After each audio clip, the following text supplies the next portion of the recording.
Well, g'day cricket fans. Welcome to the magnificent Campbelltown Memorial Oval for the biggest cricket game in town this afternoon. It's the Blackwoods Tanner Shields over 60 grand final in the South Australian Veterans Cricket Association. Today's game between the arch rivals. They meet again, the Adelaide University Blacks and the Hills Fleurieu Finns. It's an amazing growth, this Veterans Cricket. Just 3 years ago, it was a 5-team competition playing 8 games. This year, the over 60s, 80 teams playing a 14-game regular season. And at the end of all that, including a climactic final round, the 2 teams from last year's grand final meet again. The venue looks magnificent. The backdrop of the Adelaide Hills spectacular. Let's go down to the pitch to one of our commentary team, Mick Shepherd, to give us the pitch report. Thanks, guys. Welcome to the beautiful Campbelltown Oval today, and Mick Shepherd here for the pitch report. And as you can see, there's a beautiful covering of grass today, and the pitch, I can tell you, is hard as a rock. There's some slight cracking, but that won't come into play, and it's a real batting friendly wicket today. So as you can see, there's some slight cracking, but none of it's going to affect the ball. It's going to play pretty straight. There's a covering of grass. It'll keep the ball in really good condition. And yesterday there was a first grade game on where they made over 300 runs, and you can see by the bowlers' footmarks those big, large first grade gentlemen haven't made much of an imprint. So today is a beautiful day 2 wicket, and if I was the captain and I won the toss, I'd be having a bat. Thanks, guys. Back to you.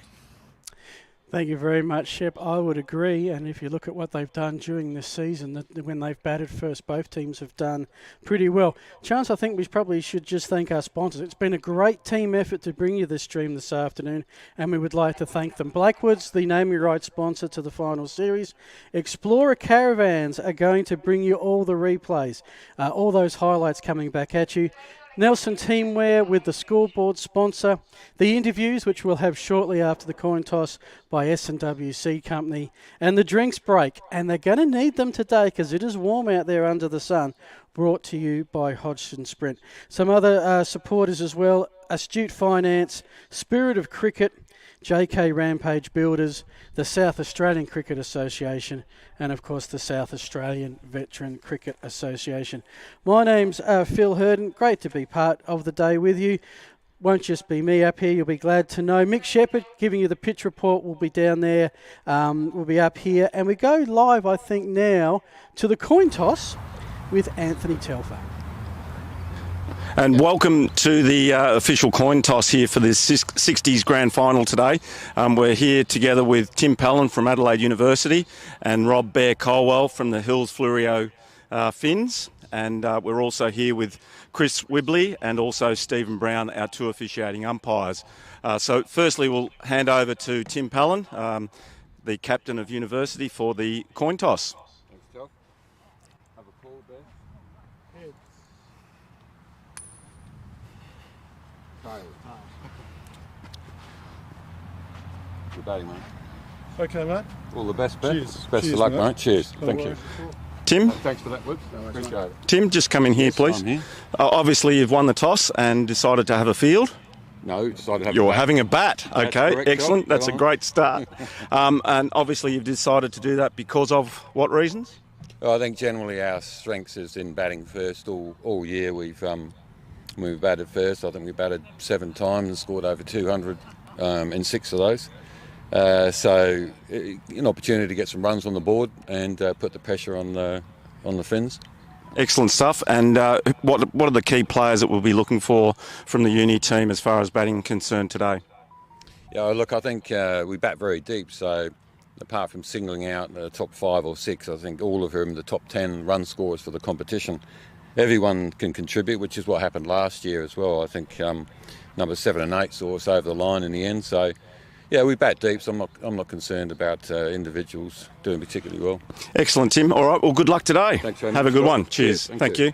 And we're joined by the captain of the Finns, Rob Bear Colwell. Bear, obviously didn't win the toss today.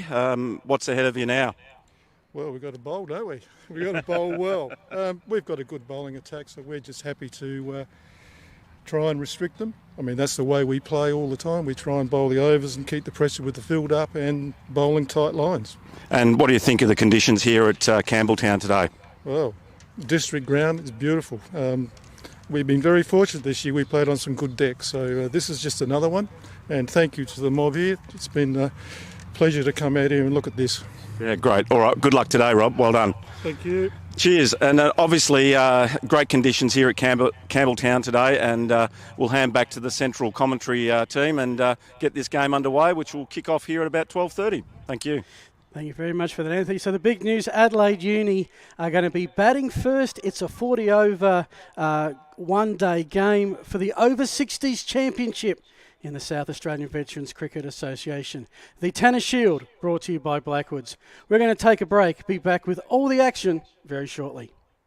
With industry and technology constantly changing, it's not surprising customers look to Blackwoods for the right technical advice. Whether it's welding innovation and solutions, technical fastener expertise, professional electrical know-how, safety assessments and equipment, or on-site services and inventory management, we have the right technical specialists and support network to get the job done. Yep, we are Australia's leading industrial and safety provider. But we're more than that. We're Blackwoods.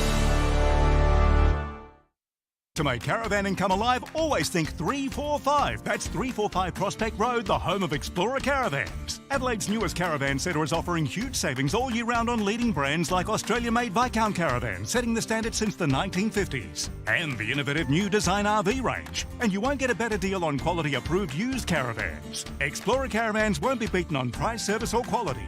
Remember 345 for the best in caravanning. Explorer Caravans, 345 Prospect Road. Fodder produced on the farm is the most cost-effective feed option for all livestock producers. An ideal forage crop will be flexible with an early planting window and late season production. S&W Overland Forage Oats deliver quick establishment, repeat grazings and the opportunity for a high quality hay cut at the end of the season. Plant with confidence with S&W's Establishment Guarantee. My name's Millie and I'm your partner in the paddock. Make caravanning come alive at 345. Explorer Caravans are on sale. See firsthand the newly released 2022 Viscount and Design RV range. There's a great selection on display right now in our friendly outdoor showroom. Explorer Caravans, we have lots of stock ready for an immediate delivery. What are you waiting for? Get in first, don't miss out. Come and see us and grab your dream van today. Only at 345. 345 Prospect Road, that is. Explorer Caravans. See you soon. Take advantage of S&W's 7 Forage Wheat. It's an ornless winter wheat with plenty of flexibility and can be planted early without running the risk of running to head if the autumn runs dry. 7 wheat can fit into your existing cropping program without the need to modify or adjust your herbicide program, providing a quality forage option which allows you to take advantage of high stock prices and high feed grain prices. My name is Peter Gibbs and I'm your partner in the paddock. Explorer Caravans are on sale. See firsthand the newly released 2022 Viscount and Design RV range. Get in first, don't miss out. Only at 345. 345 Prospect Road, that is. Explorer Caravans. See you soon.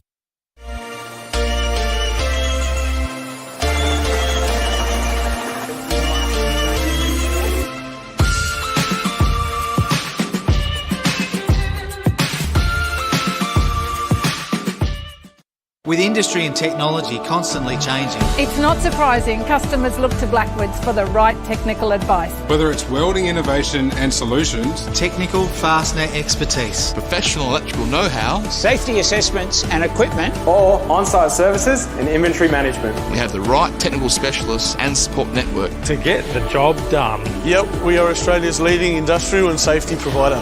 But we're more than that. We're Blackwoods. To make caravanning come alive, always think 345. That's 345 Prospect Road, the home of Explorer Caravans. Adelaide's newest caravan centre is offering huge savings all year round on leading brands like Australia-made Viscount caravans, setting the standard since the 1950s. And the innovative new design RV range. And you won't get a better deal on quality-approved used caravans. Explorer Caravans won't be beaten on price, service or quality. Remember 345 for the best in caravanning. Explorer Caravans, 345 Prospect Road. Fodder produced on the farm is the most cost-effective feed option for all livestock producers. An ideal forage crop will be flexible with an early planting window and late season production. S&W Overland Forage Oats deliver quick establishment, repeat grazings and the opportunity for a high quality hay cut at the end of the season. Plant with confidence with S&W's establishment guarantee. My name's Millie and I'm your partner in the paddock.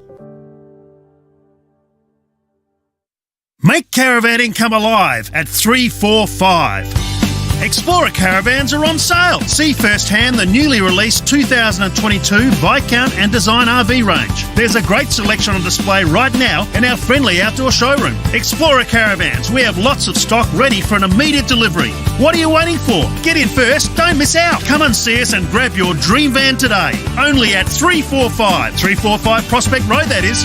Explorer Caravans. See you soon. Welcome back, folks. We're coming to you live from the Campbelltown Memorial Oval. It's grand final day in the South Australian Veterans Cricket Association for the over-60s. Two arch rivals going at it one more time, Adelaide Uni and Hughes Fleurieu Finns. My name's Phil. I'm joined by the officials coach, pitch reporter, Mick Shepherd, aka Shep. Welcome, Shep. Thanks, day ahead. Phil. Yeah, it should be an awesome day. These two teams have played fantastic cricket throughout the season and deservedly facing off in the grand final. Because they met last year, that was down at Marion, and Yep. that was a very close affair. It was, yes. And I guess they're looking forward to going head-to-head once again. Third time they've met this season. Will probably break up their games a little bit later. Yep. But they won on their away grounds. In round one, they started off at Strath, and Adelaide Uni got up. They played at Uni in round 8, and Hills Fleurieu got up. Yep, so now it's all to play for. So 1-1, and it's time to set the record straight for this season. So give us a little bit about yourself. How long have you been involved with veterans cricket for? So I've played the over-50s season this season with the Hills Fleurieu green team, but there's no bias in the commentary today. So this year's been my full first season. I played a game with Uni last year, so I guess you could say I've got a foot in both camps. So you can be a bit biased towards Hills Fleurieu, and I live in the Fleurieu, I guess, down at Happy Valley. But my first cricket job was a Adelaide Uni C-grade scorer, right, as a 15-year-old. So I guess that's my little tinge of black bias, wearing a bit of the colours here today. Absolutely. You're out there doing the pitch report. Yes. It feels a bit warm out there. It is very, very warm. So you might be able to see a bit of a sheen of sweat coming off my forehead. There is a slight breeze that'll help the bowlers from the northern end. The pitch is harder than a bull's forehead, I can tell you that. But it does have a very nice covering of grass. So the ball will stay in pretty good shape throughout the whole day. And I spoke to the umpires and they're looking forward to having a good day as well. So yeah, it should be a great day. And of course, this Campbelltown Memorial Oval, cricket fans will know this is the home of East Torrens and the Eastern Reds. Yes. So there was a district game played here yesterday. So East Torrens played Glenelg, and they were chasing a reasonable total and batting second. So yesterday was day 2, and they still made over 300 runs. So I think they got rolled for 320. So even though they didn't get the job done, they still made a very, very good total in chasing that down. So there's lots of runs to be made. But the other thing with the pitch is the outfield, and the outfield is in tip-top condition. That ball will run very, very nicely, and as is the one in the Veterans Association, the boundary's been brought in. So I was going to ask you about that. Is that normal for a veterans game that the boundary is brought in a little bit? So yes. The fours are on offer here today. The fours are on offer, that's right. So effectively the boundaries are in so the fielders can make the play in one hit. As we get older, our arms tend to disappear a little bit.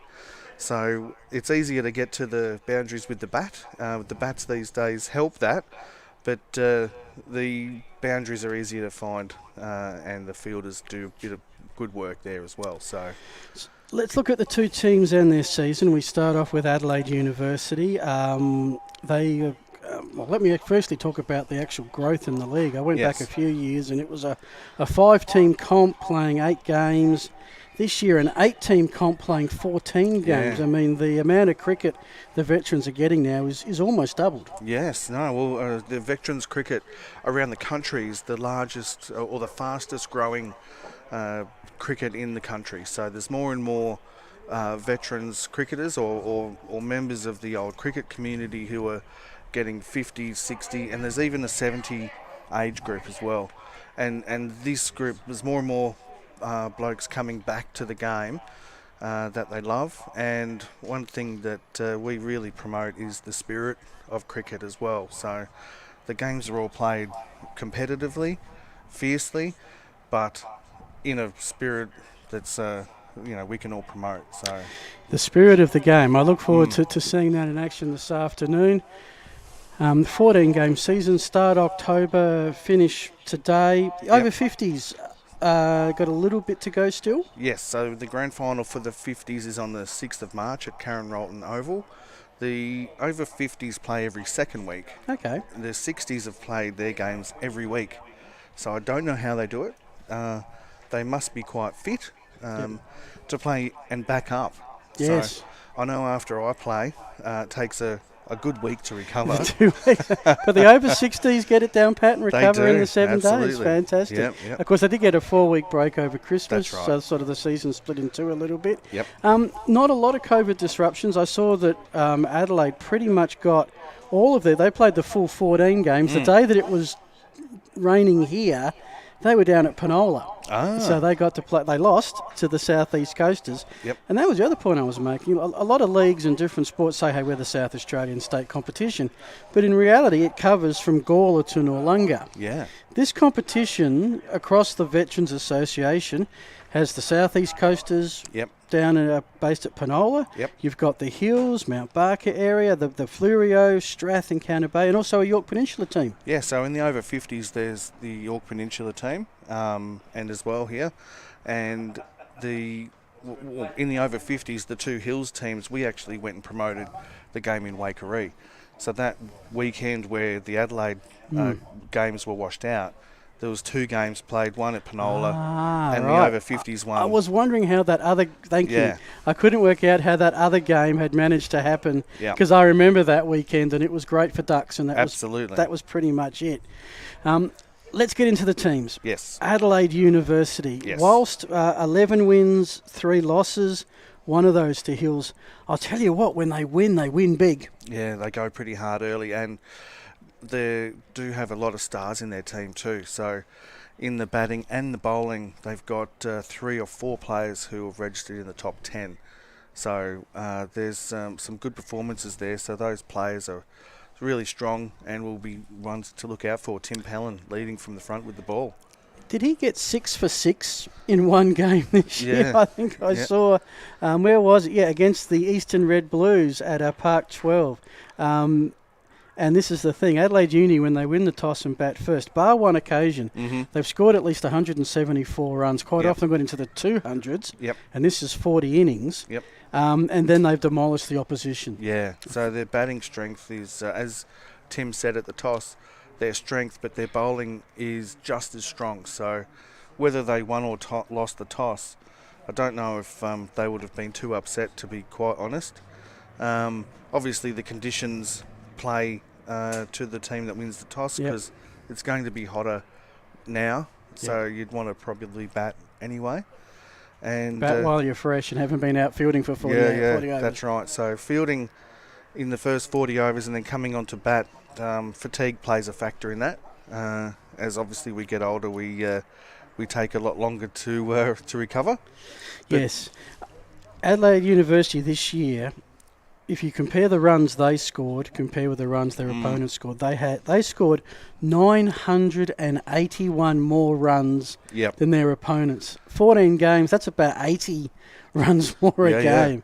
That said, they finished even on points with the Hills Fleurieu Finns, who only lost 2 games. They had a couple of draws of washouts and had to win last week to actually get here today. Yes, so that was effectively a semi-final against the Muriels, the Goodwood Eastern Park Rangers. I'm going to ask you why the Muriels. I can't let you say another word until you explain that. Well, that is a nickname they've given themselves. Muriel? Yeah, so Bill Kidd, who calls himself Standy Deliver.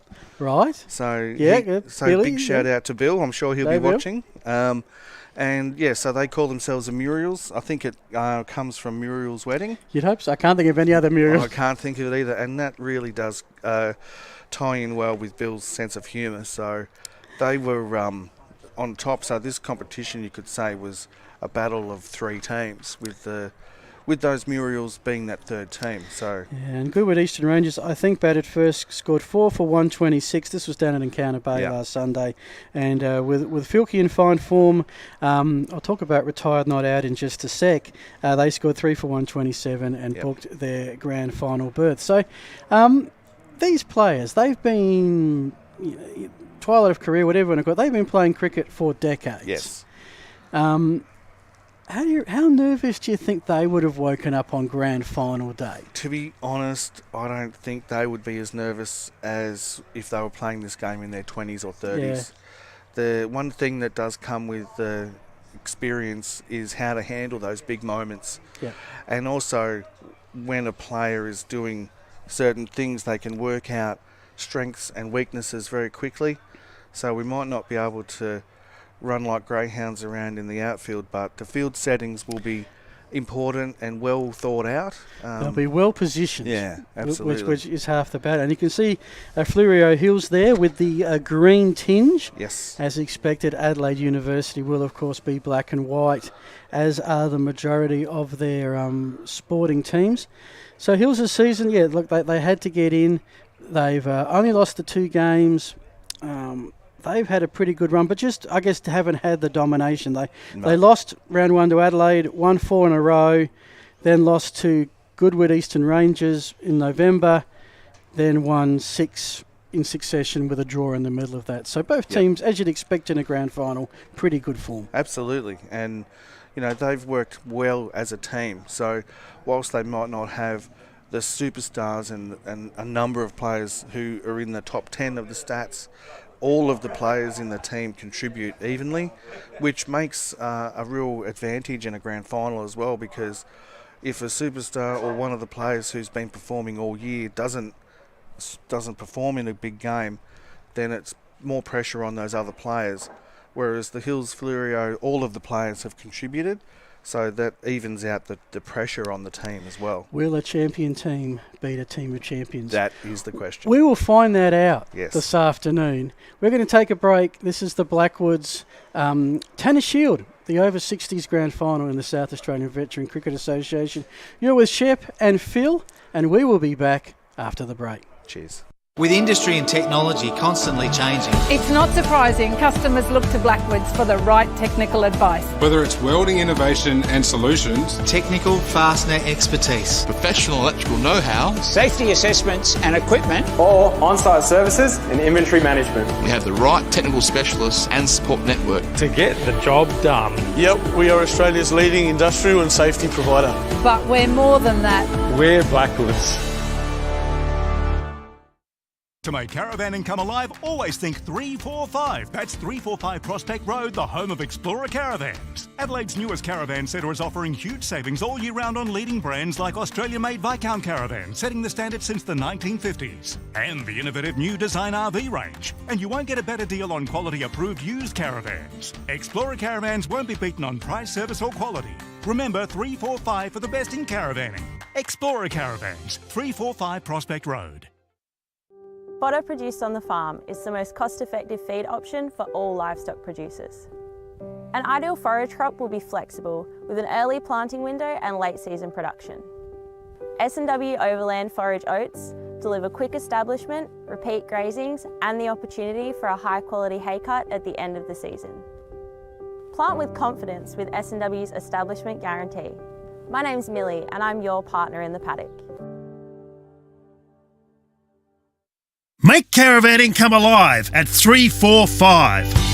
Explorer caravans are on sale. See firsthand the newly released 2022 Viscount and Design RV range. There's a great selection on display right now in our friendly outdoor showroom. Explorer caravans, we have lots of stock ready for an immediate delivery. What are you waiting for? Get in first, don't miss out. Come and see us and grab your dream van today. Only at 345 Prospect Road, that is. Explorer caravans, see you soon. Take advantage of S&W's 7 forage wheat. It's an ornless winter wheat with plenty of flexibility and can be planted early without running the risk of running to head if the autumn runs dry. 7 wheat can fit into your existing cropping program without the need to modify or adjust your herbicide program, providing a quality forage option which allows you to take advantage of high stock prices and high feed grain prices. My name is Peter Gibbs and I'm your partner in the paddock.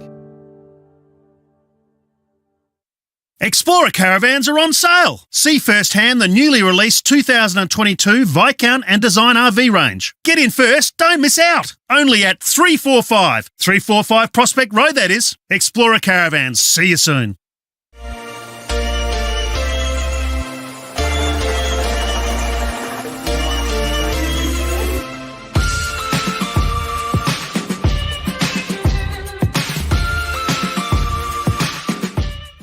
With industry and technology constantly changing, It's not surprising customers look to Blackwoods for the right technical advice. Whether it's welding innovation and solutions, technical fastener expertise, professional electrical know-how, safety assessments and equipment, or on-site services and inventory management we have the right technical specialists and support network. to get the job done. Yep, we are Australia's leading industrial and safety provider. But we're more than that. We're Blackwoods.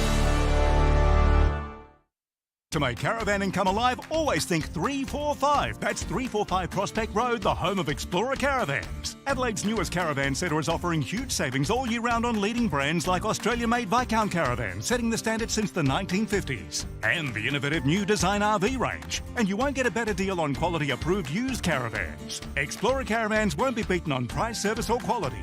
Remember 345 for the best in caravanning. Explorer Caravans, 345 Prospect Road. Fodder produced on the farm is the most cost-effective feed option for all livestock producers. An ideal forage crop will be flexible with an early planting window and late season production. S&W Overland Forage Oats deliver quick establishment, repeat grazings and the opportunity for a high quality hay cut at the end of the season. Plant with confidence with S&W's establishment guarantee. My name's Millie and I'm your partner in the paddock. Welcome back, everybody. We're coming to you live from the Campbelltown Memorial Oval in the footy terms. They call it the Chateau, a magnificent facility and a grand location for a big game. It is the Blackwoods Tennis Shield Over-60s Grand Final in the South Australian Veterans Cricket Association. My name is Fleurieu. Our commentary team is growing by the break. Next to me, Shep. And Shep, I'm sorry I didn't promote. Oh. Selection Night with Shep and Tomo, your podcast. Want to give it a quick plug? Yes, cheers. So, yeah, we promote local sport, and one of the local sports we promote heavily is the veterans cricket. So it's awesome to be here. Available where all good podcasts are found. Absolutely. Yep. Also joining us to make it a trio, we've got the man they call B-Double. I think we're more the B-Doubles, but anyway, Mark Finlayson. Welcome, Mark. Thank you. Pleased to meet you. Grand final day. How are you? How's your nerves? What's your role here today? Well, I'll be barracking for university because that's who I played for. But grand finals are the ultimate thing. That's what you actually play for. You know, you start at the beginning of the year, you build up to these things, and then that's your ultimate goal. You get through the finals and then into the grand final, and that's your number one thing to win. You want to win the grand final. Well, Adelaide Uni, if you've just joined us, have won the toss and chosen to bat. That's the Hills Fleurieu Finns you saw there. Let's have a look at the teams that will start, and I'll get you both to pick out some key players for me. Sure. As you can see, the pitch all ready for some action. Looks a treat too, just quietly. We'll be back with the graphics could pop up at any second. Mm-hmm. They don't look like doesn't look like a lot of nerves there at the moment. No, they've got it under No one's control. jumping up and down, slapping each other. It's a lot more controlled, I think, in the veterans. They don't want to waste too much energy. Alrighty, here is Adelaide Union. The first name that stands out, Brenton Jarman. He's their leading run scorer. I'll go with you, Mark, because you're the insider for Adelaide Uni. Give us a couple of players here we'll be keeping an eye on this afternoon. Oh, the first one comes to mind is Alan Favell. He's a really good batsman, right-handed batsman, plays well and just takes his time, and then all of a sudden, when he gets his eye in, that's when he starts hitting. Peter Judd, has been around for ever and a day. Good right-hand batsman and a right-arm slow medium bowler. Does a little bit of in-swingers and out-swingers. Tim Pellin, well, I think he's the, what would you call him, the old goat of Adelaide Uni. He's been around for years, and he's just a bowler who just bowls line and length, and he'll bowl at different certain balls, but he's just there bowling in line and length. And I think other names. Yeah, so I was going to say Ray Wilson might be a bit of a dark horse there as well. Yeah. So he'll come in and do his work quietly, but before you know it, he'll be a decent scorer and nearly retired. Well, another one pokes out is Mike Riley. Yep. He's just one guy. He's very hard to pick. You don't know if he's going to bowl a leg spinner, top spinner, off spinner, and sometimes you can bowl a quicker ball, which catches a lot of batsmen out. In the recent up at Mildura, he got 8 for 8. Yeah, right. You know, and that's you have to be a pretty good bowler to get 8 for 8 Absolutely. in any grade. Yeah. The umpires and batsmen not too far. Let's have a look at the Hills side quickly. Brought to you by Nelson Teamwear. Indeed, the teams, thank you for that. Graham Filkey has had a great season with the bat. Rob Colwell, there's some key ones there. Absolutely. So Graham Filkey, 331 runs at a handy average of 110. So he's going all right. So he finished 6th on the list. As you can see, the umpires making their way out onto the ground. And who are umpires this afternoon? So we've got John Brown and Chris Wibley. John's from the York Peninsula Association and Chris is from the Adelaide Turf Cricket Association. 2 very experienced umpires, and they will be doing a good job today, as they always do. As to earn themselves a grand final is a feather in their cap as well. And speaking to the gentleman before the game, they officiated last year as well. So to go back to back with grand finals is a real big tick. So congratulations to both the umpires. Opening batsmen about to make their way out as well. I was hoping they would be names on the back, but no, it just says Blacks, which is fair enough. There's Frank Surge. Thank you. So I was going to check on the pronunciation there, so thank you. I didn't have a chance to get it wrong. And, Jars. Frank. I think, Frank will be opening the batting. Yep. Facing the first ball. Right. He always faces the first ball, is that anything? Yeah. Let's go. Okay, as we get the cameras set up, we're going to have a couple of cameras here today. One from the northern end, bringing you behind the bowler or behind the wicketkeeper, depending on what end. It's going to be Horton to open the bowling. Very quickly, as they're marking out their guards and their paces, a prediction, gentlemen, as we get set for a great afternoon of cricket. Well, I guess the statistics would back Uni in. And I guess it all depends on how well they handle the pressure and how well Hills bowl. I guess you'd be hard-pressed to go against Uni at this stage. So as much as I might play for the Hills, I'm going to have to tip Uni for the win if I'm tipping. Hoping for a good game, though, either way.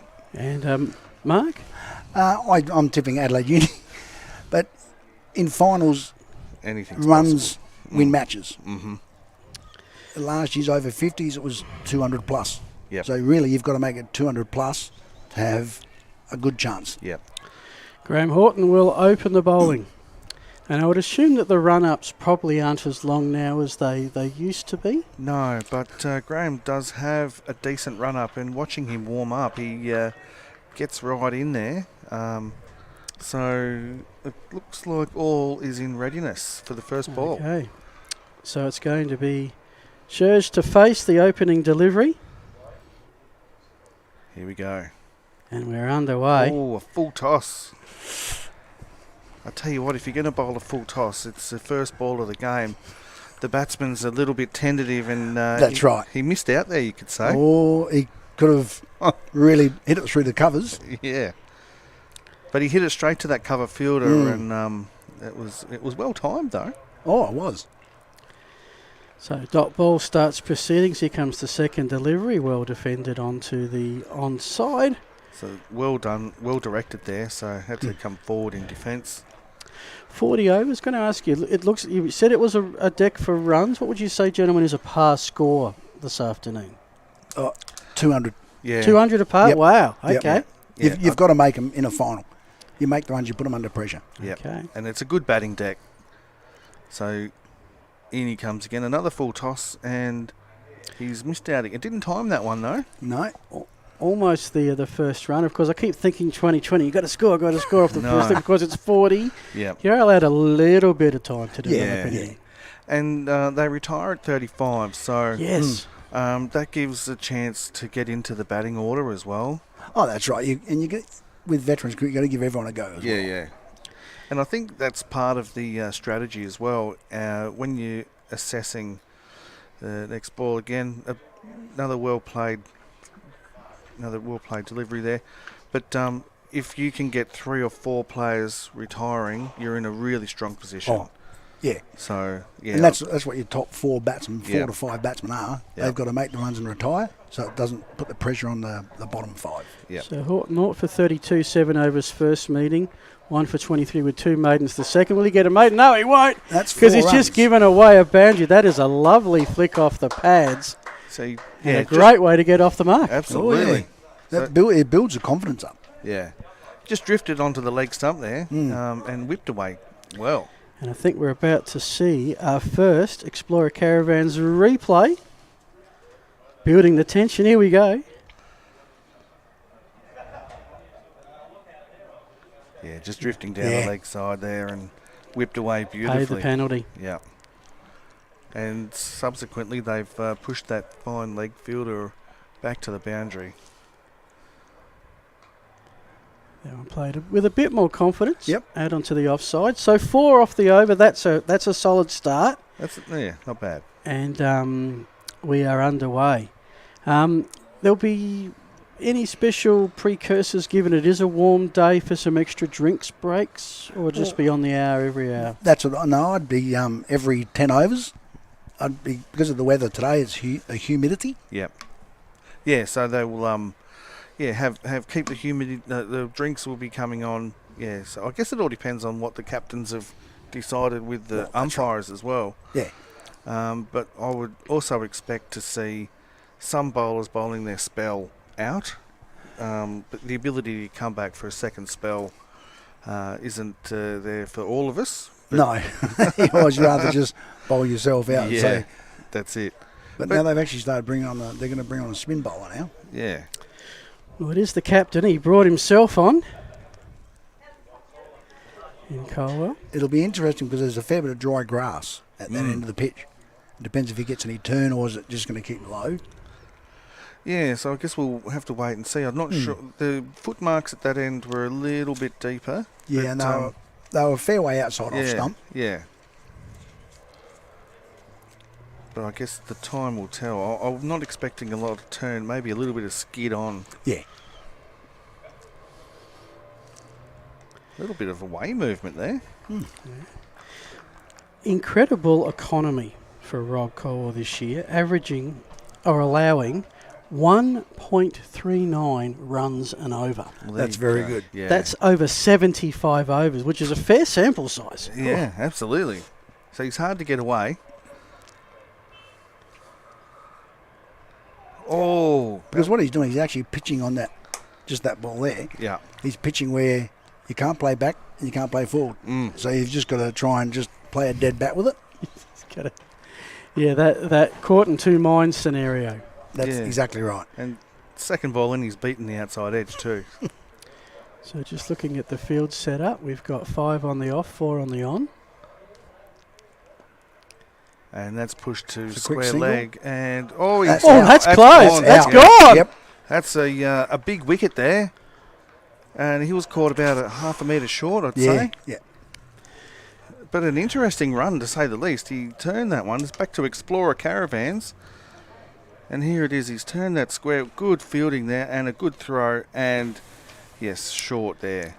Wasn't a lot in it, but the throw was spot on. That the wicketkeeper could grab it and knock the stumps down. Didn't have to take a step. It was all in the one beautiful motion. And to me, when you're running like that, you've got to slide your bat. A lot of players these days don't slide their bat, and it's very frustrating. Where you do the extra slide, and you can get that extra half a metre with your slide. It could save you from getting run out. And I'll tell you what, the wicketkeeper didn't make any mistakes with the stumps. He nearly smashed them all down. Oh, it was a good pick up and throw. Yeah, he didn't. Yes. And one of the other things you might notice in the veterans cricket is that there's no mandated helmet use as well. The helmets are not compulsory, so you will see players batting without helmets, and the wicketkeeper doesn't have to wear a helmet if he's up to the stumps. I think that's got a lot to do with the pace of the ball. Yeah. You're going to struggle to get the ball up, and that's obviously the player's risk there. But now we've got still waiting for my cricket to update with the new batter, but he just waiting to reset the stumps. He's brought out the Greg Chappell floppy. He's going to need it, absolutely. Yeah, it's that kind of day. Bit of more cloud cover than when we first arrived this morning. This is Favell. This is Favell. Okay. Alan Favell averaging 95. Oh no, averaging 111. Yeah. Excuse me, strike rate of 95. He scored 333 runs this season, so he's going all right. Yeah. And one of the players to watch. He comes from a good thoroughbred too. Absolutely. Absolutely. 12 innings he's had, and he's been retired not out 9. Of course, you retire on 35, but if you're on 34 and you hit a 6, you retire on 40, and that's what he did during the season. Yes. So he got the highest score of the entire veteran season with that 6. And even with those 2 first shots, you can see the first one was a forward defensive, but he was looking to turn that into the mid-wicket area and go on the attack in the second ball. So already he's looking positive.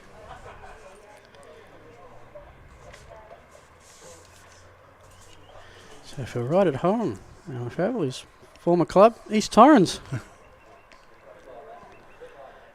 And I think one thing you will see if you're a younger viewer is a lot of really good techniques. As you saw then, bat and pad were very close together.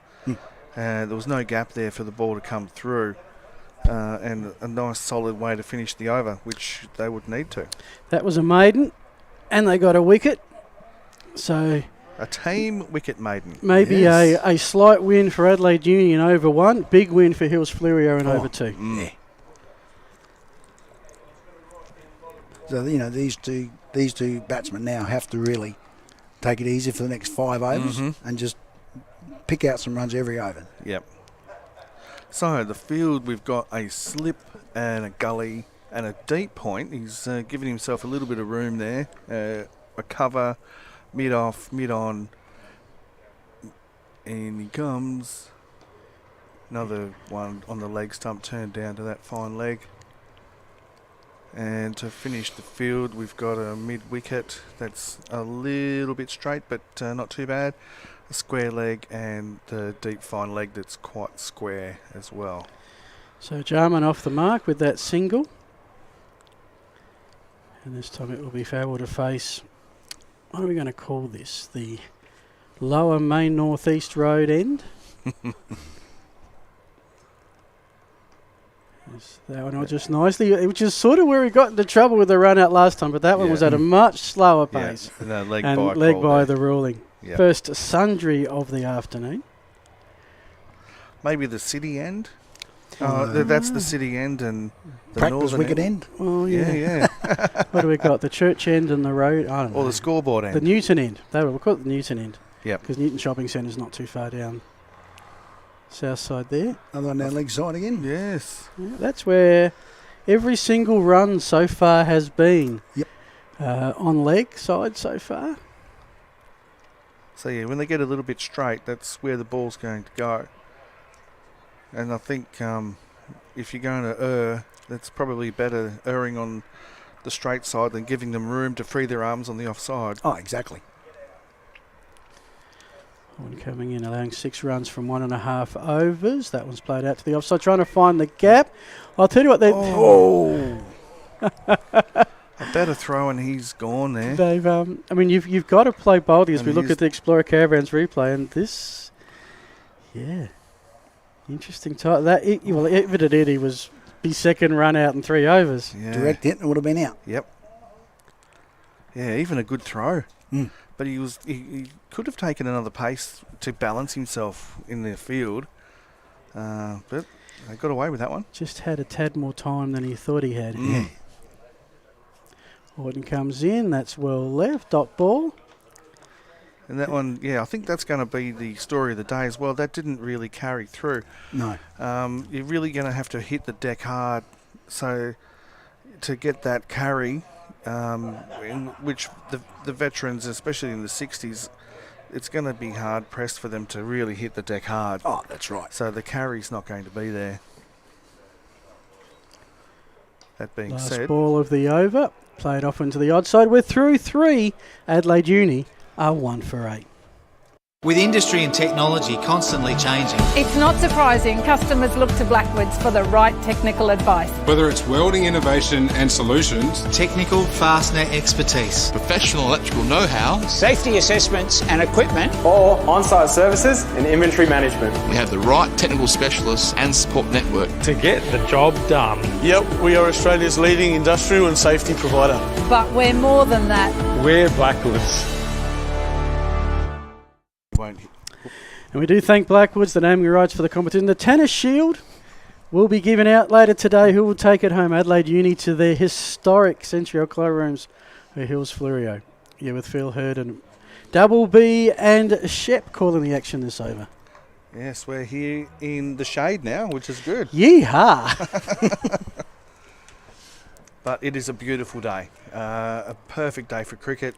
Even though it's warm, it's not too hot. There's a nice breeze and quality game of cricket.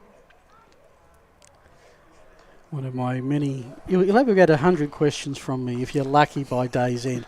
A lot of sports didn't used to have heat policies back in the day. Now they all do. Yes. Where's your heat policy cut off for this level of cricket? Well, that's a good question. As an umpire, when do you have to say that's enough, I'm too hot? Well, that's actually a very good question. I'm not 100% sure. We've been very lucky. Back foot cover drive there, but didn't pierce the field. We didn't need to... It hasn't been the scorcher summer that we've had in years past, has it? I think Adelaide turf goes under from A3 to A1. I think it's 40. Yep. And then it drops down to 37, I Yeah, think. 38, 37. Yeah. But I wouldn't mind betting it's in the high 30s. I remember maybe 20 years ago when it got introduced, the Gridiron League that I was involved with had a light bulb temp or a wet bulb temperature. Yeah, okay. It sort of adjusted heat and humidity to come up with something, but it was just way too complicated to work out. Just give us the Bureau Meteorology temperature and we'll work it from there. That's right. And generally that works, I think. And with the bomb app the way it is, you can have the temperature at the ground where you're at as well. So I think it just comes under common sense. Yeah. And a lot of the bylaws or playing conditions in the veterans cricket really comes down to an agreement that's not really written down. And common sense prevails, which, the fact that we're allowed to do that is common sense in itself. Well, I said that Rob Colwell, the captain, is giving up 1.39 runs and over. He's just bowled 2 overs, yet to concede a run. Yes. And after that run out, things have bottled up. They had 4 runs in the first over, just 8. I mean, it's not panic stations yet, but I think they'd like to see the scoreboard ticking over just a little bit more. I think when it gets to about the 10 over mark, 15 over mark, That's when they've got to start really. Because we don't have power plays or circles. I can see a black line out there, but I reckon that's for maybe a touch football field than anything to do with the cricket. Absolutely. Yeah, so, in the 50s we do have what I believe is an unwritten agreement on fielders outside an imaginary circle. Yeah. But I don't know how well that's policed or written down. But the bowling's back on track now. It's been quite tight, which is good. Well, in reality, it's been 1 boundary and 4 little singles out to the leg side, and that's been it so far. Yes. So Captain Cole, not only is he bowling maidens, but his fielding is pretty well positioned by giving away maybe that first boundary. Horton coming in from the Oban end.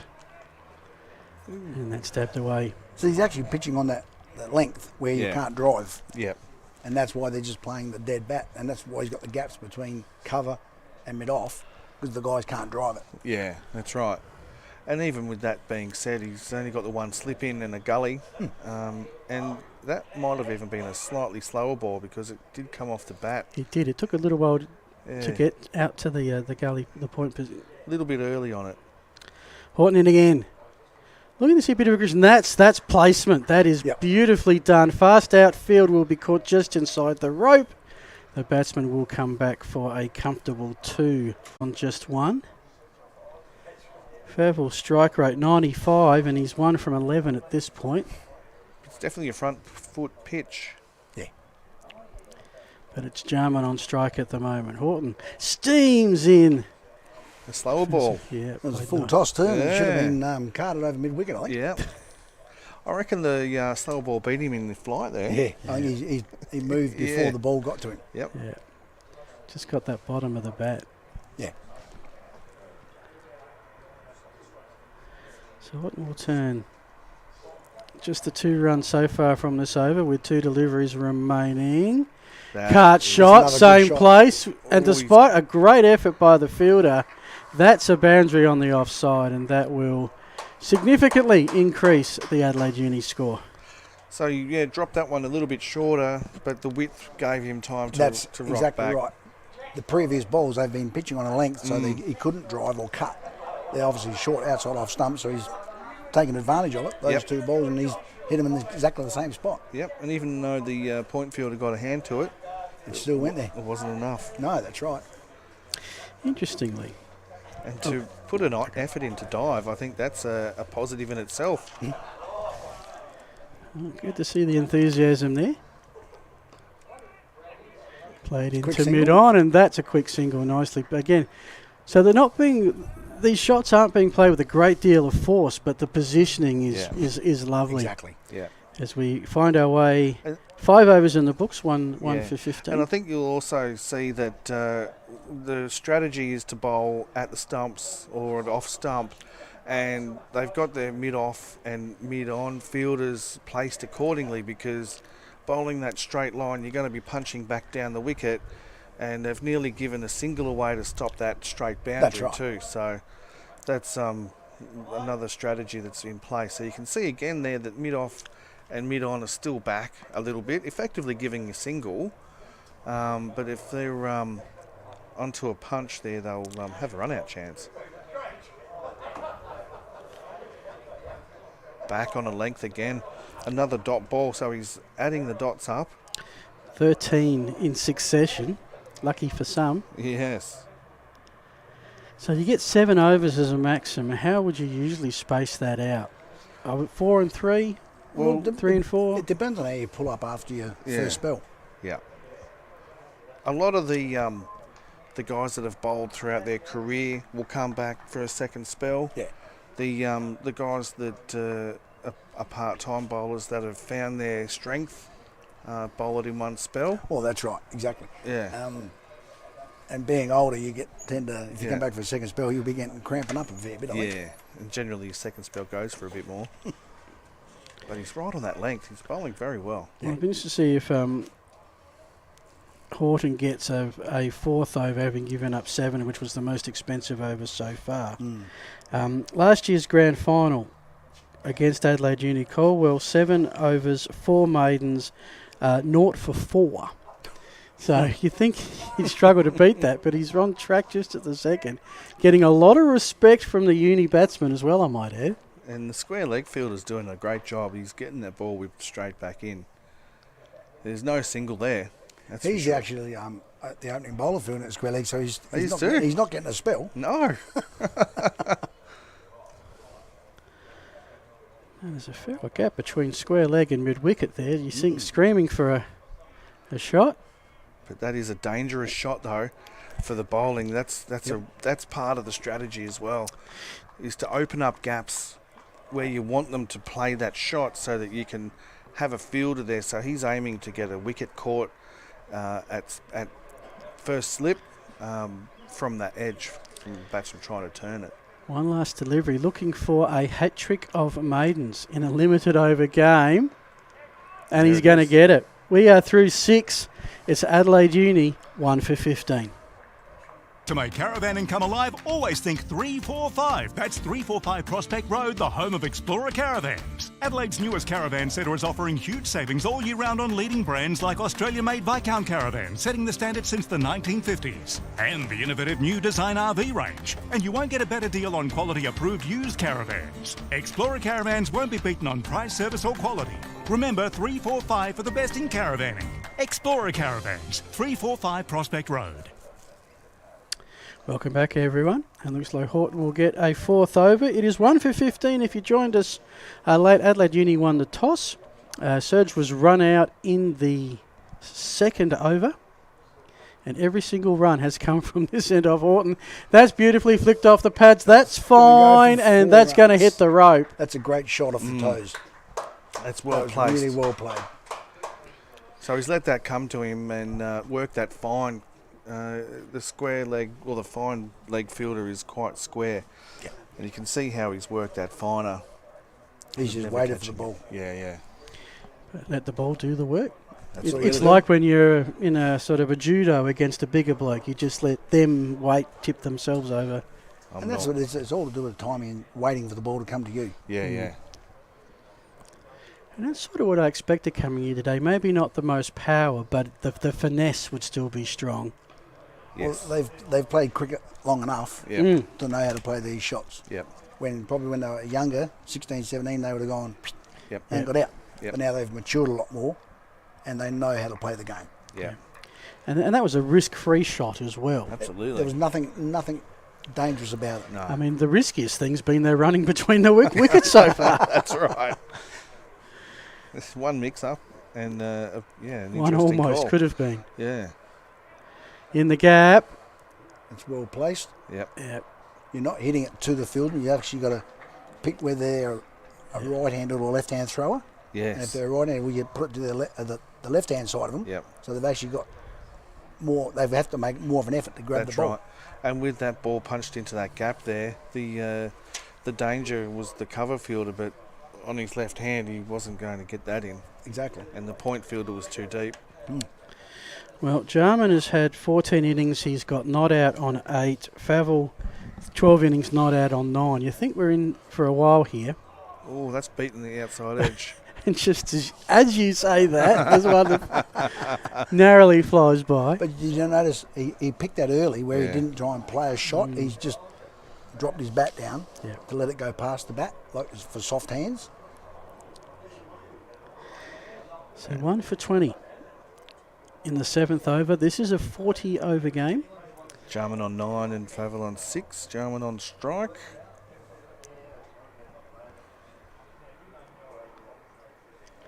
Let it go again. So right now, with a ball to go, a better over for Horton, who was, just the one boundary, so he's had 4 taken off. Yes, and as you'd expect there, after being, effectively beaten the ball before, the bowler's going to go back to the same line, going for that edge, and the batsman, too experienced, didn't play a shot. That's right. Last ball over the over. Horton to Jarman, plays on the offside, no run. Straight to the cover fielder. Jars plays Salisbury District, Elizabeth Districts, and One Tree Hill in the Para Districts. Was captain of his all-time cricket highlight, and we do thank the players for filling out some of these profiles. Captain of a Premiership B grade side with Salisbury against Kensington. The game played on the Adelaide Oval. Yeah. Now, I'm not a cricket player, but the Adelaide Oval to me it's almost spiritual, that location. And to win a premiership and play on that ground must be something that's very special. I wouldn't say almost spiritual. Yeah, it definitely is. spiritual. Yeah. Absolutely. I think any of the test grounds in Australia have that same air of spirituality. You just wouldn't want to face a fast bowler on the whacker. No way. He's danced down the wicket straight to that mid-wicket fielder. You know, we were talking to previous to the captain's over. Yeah. He's got 2 players down deep there. Yeah. And the gap between mid-wicket and square leg, if he plays, tries to play the leg side and gets them leading edge, that's why he's got them set back a bit. So there's a reason for everything out here. 20 straight dot balls. So this is Bear Colwell. What do they call him? Bear. He doesn't actually know, but probably Grizzly. He's played at Goodwood in the Adelaide turf for 45 years, so that's a fair run, I reckon. And Favel comes. That's the first aggressive shot we've played, and that's the. He's broken the drought. Yep. And there you go. 21 deliveries it took, and finally he's conceded a run. As we look at the big run, we looked at the big run here on the Explorer Caravan replay. And he had to really work for that, and that's one of the hardest shots to play in cricket is that on drive. So he seems to be getting a bit of drift. Yeah. Almost followed the ball down the wicket. Was almost at the other end by the time it got to the fielder. Good hands there. Nice pick out. I'm seeing good skills so Absolutely. far. Exactly. Well, Rob's highest score is 120 not out, and his best bowling figures in his career is 10 for 16. So that's a rare feat. Absolutely. I believe that. Back right on that spot again. Because obviously at some point, Adelaide Uni are going to have enough of this. Are they almost waiting to see him out, or are they going to pull off the rash shot?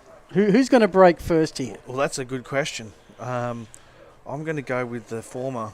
They're going to see him off, I think. That's what I think they'll do. Yeah. Because there's other bowlers they can score runs off. Yeah, that's right.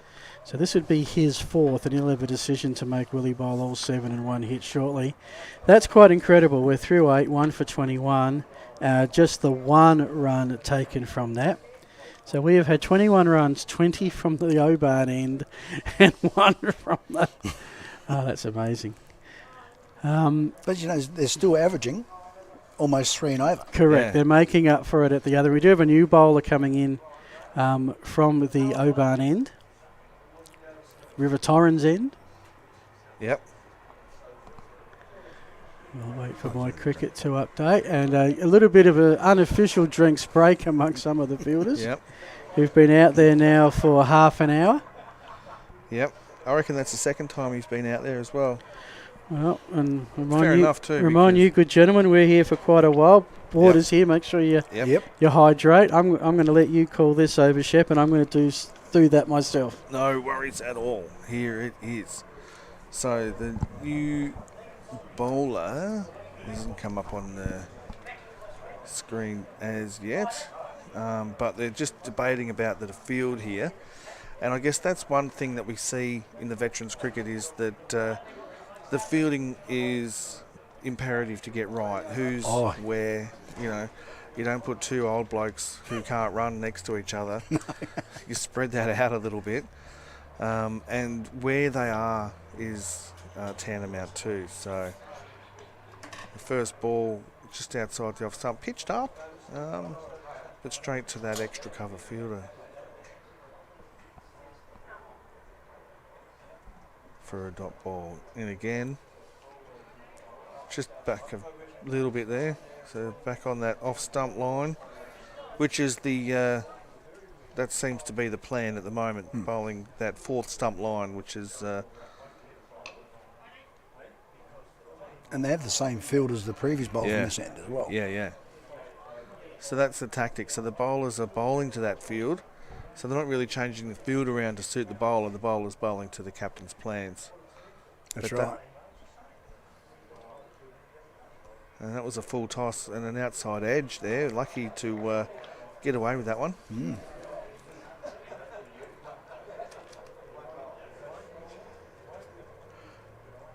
And then change of strike to Jarman back on strike now.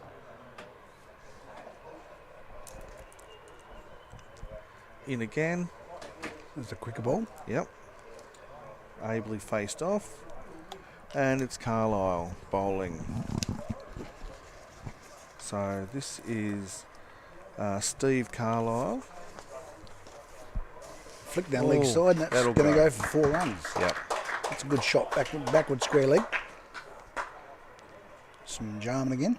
Yes. And here we go on the... Explorer Caravan replay. So that is the end of 9, 1 for 25. Fodder produced on the farm is the most cost-effective feed option for all livestock producers. An ideal forage crop will be flexible with an early planting window and late season production. S&W Overland Forage Oats deliver quick establishment, repeat grazings and the opportunity for a high quality hay cut at the end of the season. Plant with confidence with S&W's establishment guarantee. My name's Millie and I'm your partner in the paddock. Back again with the Bear bowling another one of his set. Ever reliable. You could... He's very, very difficult to score from, which we've previously said. I think what he's going to do is he will bowl through. It looks like it. Yeah, he's not getting runs scored off him. Yep. So it's best to put the later bats under pressure. Yeah. And that seems to be the tactic that they've employed. And again, he's got his field set perfectly. So I think he might have hit that one. Fav might have hit that one a bit too hard. And it went straight to the back of the fielder, so they couldn't get the run. If they just pumped it a little bit less, they might have got that quick single. Yeah. It has the feel of a fast-scoring test match as opposed to a limited overs game just at the moment. I mean, it's still just under 3 and over. Yep. I reckon that'll change. It historically does go a little bit like this, where you want to have wickets in the bank. Yeah. Especially the last 15 overs or so. The last 10 overs can be quite hectic. Oh, that's your Hail Marys. Yeah. Yes, I did have to get used to the scores with the retired not out. You don't have to have 10 for to be finished. No. That's a nice shot by Fav. Well fielded there at mid-on. That's good backing up too. Yeah.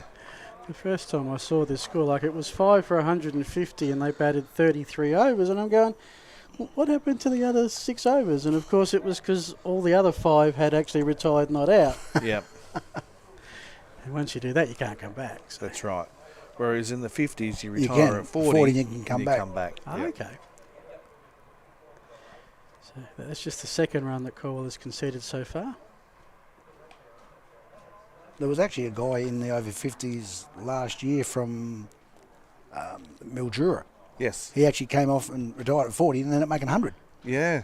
One of the guys this year who played for Goodwood against the Hills Fleurieu Green down at Strathalbyn did that. He, I won't tell you that the keeper dropped him on about 35.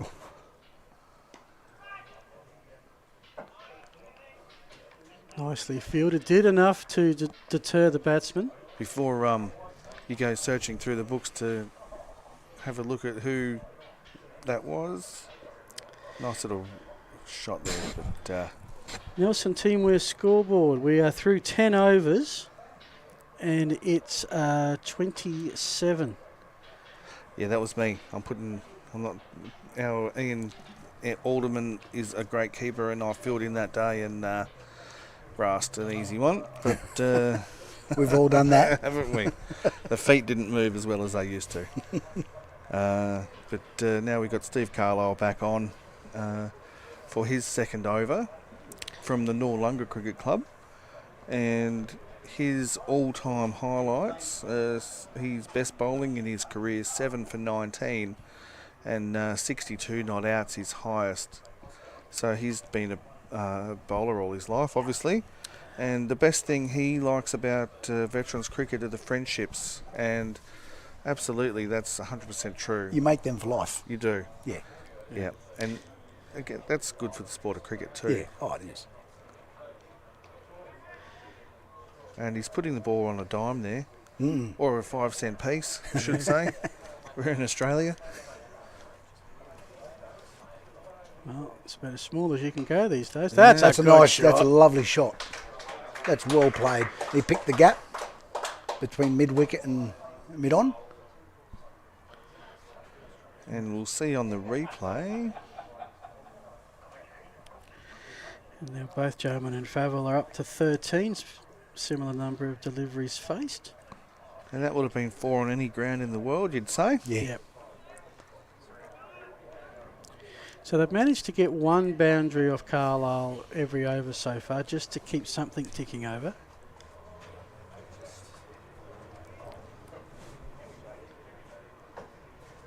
Because whilst there's a 35-year retire, there's no limit to the number of balls you can face to get there, is there? No. No, that's right. Well, one thing I've noticed with this cricket was where in the younger cricket, you'll get lads who just coming up this ball here. They don't like backing up. Yeah. And yet we're seeing in this game at greater cricket, Yep. they're backing up every ball. Yeah. Probably know that their mate's not going to may not stop it, but Yeah. it's just a thing they've learnt in their cricket career. Yeah, and that's I guess that's definitely an old school type mentality, which you'll see some 60s, 70s, 80s style cricket, which is a good thing. Yeah. Ooh, beaten. But you look at it where a fielder doesn't back up a fielder, and that goes for 4. Yep. But if you were back behind him, you could have saved, and they would have only got 1. Yes. You do that 10 times a game, and there's 30 runs they've gained. Absolutely. Instead of getting 10 runs. Yeah. Yep. We've seen plenty of games won or lost by that difference over time. Exactly right. Mm-hmm. I must admit, when Adelaide Uni won the toss, and based upon what they've done this year, I was expecting a bit of an offensive avalanche, given the way that they've played it. Some of their scores this season: 2 for 225, 6 for 247, 1 for 224, 1 for 182, 2 for 208, 213 all out. There's a big shout, and he's given him. LB. That was another straight delivery there. He's tried to play across the line. Yeah. And the Explorer Caravans replay. It's a full pitch. Although he was out, his front foot was out of the crease a fair way, but still, you don't play across the line. No. When the ball's coming straight down the wicket. Yeah, and he was trying to get the move on with the run rate there. He walks off dejectedly. Well, that's a big one, because as mentioned, Bretton Jarman's only been dismissed 4 times this entire season until that one. And he was on top of the run scoring list too. Scored 420 runs at 70. Yep. Strike rate of 76, and he was basically going at about 40% at that time. So that's a big threat that the Finns have taken care of. And that's the power of bowling straight too. That's exactly, and that's all you got to do in any sort of cricket, bowl straight, because the batsman's going to make the mistake. That's right. And Colwell look rewarded for an outstanding effort so far with a wicket. From the frying pan into the fire, from the leading run scorer for the Blacks, we go to the second leading run scorer for the Blacks, a man averaging 174. Yep, that's 174. Peter Judd is at the crease. Yes. And they didn't lose much by that wicket. No, they need to get Juddy out real quick. Yeah. Yep. And so he scored 347 runs, so he goes all right.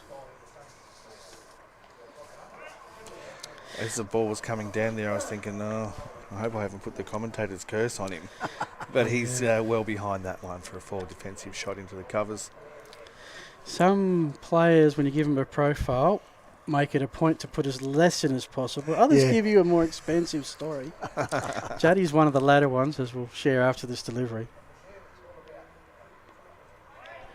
Nickname Juddy. Well, surprise, surprise. So here's the teams he's played for. Sturt, Eastern Zone over 50s, Adelaide, Student Teachers, Grange, Paynham and Jeps Cross. Now there's a nice collection of what do you call them? Shirt tops over the time? Absolutely. Call in again. On a spot as normal. I think Juddy's just waiting to get his eye in. He did win an A-grade premiership with Sturt. 5 A1 turf premierships. Best batting figures 132 with the Sturt A-grade side. Not bad with the bowl. That's a fair record. 7 for 47 with the Dolphins of Grange. Well, there you go. So, yeah, he's a big threat. Yeah. And he may have had some instructions to hurry things up a bit. Maybe. Well, the first couple of balls have come out of the middle. Even though they're defensive shots, they're hurried to the fielders. And that's the thing, if you hit the... Just one delivery left of the 12th oval. Oh, this would be, therefore, over number 6. So they've almost worked. He's got 1 over left after this. 7 deliveries left, conceding just the 2 runs. And some thought of a run, but not there. That is 12 overs in the books. The Blacks are 2 for 31. Make caravanning come alive at 345. Explorer caravans are on sale. See firsthand the newly released 2022 Viscount and Design RV range. There's a great selection on display right now in our friendly outdoor showroom. Explorer caravans, we have lots of stock ready for an immediate delivery. What are you waiting for? Get in first, don't miss out. Come and see us and grab your dream van today. Only at 345 Prospect Road, that is. Explorer caravans, see you soon. Welcome back. Campbelltown Memorial Oval. An absolute picture. And if you just... This is the Blackwoods Tennis Shield, the SA Veterans Cricket Association over 60s Grand Final. You're with Double B, Shep and Phil. And Fav goes for a nice little shot. That's a cracking shot through the covers. Could go for 4. That's reached the boundary. Shot of the day so far. For sure. It didn't look like a 4 off the bat. No. But the timing, it just kept going and even looked like it sped up. And it is pretty green out there, so you'd think it would slow down a little bit, but it just kept on going. And all the way along the ground too. He danced down the wicket. It came out of the middle and pierced the gap. And, it was, a great shot. Well, that's Carlisle in his 3rd over. They always get a boundary off him early on so far. Oh, gone through Slips' hands, I reckon. That's going to go all the way. 4, it's gone to the boundary again. Just like that. This is tied for the highest scoring over, and we've got 4 deliveries left. Oh, it did too. Oh, it went pretty quick to him. On the Explorers caravan, that's... You're calling that a chance? Well, it might be a 50-cent chance, not a $5 why chance. Not? Got a chance. That's a drop catch. You know, that's fine. He should have got the foot. He should have got the foot to it, kicked it up, and caught it. Well, he's been dragged. He's been moved. Well, if you're not going to catch him, we're going to move you. That's a bit harsh. That is very harsh. No, that's when you just lob one through Slips. Yeah. Funny that. They've moved him from slip to like a short cover. The ball comes quicker. Yeah. But right to him. There you go. Stop that one. Yeah. But I guess the question mark there is the chance went to slip. Then they've opened that gap. According to my chart, that position is a silly mid-off.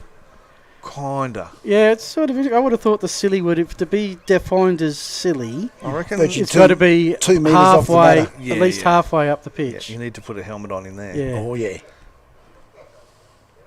Do you get much of that in the tight situations? The really close infielders? I haven't seen it in the 50s. No, it's here to play cricket, enjoy, win, but don't kill yourself in the process. No, that's exactly. But at the same time, though, if it's warranted, we'll stick one in. But I don't think we've really had that position warranted. The pitches that we've been playing on have been, we've been blessed. They're a batsman's paradise. Yeah. None of them have been really dangerous for bowling. No. 9 off the over. Keeps that run rate just hovering around the 3, which, if it keeps this way for the 40 overs, which it won't, we're looking at 120, and that would be nowhere near enough today. No. We'd be expecting a total between, I think 200. I'm with you, Mark. Yep. 200's par. Well, I'm playing a little bit more conservative. I know, look, this is my first over 60s game I've ever seen, so what do I know? But just looking at the scores, I would say anything under 150 is too short. 160 may be par. Over 170 is really something to chase with the pressure of a good runs pitch, but it's the pressure of the grand final day. Yeah. And chasing. Well, Cal's starting his last over. Yeah. So they are bowling right through. Yeah, so 1 for 2. It's, As I said, he's got 1 for 4. He considered 4 runs in the grand final last year. Yeah, so what you've seen here is he's tied up one end and the runs have come from the other end. What'll more than likely happen, that's a nice shot into the deep point, but only for a single. That's good fielding. Good fielding. And good throw. Yes. They made him hurry, but he was home safe. And the replay, the Explorer Caravan replay will show that he's home. Yeah. Good decision there by the umpire. And so once the bowling change at this end occurs, you'll see the run rate increase. You reckon it might just start to explode a little bit? Yep. Yeah. Thanks. Whoever bought them. And again, all the little... Geez, they actually moved away from him a little bit, didn't he? Good fielding there in the end. The ball spun away from him. Yeah. And that's what happens in those square bat shots. The ball really does turn off the spins ground. off the bat. Yeah. Just caught the edge of the turf area. So the pitch area where the grass sort of bit uneven. Colwell in again. Back on his length. I'm just trying to work out if there is a short side or a wide side, but I think what they've done is they've found the pitch and they've brought the ropes in. Yeah. And measured it from the pitch. Yep. So from memory, I reckon it's 55 metres to the boundary. I could be wrong. 2 deliveries left. Dotting them up. 3 runs conceded. So they're 3 singles. If my maths is right, 7 overs is 42 deliveries. Yep. Because we all know our sixes because of goals and overs. 1 run every 14 balls. That's incredible. This could be, he's got 38 dots. There you That's 39. I tell you, if you're a Finns fan at home, just stand up and applaud that bowling effort. That is That's amazing. very good. That is a great spell. And a spell worthy of being bowled in the grand final. So, Colwell 1 for 3 of 7. So that's a fantastic start. You'd like him playing in a 2020 game for that, wouldn't you? You would, totally. And he's given the possible fear that you give Uni the first bat and they'll do what they've done all season and just blast out the blocks. Hasn't happened. No. Well, they might now, but it hasn't happened yet. I think they was waiting to see Colwell off. Yep. Because they knew what he was like. Yep. So now they're going to, they've got to start I building momentum now. That's right. So now you could say is a moment in the game. It's a big sure. moment. So you'd probably want to score about at least 30, 35 runs in the next 6 overs. You'd want to turn at 20, probably somewhere at least in the 70s, hopefully 80s. But that's a fair way off because you're almost talking doubling the score. And Fable's the key because he's got the eye in, 40 deliveries, 23 of the 41 runs. Yeah, and Judd yet to get off the mark. But he's just getting his eye in. So they've managed to find a boundary each over.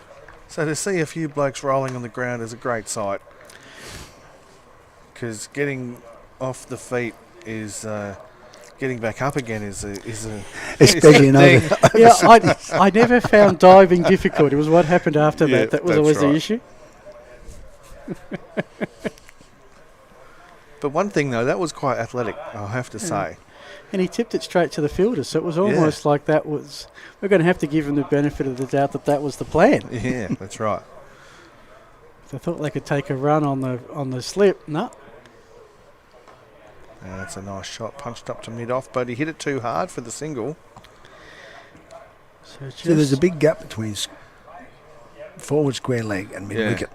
Yep. That's where they're going to start making the runs. Yep. Whoops. Thought about it. You can say one thing about the fielding day.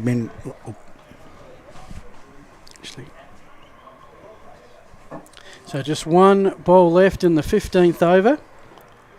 No boundary conceded in this one. Well bowled. Just the one run taken for mine. We are through 15. Adelaide Uni 2 for 42. Take advantage of S&W's 7 forage wheat. It's an ornless winter wheat with plenty of flexibility and can be planted early without running the risk of running the head if the autumn runs dry. 7 wheat can fit into your existing cropping program without the need to modify or adjust your herbicide program, providing a quality forage option which allows you to take advantage of high stock prices and high feed grain prices. My name is Peter Gibbs and I'm your partner in the paddock. We do thank all our sponsors and supporters, bringing you the live stream from Campbelltown Memorial Oval. The Tanner Shield, the Blackwoods Tanner Shield over 60s grand final.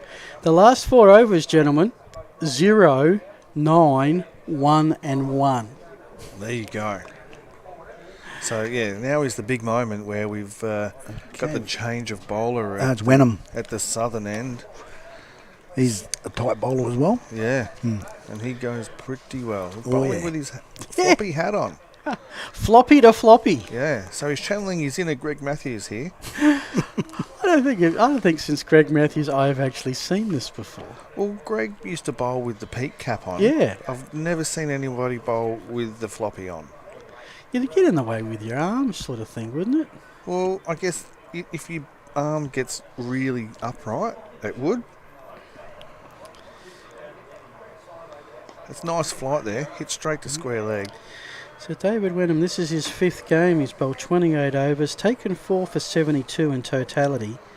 Economy 2.57 over, what did I say, 17 overs. So not the biggest of sample sizes, but what he's bowled has been efficient. He's got good loop. Ooh, that's for sure. So he's a little bit less pacey than Colwell Bear, but he's getting a good amount of drift and drop. Shot by Fav. Yeah, that's straight over. Good straight drive. Yeah. And even then, they did drop that mid-on fielder back about 10 or 15 metres, but he pierced the gap well. It was a great shot there by Alan Saville. Yeah, he came down to the bowler and he continued with his shot. He played it right through. Yeah. Well, Fab will know he's really got 7 runs to play with now. He's at 28, and he probably needs to get those 7 in a hurry. Bring the next batsman out. Yeah, I think that it's a danger time now because he really wants to make sure that he retires. Well, that's a nice run. Yeah. It's one of those weird ones. Like, we place so much on the difference between scoring 99 and 100. Yeah. But it's one run. Yeah. That's right.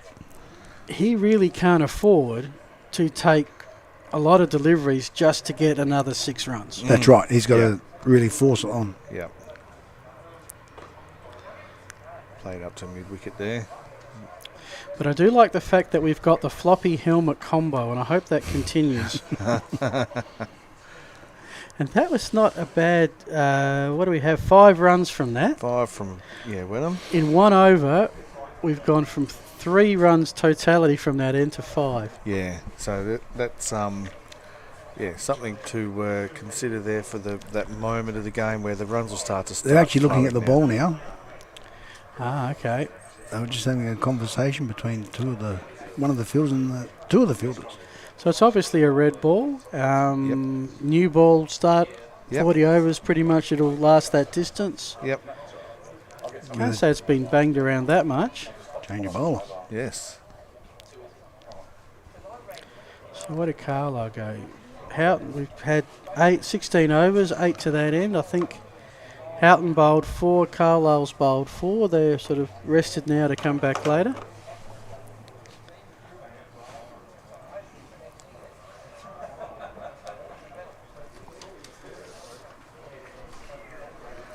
These two teams, the rematch of last year's grand final,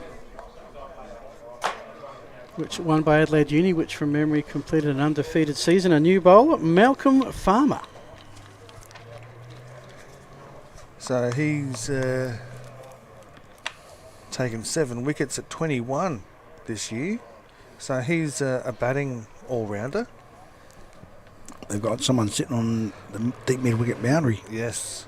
So you would expect some shots to come out this way. I'll tell you what, if he takes a catch, he's right next to our cameraman. It's going to be some great vision in a second. And they've got one at a deep square leg. Yep. Yeah. And one at backward square leg. So you would expect him to be attacking the stumps here. Well, we're not far from it being a 20-20 game.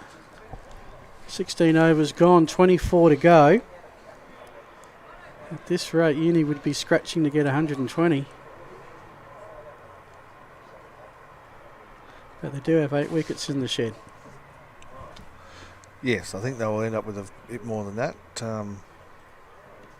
Nice start there. He's bowling a bit of leggies, I think. Yeah. I think there was a rule in the 50 over game that whatever you got in your first 30, normally you could get in your last 20. Yep. Not sure how that breaks down for a 40 over game. I reckon, that could have been the formula that the great man Richie Benno used back in the day. I reckon you could, that's well flighted, but a bit full there, and that brings that man a deep extra mid-wicket into play. And you can see there with the underarm to mid-on there that the... Come with glass shoulders. Yeah, yeah. But that's the thing with the leg spinners. Unless you're Shane Warne, you're going to bowl a few loose ones. Oh, yeah, for sure. Judd is scoreless facing his 15th delivery. When does this start to become a problem? I would expect him to start moving pretty soon, I'd say. I think he's had enough balls to get his eye in. That's 14 that he's faced. He's got to start playing some shots now. Yep.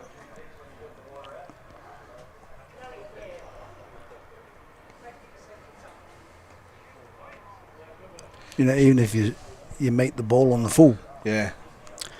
I've noticed so far, another observation from my first over 60s game, that the scoring, boundaries or singles, we've had 1, 2 and no 3s so far. Yep. Admittedly shorter boundaries. I guess that's what you'd expect in any form of cricket. Yeah, and that's a nice rank full toss. That's protected by the deep mid-wicket. Yeah. But that's typical, and the ball's really...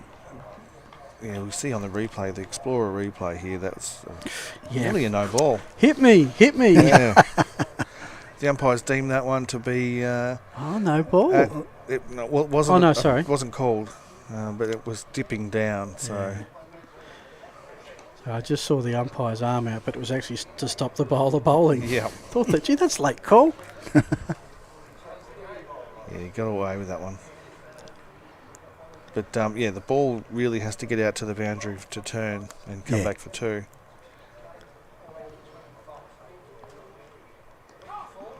That was a bit of a quicker ball, that one. It was. Well done. So the last ball of the over, and I think one of the other things you see in the veterans competition is that last ball strategy really comes into play too. So you want to try to manipulate the strike from a fielding perspective, and the bowlers like to finish their set with a dot. Sometimes that could be like the seam up bowlers would bowl a little bit shorter, or just sneak one down the leg side. That's right. And that's a strategy that doesn't really come into play much in the younger or the more commoner. Is that a word? I reckon this will be the last over before drinks. We were through 17, so I'll tell you what, we're going to get 18 overs in an hour. Yep. Better than England? Can someone send this to Cricket Australia and the English Wales Cricket Board and say, this is how you do it? Yep. I mean, admittedly, you're having a lot of bowlers off short runs, I'll give you that. But yeah. It's floated a pretty quick pace, and I think this is almost Hills Fleurieu getting through these overs before Adelaide Uni work out they're getting a bit behind here. Yeah, and that's a nice shot there through the covers. Judd's first run. Yeah, I was going to say, a bit of a running mix-up though. Lucky they didn't go back to the second. Yeah, that is Judd's first run, and the score that you're seeing there is an over out. They'll catch up in it shortly, but I reckon that would be his first run off about 16. He might have two, because there were two singles in that last over, and he must have scored one of them. But oops. Have you noticed they've dropped the deep mid on right back on the boundary now? Yep. That's so there's only has to get. Well, they got a deep mid wicket there as well, but there's 2 runs behind the mid wicket fella.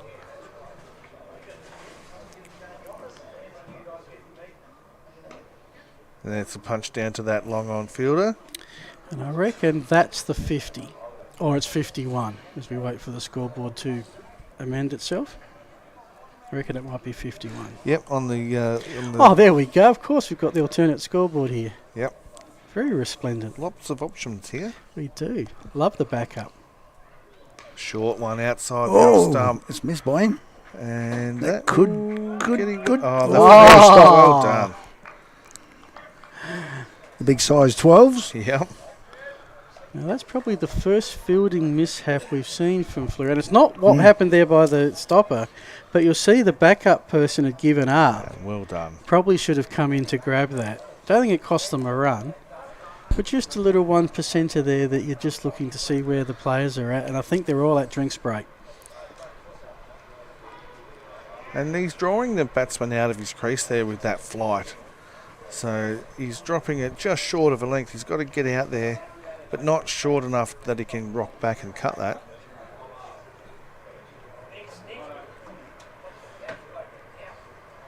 This one's a little bit full of it. You know, with Dave Wenham, he won't give you an inch. No. He does not bowl them down leg side. No. That's why he's got not many players on the leg side. Yep, no fine leg. No, that's right, and he makes you play to the offside. Mm. Oh, I thought that would be the drinks break, but just one person having a drink. I reckon they're going to go through to the 20. Ah, gotcha. Okay. Yep, that's the feeling I've got. Yeah, fair call. There is an unwritten rule where you just want to get on with it. Yeah, fair call. And the fielding changes generally happen unless something untoward happens during an over, but in between overs they make adjustments and then get the 6 balls through. As you can see here, the leg side is pretty well protected, although the mid-off and the mid-on are about just short of halfway back, but they're giving up a single.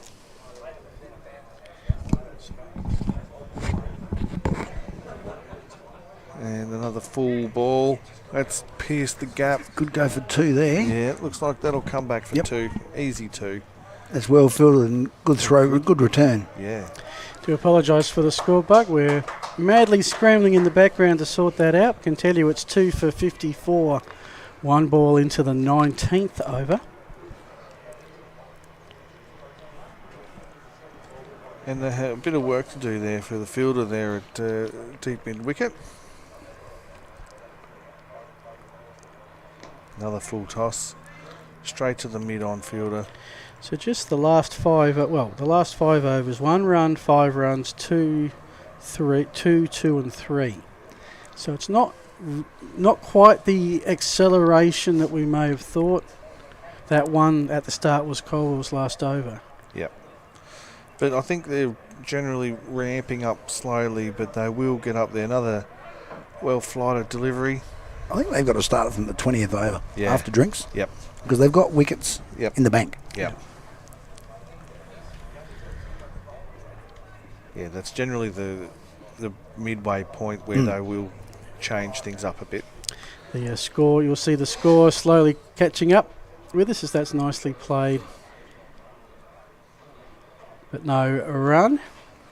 Behind point there. It's like a deep gully fielder. Yeah, it's a bit of a strange, all by his lonesome too.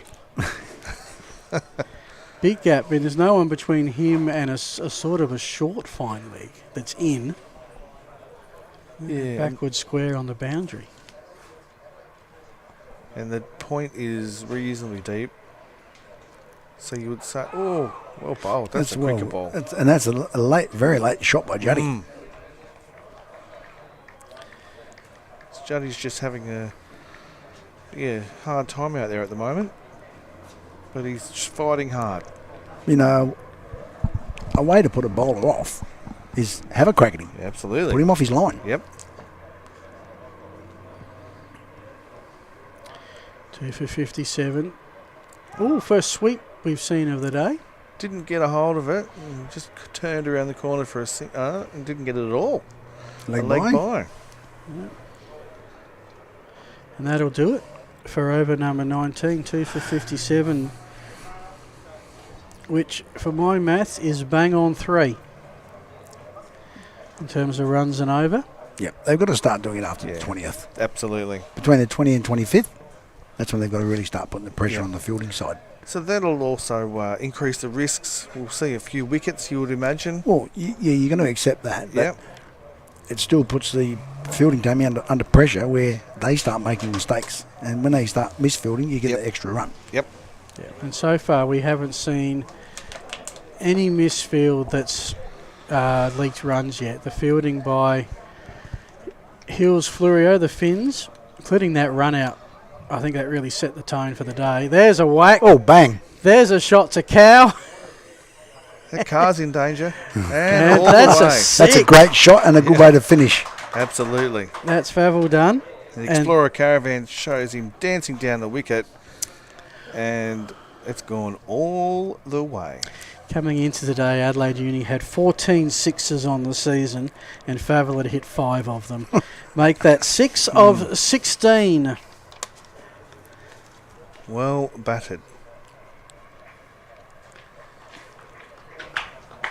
And now, well, we do have a helmet-helmet combo, but I think... Oh, no, they're both blue helmets. Okay. What I need to do, gentlemen, is work out a dissimilarity between these two players to work out which is which. And they're both using Gray Nichols bats, so we can't pick that. Yep. One's got a bit of red on the gloves and one doesn't. I reckon that's the best we're going to be able to do. There's a black stripe, I reckon, on the pants. Judd's got the red stripe, and our new batter, whoever that may be, we'll find out in due course. I think Juddy's probably carrying a little bit more weight too. Yeah, it's a little bit hard unless they're crossing to actually line them up. On his trousers, he's got a black stripe. Black stripes. Yeah, okay. Yeah. My cricket is slowly but surely catching up to this game. We are now in the 20th over, so we are expecting drinks shortly. And I assume during the drinks break we might be having an interview. We'll see. Okay. We have a little broadcasting team. You know, the three of us here. Mark Finlayson, a.k.a. B-Double. Mr. Shepherdson, a.k.a. Mark Shepherd, sorry, a.k.a. Shep. Yep. Mick Shepherd, sorry. That's me. A.k.a. Shep, and Phil Herden. Oh, I think I'm just Phil. Well, we might have to change that, Phil. Yeah. I don't have a reputation here yet. Yet. Got to ask about the double Bs. Because I drive a B-Double truck. Oh, right. Gotcha. And actually, B-Double, okay. I've never had that nickname before. But the first time I met... Well, there's your first field, Miss Field. And they're going to capitalise.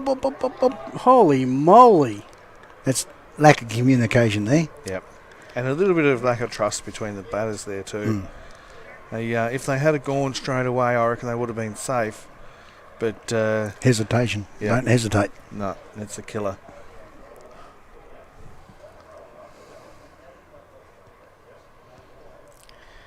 So we are in the 20th over, 2 for 59. He's seeing the over out now, I reckon. And that's... And that is drinks. Yep. On a warmish day, bit of cloud cover, but still warm out there. We might... And us commentators might have a little drink as well. We're going to have a quick break. You're watching the Blackwoods Tanner Shield over 60s Grand Final in the South Australian Veterans Cricket Association. With industry and technology constantly changing, It's not surprising customers look to Blackwoods for the right technical advice. Whether it's welding innovation and solutions, technical fastener expertise, professional electrical know-how, safety assessments and equipment, or on-site services and inventory management we have the right technical specialists and support network to get the job done. Yep, we are Australia's leading industrial and safety provider. But we're more than that. We're Blackwoods. To make caravanning come alive, always think 345. That's 345 Prospect Road, the home of Explorer Caravans. Adelaide's newest caravan centre is offering huge savings all year round on leading brands like Australia-made Viscount caravans, setting the standard since the 1950s. And the innovative new design RV range. And you won't get a better deal on quality-approved used caravans. Explorer Caravans won't be beaten on price, service or quality. Remember 345 for the best in caravanning. Explorer Caravans, 345 Prospect Road. Fodder produced on the farm is the most cost-effective feed option for all livestock producers. An ideal forage crop will be flexible with an early planting window and late season production. S&W Overland Forage Oats deliver quick establishment, repeat grazings and the opportunity for a high quality hay cut at the end of the season. Plant with confidence with S&W's establishment guarantee. My name's Millie and I'm your partner in the paddock. Make caravanning come alive at 345. Explorer caravans are on sale. See firsthand the newly released 2022 Viscount and Design RV range. There's a great selection on display right now in our friendly outdoor showroom. Explorer caravans, we have lots of stock ready for an immediate delivery. What are you waiting for? Get in first, don't miss out. Come and see us and grab your dream van today. Only at 345 Prospect Road, that is. Explorer caravans, see you soon. Take advantage of S&W's 7 forage wheat. It's an ornless winter wheat with plenty of flexibility and can be planted early without running the risk of running the head if the autumn runs dry. 7 wheat can fit into your existing cropping program without the need to modify or adjust your herbicide program, providing a quality forage option which allows you to take advantage of high stock prices and high feed grain prices. My name is Peter Gibbs and I'm your partner in the paddock. Explorer caravans are on sale. See firsthand the newly released 2022 Viscount and Design RV range. Get in first, don't miss out. Only at 345 Prospect Road, that is. Explorer caravans, see you soon.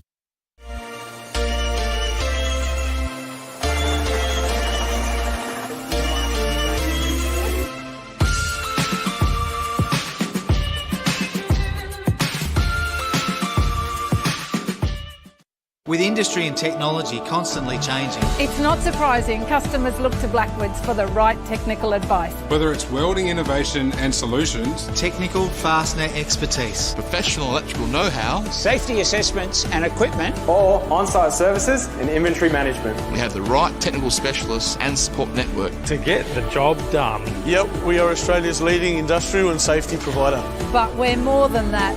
We're Blackwoods. To make caravanning come alive, always think 345. That's 345 Prospect Road, the home of Explorer Caravans. Adelaide's newest caravan centre is offering huge savings all year round on leading brands like Australia-made Viscount caravans, setting the standard since the 1950s. And the innovative new design RV range. And you won't get a better deal on quality-approved used caravans. Explorer Caravans won't be beaten on price, service or quality. Remember 345 for the best in caravanning. Explorer Caravans, 345 Prospect Road. Fodder produced on the farm is the most cost-effective feed option for all livestock producers. An ideal forage crop will be flexible with an early planting window and late season production.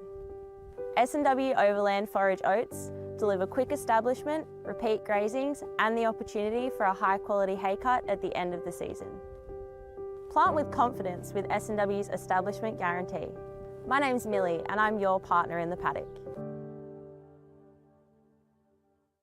Make caravanning come alive at 345. Explorer caravans are on sale. See firsthand the newly released 2022 Viscount and Design RV range. There's a great selection on display right now in our friendly outdoor showroom. Explorer caravans, we have lots of stock ready for an immediate delivery. What are you waiting for? Get in first, don't miss out. Come and see us and grab your dream van today. Only at 345 Prospect Road, that is. Explorer Caravans. See you soon. Take advantage of S&W's 7 forage wheat. It's an ornless winter wheat with plenty of flexibility and can be planted early without running the risk of running the head if the autumn runs dry. 7 wheat can fit into your existing cropping program without the need to modify or adjust your herbicide program, providing a quality forage option which allows you to take advantage of high stock prices and high feed grain prices. My name is Peter Gibbs and I'm your partner in the paddock. Explorer Caravans are on sale. See firsthand the newly released 2022 Viscount and Design RV range. Get in first, don't miss out. Only at 345 Prospect Road, that is. Explorer Caravans. See you soon.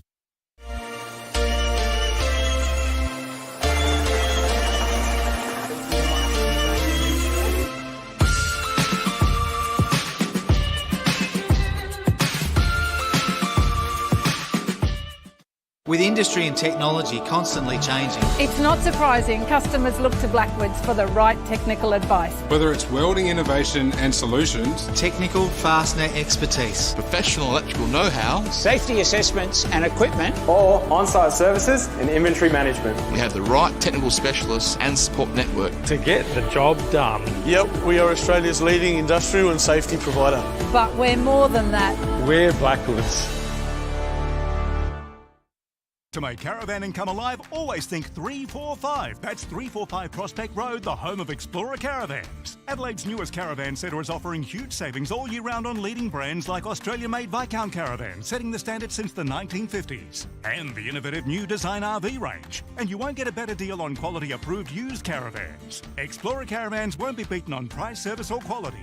Remember 345 for the best in caravanning. Explorer Caravans, 345 Prospect Road. And back again. Perfect timing. Perfect timing. So for a dot ball. So welcome back to the O60's Grand Final. Blackwoods Tennis Shield. Absolutely. And we'd like to welcome to the commentary position the O60's State Captain, Greg Quinn. Welcome. Thanks, mate. Thanks, boys. No Good to worries. be here again. G'day, Greg. Cheers. So what have you seen today from your vantage point? Well, the thing that obviously University have been the form team for the year. They've got quite a star-studded team. But this is the 8th grand final that Fleurieu have played in, so or 9th, I think.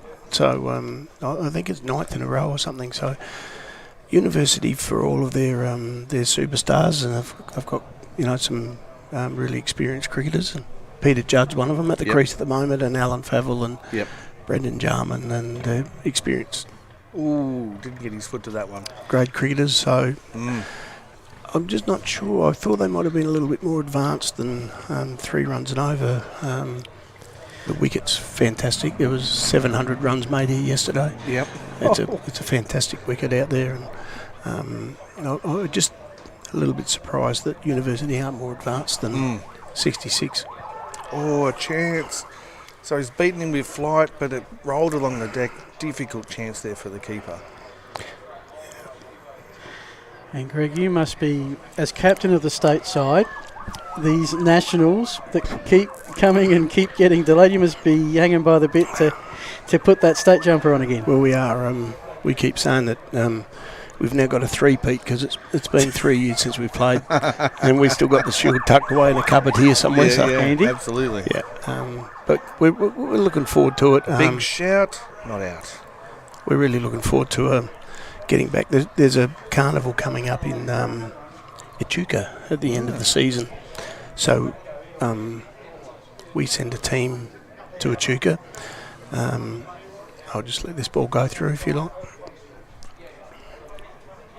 And Smith is in to bowl. Nice loop, but it's a full toss. Hit firmly to mid-on for a quick single. And that's something you don't hear all the time, but it was a well-made single. Yeah. So the Echuca Carnival is run at the end of the season, sort of 3/4 of the way through March. So teams from South Australia, Tasmania, ACT, and a lot of country Victorian teams. And it runs for 4 days. It's probably the closest thing that you get to national championships because it's quite a good carnival, standard carnival. Grounds are fantastic. Yep. In over there, and we play over the border in New South Wales and also in Echuca. Yep. So we're really looking forward to having an opportunity of sending a South Australian team to that carnival. So we're playing in the same group as ACT and Tasmania and Geelong centre team. Okay. So we've picked a what we think is a.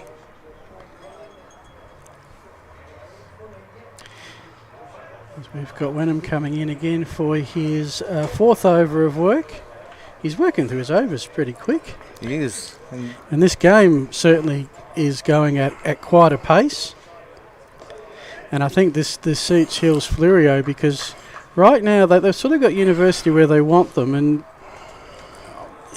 University will have their innings over before they know it. Yes, and that's one tactic that I think is lost on a lot of the modern players, is the over-rate pressure. Yep.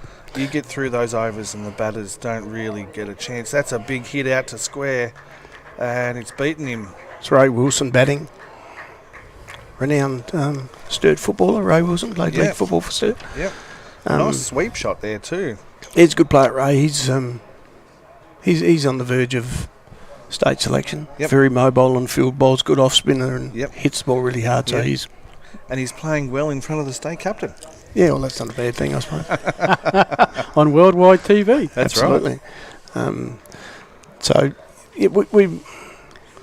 the good part of it you've touched on with the quick over rate. We don't run very far for run-ups, and that gets us through our overs quite quick. Yep. And it also reduces the time for the batsman to think about where the ball's going to be played and assessing the field and the gaps. And I think that's something that is underrated, I think. Yeah. There's... well fielded there by the feet. You're probably looking at two of the most mobile teams in veterans cricket, and that's such a big thing with our game. If you can pick mobile people that are able to run between the wickets and field well, you can usually bowl a reasonable line and length and get through your overs quite quickly. And in the field mobility is just a massive thing for over 60s cricket, and we have got better over the last probably 3 or 4 years with the interest that's coming through. We get a lot more people, a lot more men come and play, and a lot of guys, the young ones we call them, they're 60, just turned 60. Yep. So they're still mobile, and these two teams are two of the best mobility teams out there. That's right too. I think when the competition first started, it still had a bit of novelty to it, but the more the competition progresses, the more players come into the competition, the more serious it gets. Yep. And we've seen that. I played one game last year, and it was, it was still serious, I think, because I've filled in for the uni lads. Yep. And this year it was a step up in professionalism. I think the beauty that we have in South Australia is there's 8 teams, of which East Torrens have 2 teams out of this club. Yep. Which we're really proud of. I do like the East Torrens Reds red. That's right. And the East Torrens Reds blue. Yep. Dave Smith bowling shot. We have 8 teams, and we do play for, obviously, the grand finalists played for the Tennis Shield. Yep. Victoria don't have any of that. They don't play for any competition. Yep. So you might be able to tell us a little bit about the Tanner Shield and the naming of that? Well, I must admit he was, I think, I'm not too sure of his first name, but obviously a prime mover in the early days of over 60s cricket. Mike Stanley would be the one to be able to tell you more about him than me, but it was just moved and passed at one of the meetings that this Tanner guy was a prime mover in over 60s cricket when it first got going. Yep. Ooh. And the beauty of it is that you're exactly right what you said, how it gets more competitive. Doesn't matter how old or how young you are. If you're playing cricket or football or marbles or anything, if you can get into a grand final and play for a shield or play for a premiership, all of a sudden becomes very important. Absolutely. We were sort of talking about, these gentlemen who've played cricket for decades. Grand final day, would they wake up with similar nerves? Maybe not nerves, it's not the right anticipation, shall we say?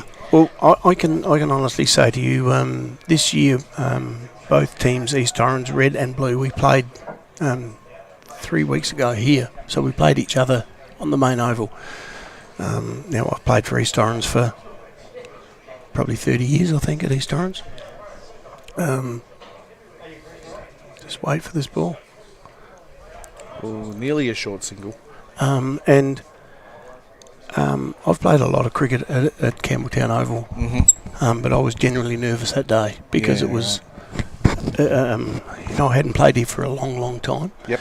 And the guy that I was batting with was Paul Clark, who's been in New South Wales state sides. He came down the wicket to me and he said, "Are you all right?" And I said, "Yeah, I'm fine, Paul." He said, "Well, you look as nervous as a cat on a hot tin roof." I said, "Well, you know what, you're right," because it was something that I didn't want to fail. Yeah. Not only for my team, but playing on an oval that I'd played, for a long time on this oval, and they do get nervous. It's a competitive edge. Yep. The flame in the younger days is miles. My flame is now about a half an inch, but it still flickers. Yeah, absolutely. It's still there. So as long as that keeps flickering. Let's hope. Yeah, absolutely. Yeah. And that's the beauty here too, because a lot of the players are playing lower grade cricket and playing with younger fellas and are starting to get a little bit behind the pace of the game. And this Veterans Association, whether it's 50s, 60s or 70s, puts blokes in a similar vintage together. Yep. And it's competitive at the right level. Yeah, it is. Some of us, there's a couple of us that still play Saturday cricket. Yep. Not many, but there's still a few, and that sort of keeps you. I've just finished at Christmas time, but it keeps an edge on you. Yeah. And the boys. It's a no ball. I was going to ask you one question, Greg. I noticed that the over 60s play every Sunday and the over 50s play every fortnight. Is that because they're getting softer as the younger they are? I would say yes, absolutely yes. We play every Sunday and it becomes quite a big commitment, but there's talk that they want to change it to every fortnight, but we're a little bit cautious with that because of the fact that, as you both know, weather intervenes a lot. Heat, rain. So if we're playing every fortnight, then you might not play for a month. If you get rained out or you get heated out, you may not play for a month. So we're fairly keen to... the team that I play for, the red team at East Orange, we've missed 3 games this year, just simply because we had a forfeit.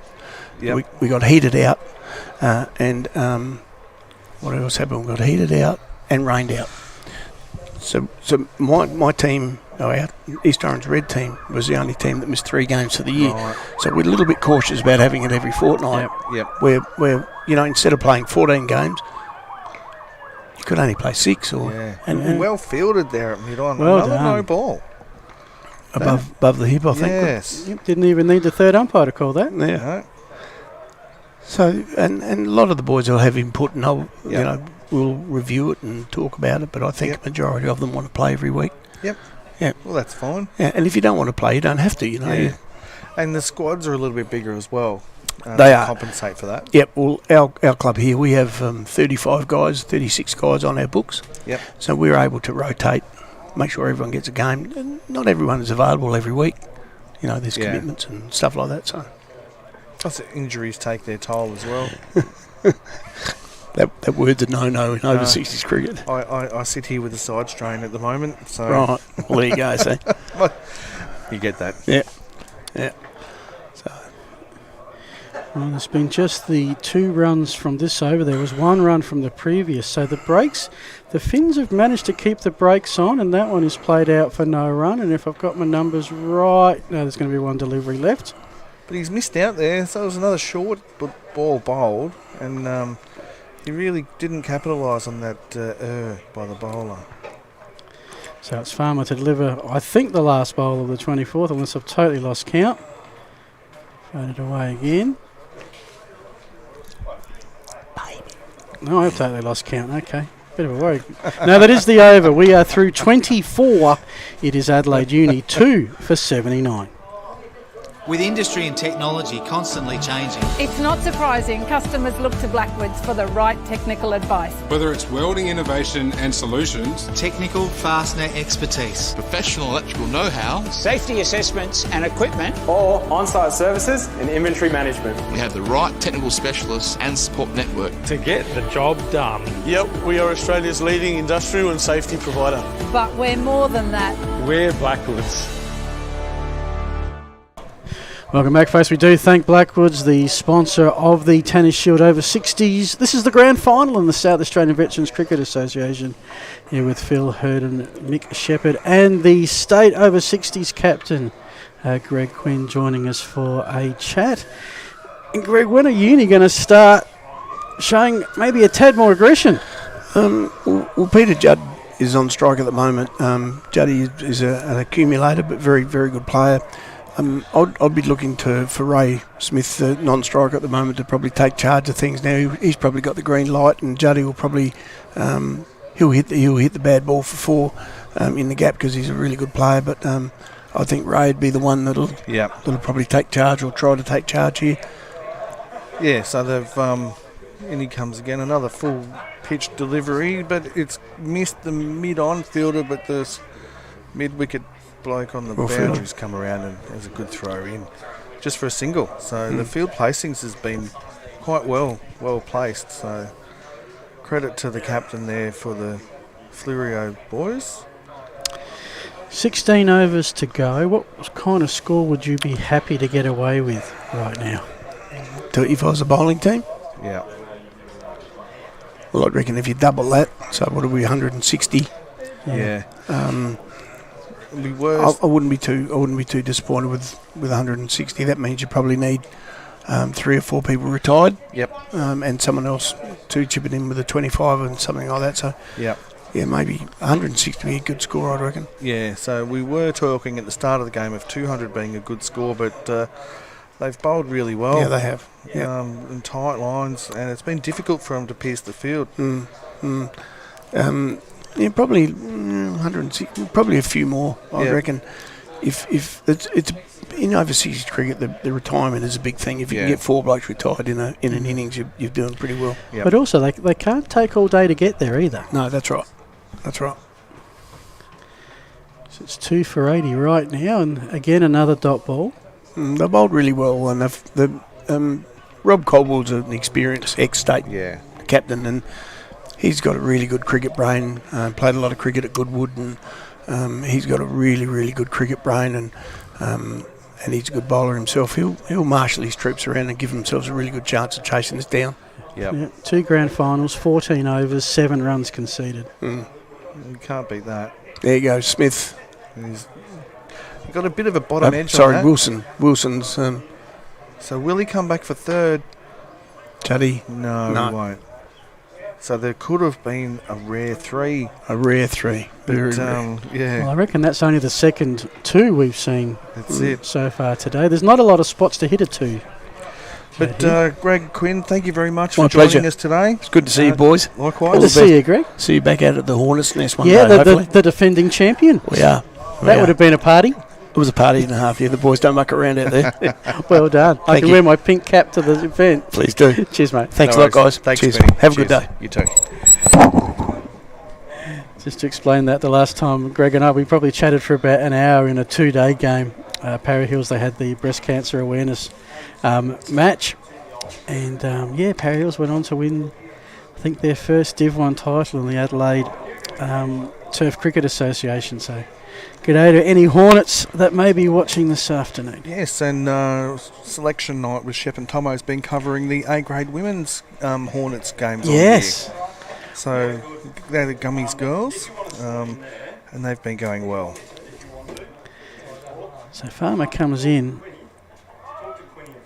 just conceded the 4 runs so far. 25 overs are in the books. And not bowling with a hat on. No. But yes, the bowling's been extremely tight in the Blackwoods grand final. I've been doing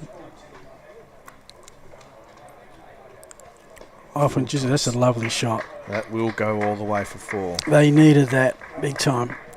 He just over pitched there, and Jody got down on the one knee, and nice sweep shot, quite square. It went close to the umpire, and it went all the way along the ground. And it was a very well controlled shot to get to the boundary. I have here a little thing that gives me runs after 5 overs, just to give a period of the game. The first 5 overs, Uni scored 15.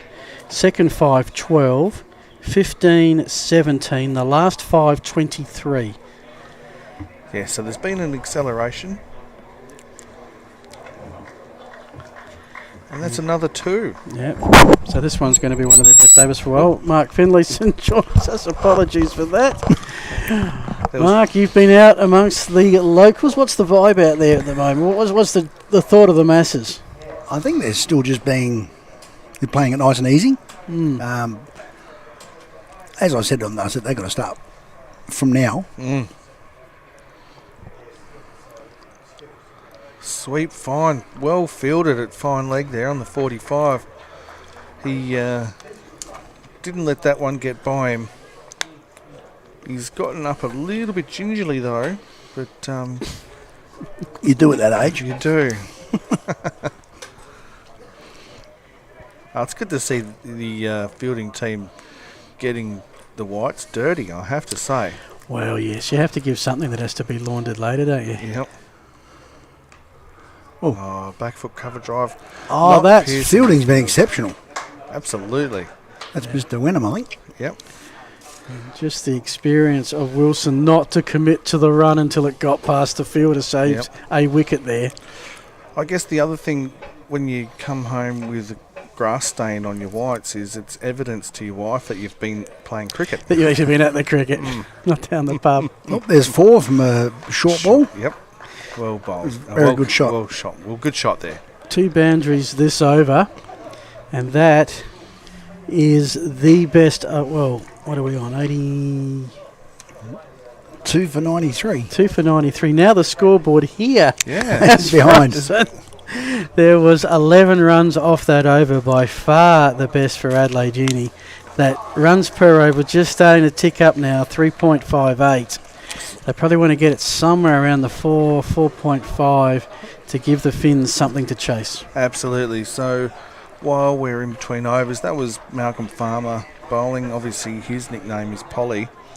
He has played for Enfield Methodist, Etsa, West Gambia, the Coorong and Walkerville. So he's been around a little bit as well. He took a hat-trick, Coorong versus South Gambia, all bowled. So that's a fair effort. His highest score is 112, and his best figures are 7 for. He doesn't give us the runs, just 7 for. 7 for. This is Smith coming in for full toss. Ooh. Yeah, and that's not the... Didn't put it I away. think that's not the first one he's delivered either. He's into his 6th over of work, only given up the 13 runs. Has David Smith, who only his 4th game, yet to take a wicket, and his economy was 13. So he's found a way to reduce that so far on grand final day. And again, straight to a fielder. A bit edgy there. So this is, yes, David Smith. So his nickname is Smithy. I think that's pretty obvious as well. I think if you're a Smith, your nickname's either Smithy or Smudge, one of the two. And he stands at the top of his mark. We have a special guest that's going to be joining us towards the end of the over to give everyone a heads up. Right on. And he's played for West Torrens District Cricket Club, Fulham, Glenelg District Cricket Club, Woodville District Cricket Club, Sacred Hearts Old Collegians, South Gawler and McLaren's District. So he's been around a fair bit as well. Covered a fair few clubs and a bit of territory whilst he's been at it, I might add. North to south. Yeah. His best bowling figures are 8 for 48 and 68 not out.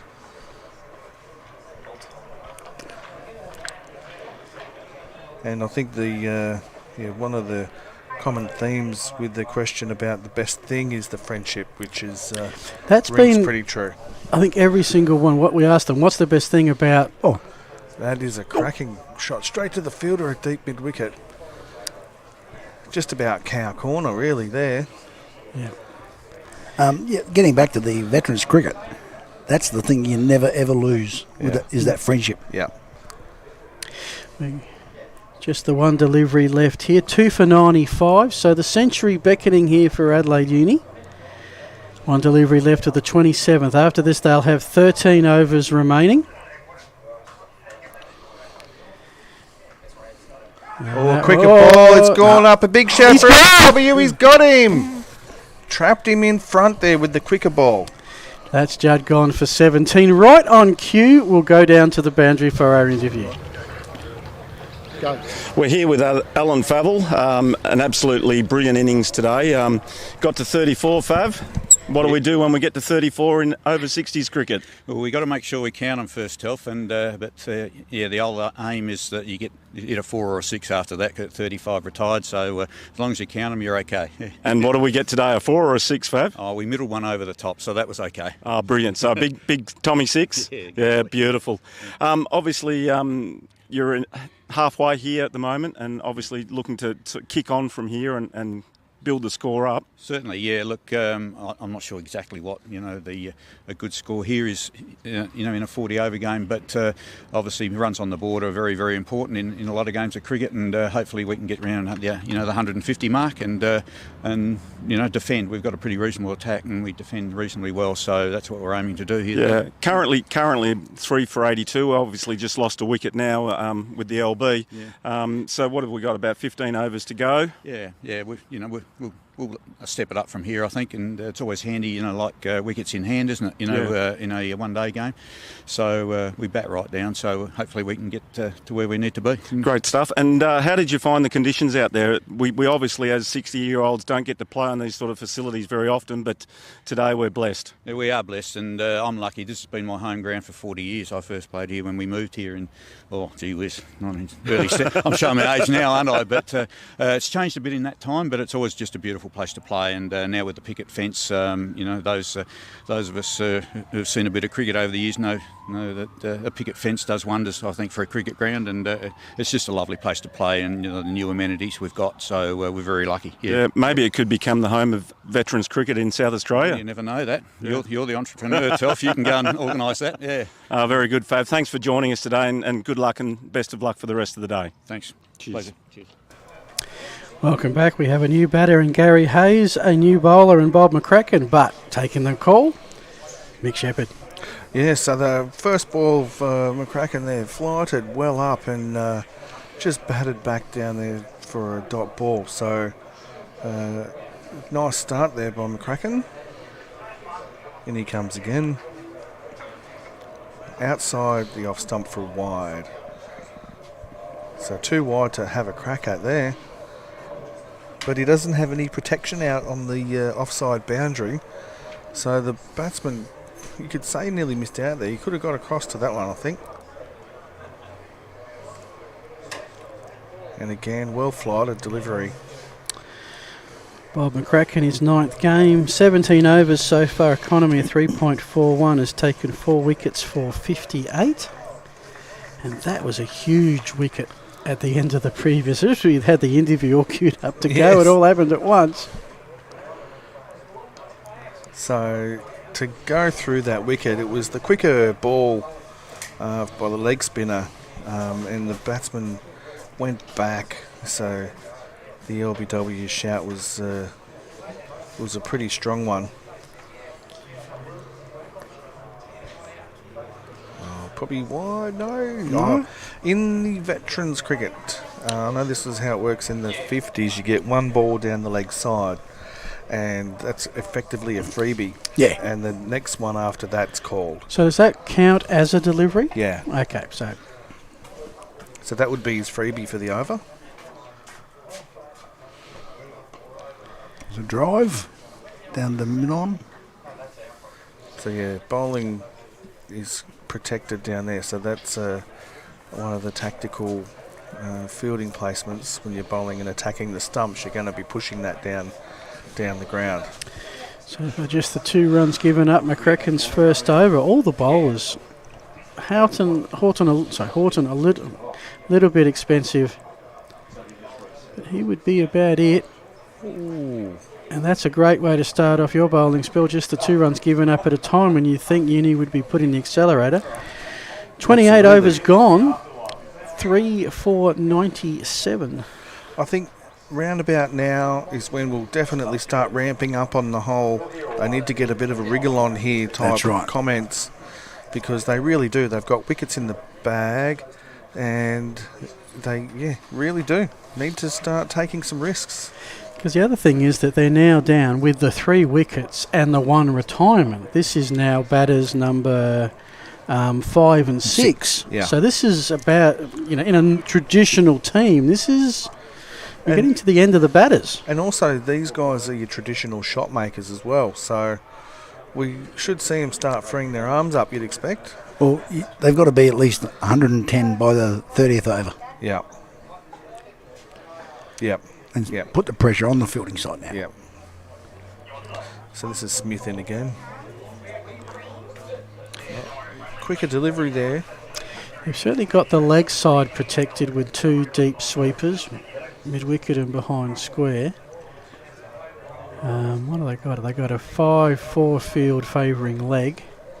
Just trying to work out where the biggest gap is at the moment. It's maybe just a tap out towards the umpire at backward square leg.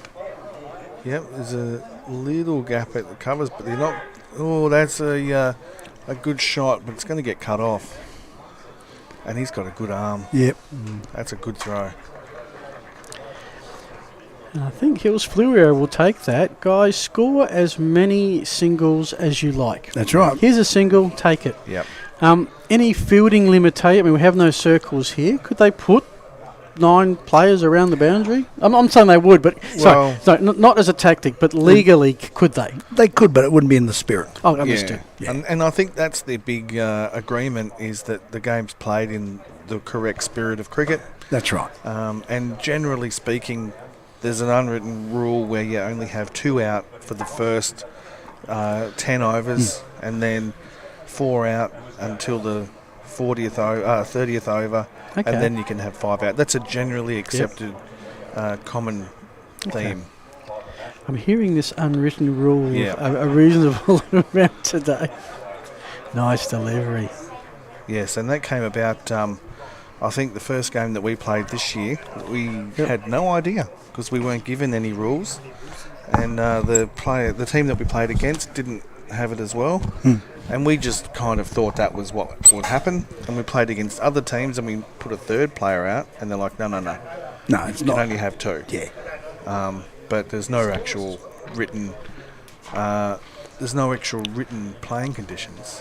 But I've just noticed a field change. Yes. They had a guy at deep cover. Now they brought him into a standard cover for Gary Hayes. Yeah, and we've got a slip back. Mm. Quite attacking at this stage in the contest. Smith 1 for 18. And he's tossing it up too. And he's got, this is actually his last ball of his spell coming up. He's gone through those, Anari. Yep. So he's at 1 for 16 off his 6.5. So he's given up just over 2 runs and over in the middle part of the game where you see teams start to accumulate. Yeah, they should be turning those singles. Yeah. Ooh. And you can see them 16. It's not quite the together to have 14 overs allowing just 9.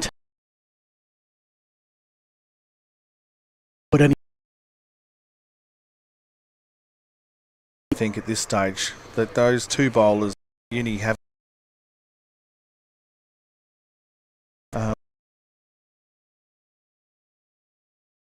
now when the next wicket falls, bring out a pinch hitter. Someone who's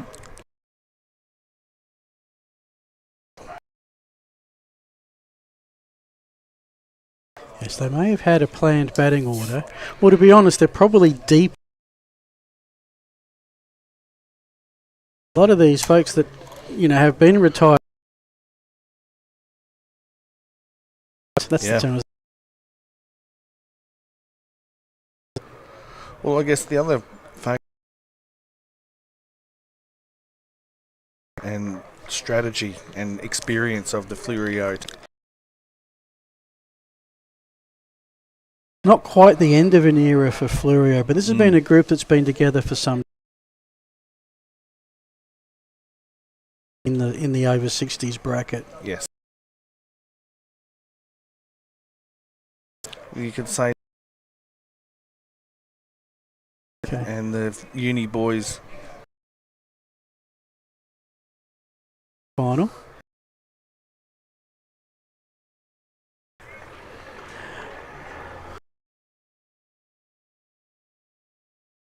Okay.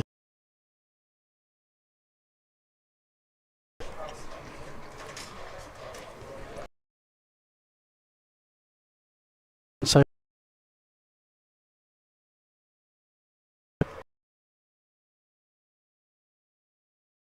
left so far. Remember in my band of this one's been just 17. Left. Overs to go, and they are yet to make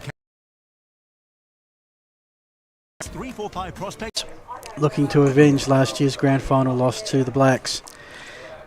So far, they're on track to doing that. They've bowled really well. Something that we didn't predict at the start of the day. No. The pitch report looked like a batter's paradise and a difficult day for the bowlers, but the bowling unit have put the ball on a dime to a degree. The fielding placements have been perfect for most of the day. Trevor Scarf, he's taken 10 wickets. They've left him to the final 10, so I guess that means he's only going to get 5 overs today. Their first match at Strath opened the season on October the 10th. Hills batted first, scored 8 for 116 in 33 overs, and they were done with a couple of retired not hurts. And Adelaide Uni picked those off, 1 for 117 in 31 overs, so pretty easy win there. In the match at Park 10, Hills again, Fleurieu batted first. They scored 174. Adelaide Uni got to 159, about 15 short. Was lucky to get away with that one. Very lucky. Big full toss outside off stump. Hit the ball straight back to him. He's gone down. Did well to field it. I reckon that's about the third full toss that hasn't been put away today. Just knocked around the corner. Quick single to backward square leg.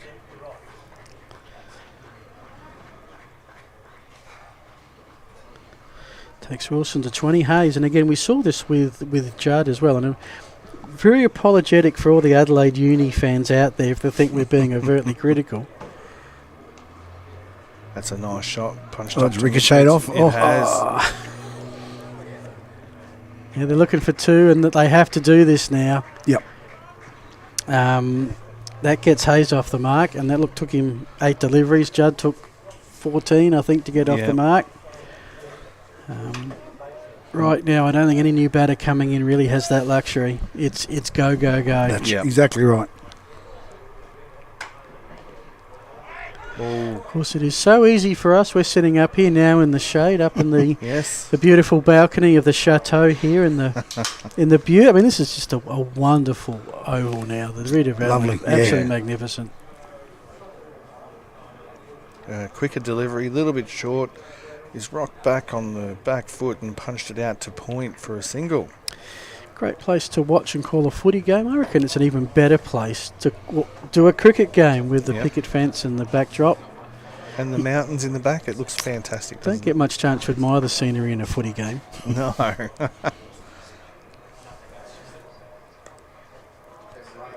And this one's worked up to mid-on. just pushed it a bit too hard for the single, and that ends the over. And the Nelson Teamwear scoreboard 4 off of it. Tells us that the score is 3 for 103. So, with your knowledge of the lineup that's left, and I'll bring it up for you to help out here. Oh, I thought I'll bring it up to help you out here. Mike Riley, Grant Chapman, captain. Tim Palo, Rod Cross, Anthony Crocker and Tom Gara. Any of those names strike you out as being a bit of a slugger? Tim Bellum. Yeah. They need a captain's knock. Yep, exactly right. And he's got the goods to do it. Yep. You know, you bowl him a bad ball, and he'll hit you, and he'll make you pay. Yeah. So we're suggesting next wicket or next retirement, he'll be next in. Yeah, but it doesn't look like he's padded up. But okay, maybe not. They've really got to start putting the runs on the board now. They do. They're just getting way too far behind. And I guess one of the things with the run rate pressure is they're going for the big shots, but if they hit it to the fielder, they get a dot. But they're not looking to turn the singles. They're not looking to turn the strike over. Yeah. And even there, like he was looking to just sneak it between the slips. Yeah, run it down there for a couple. Yeah. But you've really got to start. Yeah. I think that there's various stages where you're looking to consolidate, keep the scoreboard going, find the gaps, get a single. But that stage of the game is gone now. Yeah. They've almost got to go from crawling to running without walking. And again, dotting it up. Yeah, and look, McCracken, he's another one. We've got 2 deliveries left of his third over. He's conceded 3 runs. Oh, we haven't really seen it yet. Hasn't been any at all. No. That could be a wide, yes. Yep. Okay. Not a lot of sundries from memory. We've seen a couple of leg byes, 1 no ball. That's the first wide. Or maybe another wide. 2 wides? Okay, Yep. fair enough. And I don't think we've seen a bye as yet. Oh, no. That's good. So, that is a full toss. That could be, I think, but dancing down the wicket saved the height no ball there. That's right. So that was lucky to get away with that one. And out of the wicketkeepers union, it's always good to see no buys. So you were in the umpires union and the wicketkeepers union. Yep, Oh, absolutely. And the off spinners union. And the off spinners union. Yep. Okay. I'm a union man. Last ball of this 32nd over. And they're going to take a risk on this occasion. They took on the fielder and the uni won that one. And I guess just to cover the wicketkeepers union here, the keeper is doing a sterling job of his requirements, which is long sleeves, pads on the outside, and a cap. So obviously keeping up to the stumps, he's got the helmet on. Sun smart. And that's right. So he's doing a good job. Indeed. And no buys. No buys. Yep. That's right. Happy with that. So I'll be backing both keepers from both teams here, and obviously both umpires. One question I didn't ask before we went to air, and I probably should have. Is there a player of the game today? I guess that's one for Anthony, isn't it? They normally do have one for the spirit of the cricket. Like they'll get a bottle of wine. Yep.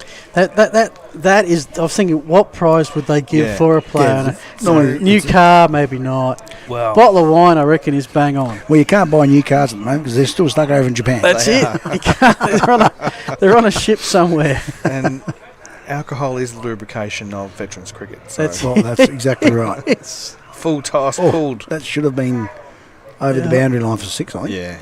Yeah. Well, look, every time that Adelaide Uni have gone whack, they've whacked it to where the fielder's been waiting. They have. But I guess coming back to the Player of the Match award, it is slightly different to normal Player of the Matches. Okay. Let this one go through.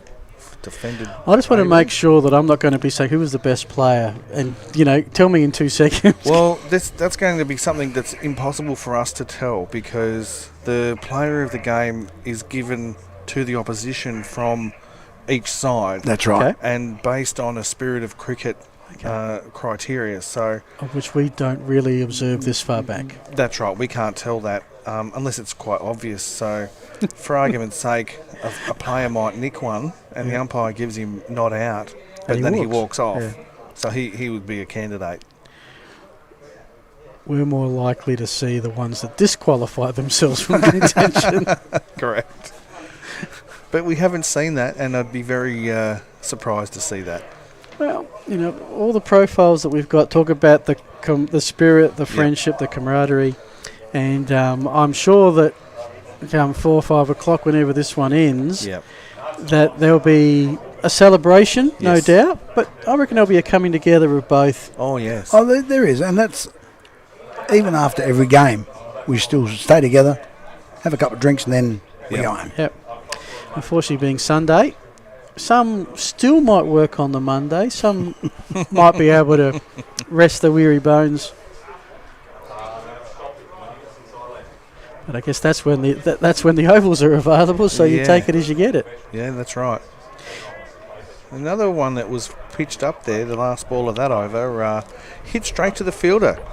So I guess we're looking at the uni lads trying to go hard and trying to get it into the next gear, but they are finding the fielder rather than finding the gaps. So that's starting to play. Yeah.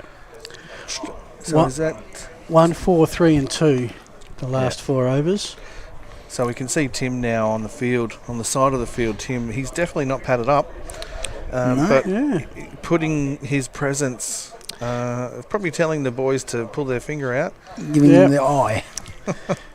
Well, I mean, there is 7 overs left, 108, and only 3 wickets down. Yeah, it's not enough so far. I thought 160 was the par, and they're 52 runs short of that with 7. They got to average about 7 and a bit just to get there to that. And you think that 160 is low, so unless it's I know it's very good bowling, but maybe the pitch is playing very well.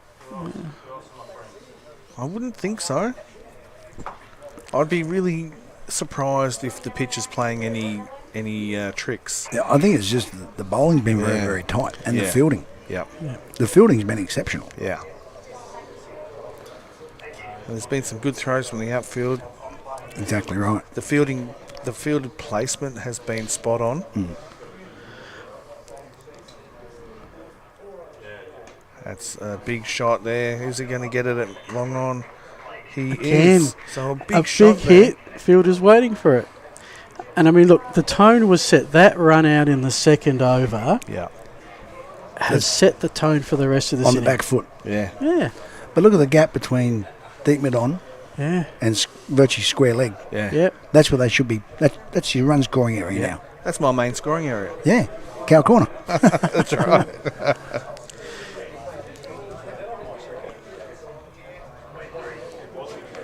That one's punched out to deepish point. And again there, you could say that was a 1 or 2, maybe a boundary turned into a 1 by the field placing. So they've got that deep point about 3/4 of the way back to the boundary, giving up a single, but that cuts off the boundary. So I mean, there's 1, 2, 3, there's 4 fielders, maybe 5 saving boundaries now.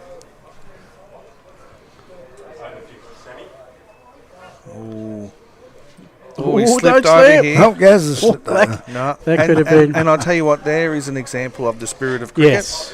The batsman slipped over halfway down, and you could see the intensity in the fielders just drop. They don't want to run out a player who's on the ground. So that's great play. Magnificent demonstration there by Mr. McCracken. He's hoping this will be reciprocated in his last 2 deliveries. Well flighted. But to give you an example of the field, there's a 45 at behind square leg boundaries, very square, a mid wicket, a straightish mid on with a long on. He's very straight. A deepish mid off, and that is punched out. That's finally past him. It could be the first boundary for a while, and it is. Yes, good chase there. It was a very good chase. Yeah. That will stretch the hamstrings a bit. So there is the end of the over. We're through 34. Yep. And on the Nelson Teamwear scoreboard, 3 for 115, 6 overs remaining. Is it about to happen?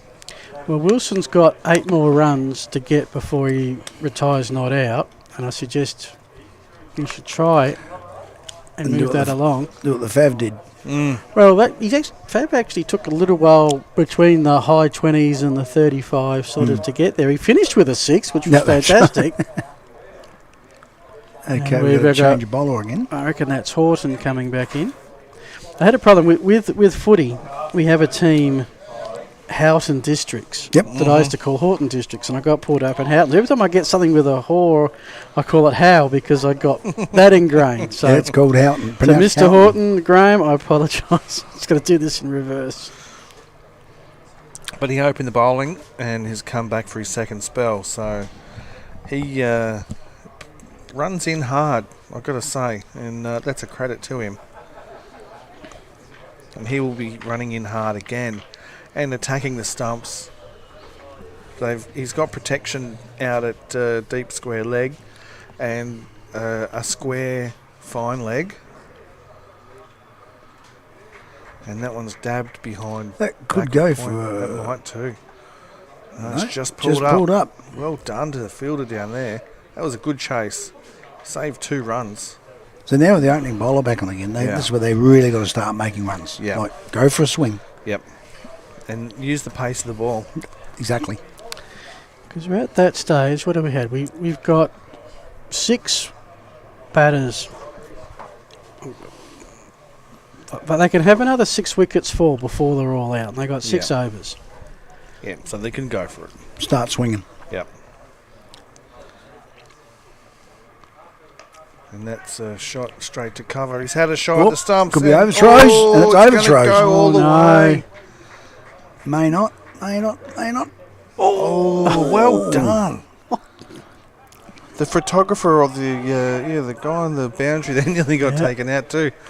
The guy taking photos. First time today the fielding has let the fins down. But if you think about it... It was worth a shot. Yeah, risk reward. Do I concede 2 more runs if I can get that wicket? Yeah. That's right. And it's not as if they were around about the 180 mark. No. Yeah.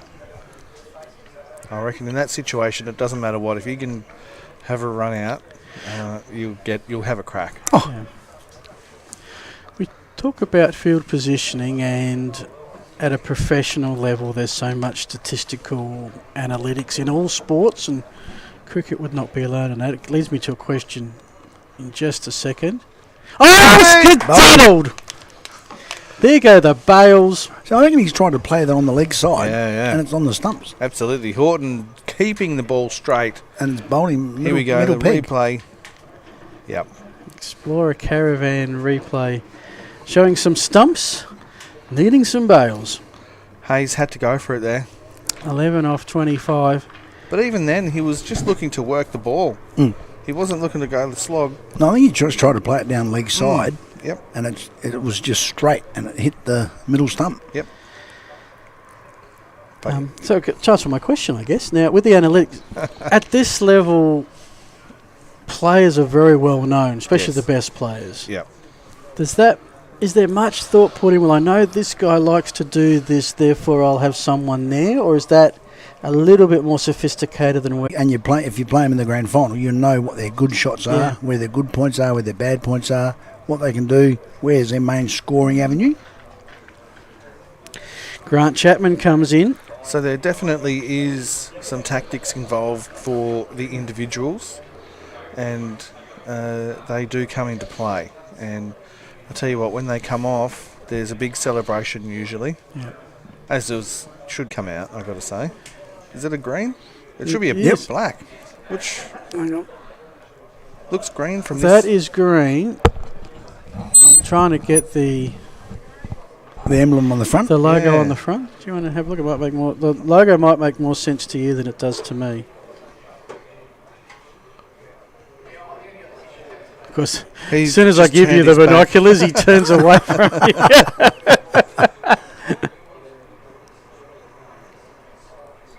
There we go.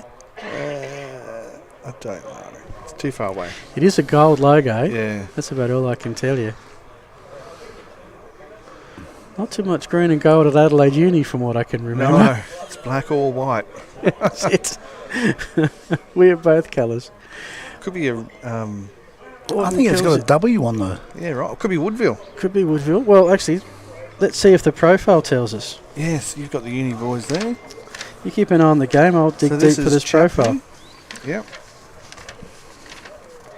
As usual, well, Grant Chapman Chappies. Okay. Kensington. That's not a Kensington. No, that's cap. their brown It's a caps. brown, yep. Okay. Oops. Just a little bit behind the pace on that one. We've punched into the cover region for a dot. Made his Kensington A-grade debut in 1971, did Grant Chapman. Wow. He was a lefty with the bat and a righty with the arm. Various premierships at University in Kensington. And loves to play as a senior, contribute as a senior. He's got a nice style about it. Yeah. Opens the shoulders up. Did he You really see his connect that first well? two balls that he's actually tried to attack. Yeah. He knows the story. And that is it. We've got 5 overs left. The score is at 119. There was 5 off that over. Yeah, look, lots of 20. From 20 to 25, they scored 23. 25 to 30, 17. 30 to 35, 20. So 4 and over. It's on the higher side of the day, but it needs to be 30, not 20. And they've got 5 overs left. 5 overs to manufacture Even at something, 10 and over, so- that's just under 170. Yeah, they need a minimum 150 now. Yeah. Yep. Completely. And then look, if they get 150 runs on the board, and I just reckon in big runs on the board means something. Hard to get. That's right. You know, you Hard always to see chase down. Australia and, you know, the dead rubbers, that 4th innings needing 100 and something. Yep. And there's a big shot down to long on and down there for a single. You know, you've noticed... Oh, no, they've come back for a second and they've taken one on the arm, which is good running. I remember there was one game where Australia only needed 115 to win against New Zealand, and they got rolled. Yep. Those short totals are always hard to get, but you know, they always say 200 is easier to get than 199. Yes. Or harder to get than 199. Yep. Short outside, upish, one bounce, one hand. You have to be confident with catching in one hand. Hey, that would be a wicket in some backyards. That's right. One bounce, one hand. And the umpire's doing a great job here. I have to say, he's changing from square leg to square leg. He'd love the lefty-righty combo, wouldn't he? Big credit there, because he could have stayed at point and nobody would have said a word. But, yes. They got the guy at deep square leg. Yep. And they've actually spread them out a fair bit now. They've got a deep fine leg. So the field is spreading, because I dare Basically, say, the gap is us. Yeah. It's straight to us, you might have a chance to split backward the square sweepers. leg. And really, the offside is fairly close in too. Yeah. So he only has to connect onto one. He's going to have to bowl very straight here. He's coming around the wicket, which he has. So he's tickled that around Single? the outside. Yep. For a single to behind the square leg. So the umpire is earning his money He today. is. So basically, on that occasion, Chapman took the run that was given to him. Yep. And I think Hills Fleurieu will be happy to give away singles for the next 26 deliveries. Yeah. Absolutely. As long as they can stop the boundaries and the maximums. Full toss here. He's punched out to straight the to the man. fielder again. Yep. Yeah. A lot of work for one run. Another 5 metres either side. Yep. And it may have been a 4. Yeah. Really, all the fielder had to do there was just judge the bounce of it. Yep. And I think the umpire's worn himself. He's done out himself. here.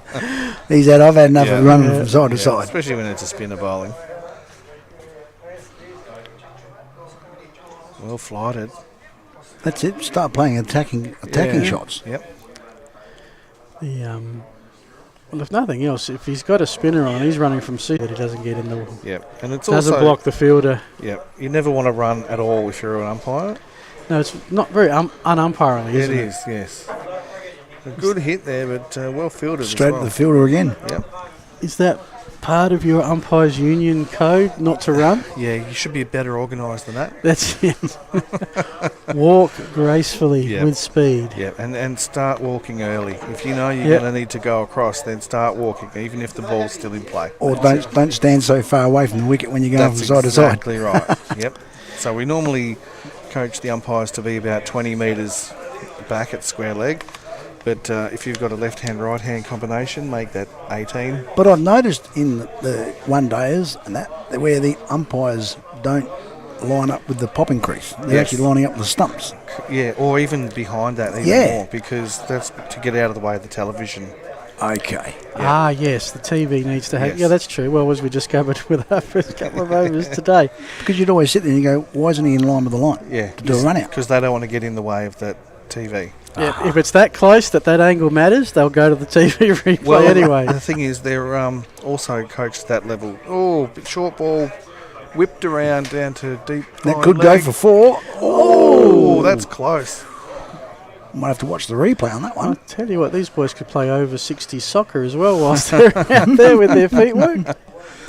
We're going to get a replay on this one? No, we're not. We're not? No, we've got a multitasking producer just got hands full at the second. Right. So. Well, that's okay. Oh, so Tim Pellin's padded up to go in next. So he's basically read the riot act to his players. Get the moving. Nice little. It was screamed off the bat. That was one of the louder sounding hits we had today, and it was a dot ball. Actually, the bat Tim Pellin's got, he's had that for years, and it's I think it's a Reebok bat. Yeah, right. But gee whiz, he's probably had it rebadged. But geez, once he hits it. Yeah, I reckon about 25 years ago when I was playing for Teacher Gully, I played against him when he was playing in 4th grade. I reckon back then. Yep. I didn't like facing him then, and we didn't like it when he came out to bat either, because he was he hurried the scoring along. Didn't like hanging around. Well, my first B-grade game in district cricket, I actually faced Jason Gillespie. Yeah, right. Oh, wow. And the first ball he bowled me, I didn't see it.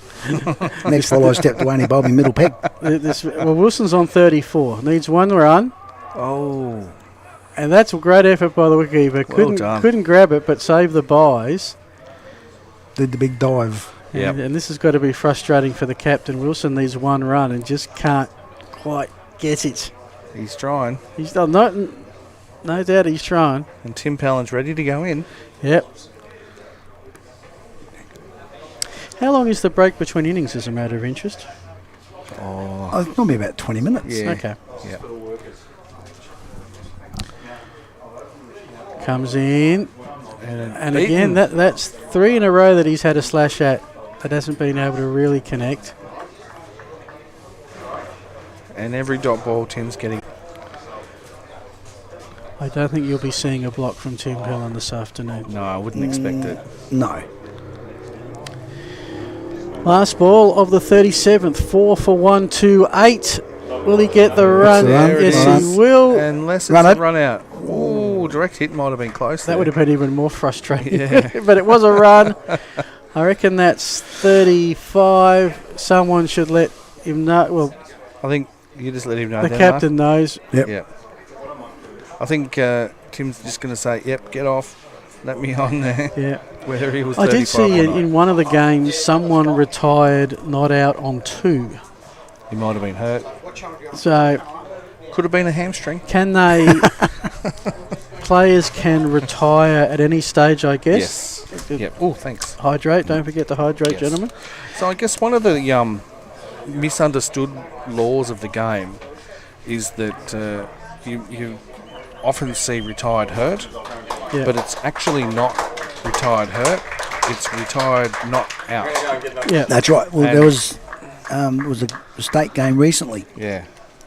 Against in the the Big Bash, where South Oh, Australia yes, were playing. the prelim final. Yeah, and they said, he's going off hurt. Yeah. Because he'd actually done his hamstring previously. Yep. But what should have happened there, so you still have the option. The captains can say, right, you're done. Now, he can retire a batsman, and if the captain says, that's it, you're done, you can actually retire out. Okay, but you can't come back in and bat. That's right. Only if you're retired hurt. Or retired not out. Yes. Yeah. 3 overs Three to overs go. to The go. 38th, 39th and the 40th. That's 3. Wenham will possibly bowl 2 of them. I think TP will start swinging from ball 1. Yep. Here we go. Here's ball 1. And it's the floppy and the floppy. Yep. You don't see that very often. No. And Pallen's punched that up to mid-off to get off the mark for a single.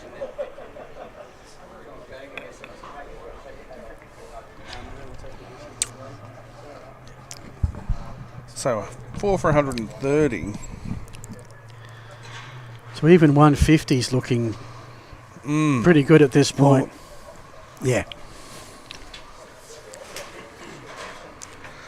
There's plenty of questions to ask. Is their score going to be enough? Yeah.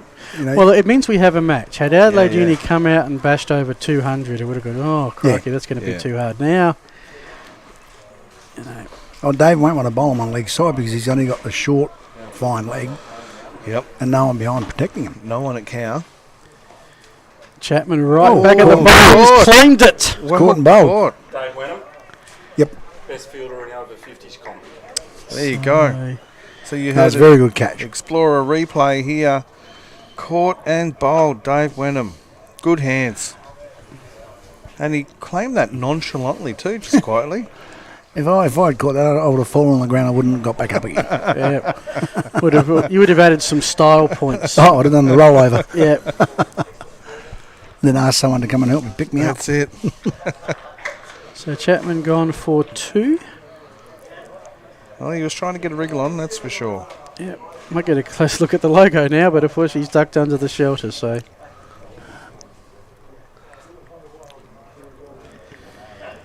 Well, it looks stylish anyway. I do like the baggy green look. This is Riley, Mike Riley, who averages 20, highest score, 35 not out. I'm looking for strike rate 50, so. It's a cross bat logo with CC on it. Right. Some cricket club. Could be his club that he. I wonder is how many involved with. cricket club logos there are on the planet with God. cross bats. Yeah. Almost all of them. And if they're not the cross bats, they've got the stumps. Yes. Okay, Mike Riley's the left-hand batter now. Here we go. Little It's a quick single. job into the covers. Yep. That's the minimum what they need. They nearly need to a definite run off every ball. Well, 6 and over will take them to 146. So a single every ball, the occasional boundary, 150. Yeah. And they'll say, well, that gives us something. Yeah. And we just got to bowl the lights out.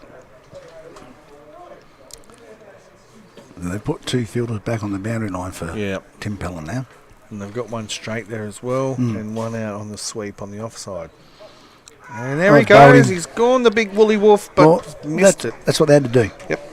Yep. And that looked very, very straight. The Explorer replay. Dave Wenham.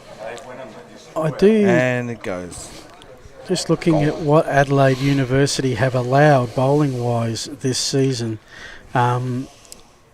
Southeast Coasters scored 183. Hills Fleurieu scored 174. The Eastern Reds scored 142. The Goodwood Eastern Rangers 155. All the rest are under 100 or 100 thereof and just under. So, yeah, they feel we've defended that most of the season. We've defended that many most of the season. It comes down to now that they've batted, they've got to bowl tight. Yeah. And field well. Yeah, and put the pressure back on the batsman. Yeah. That's right. And I guess that's also, I guess we'll find out how well the Hills Fleurieu Finns handle that pressure too. That's exactly right. So the experience will count for a lot. And they'll be nerves, like they've got to go back in the bat now. Yep. And the pitch has got a bit older. Mm-hmm. So a bit lower and slower. Exactly.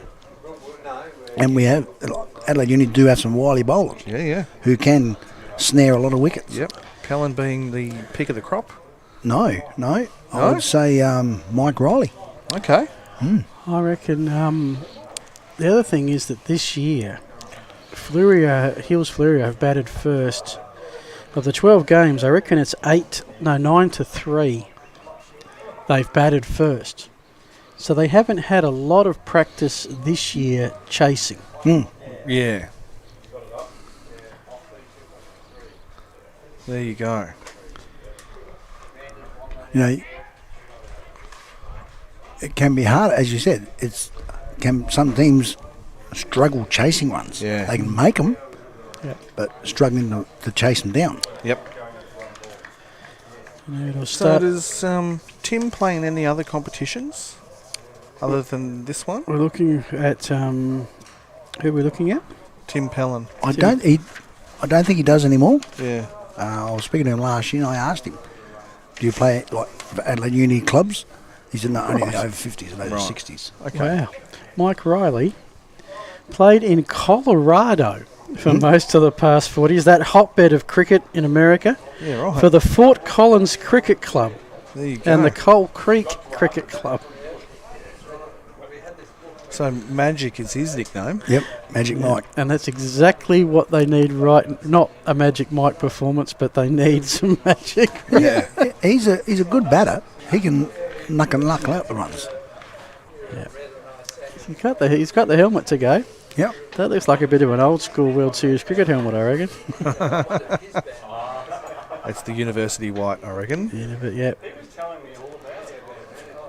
Oh, and went for the cut shot there, but just got a bottom edge on it. And that's it. No, it's not. So we're out of whack. That's the first ball of the over. Houghton delivering his last. He's 1 for 26 with 5 deliveries left. And then Horton even. Oh, Horton. Oh, jeez. $1 in the fine, Joe, every time I've said that. I think I'm up for $5. So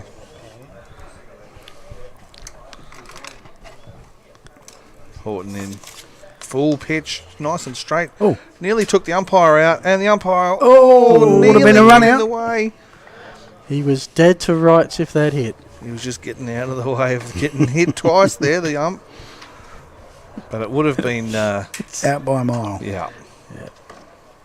No TV replay required.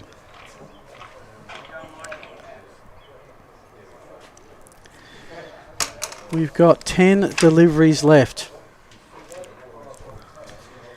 2 new batters.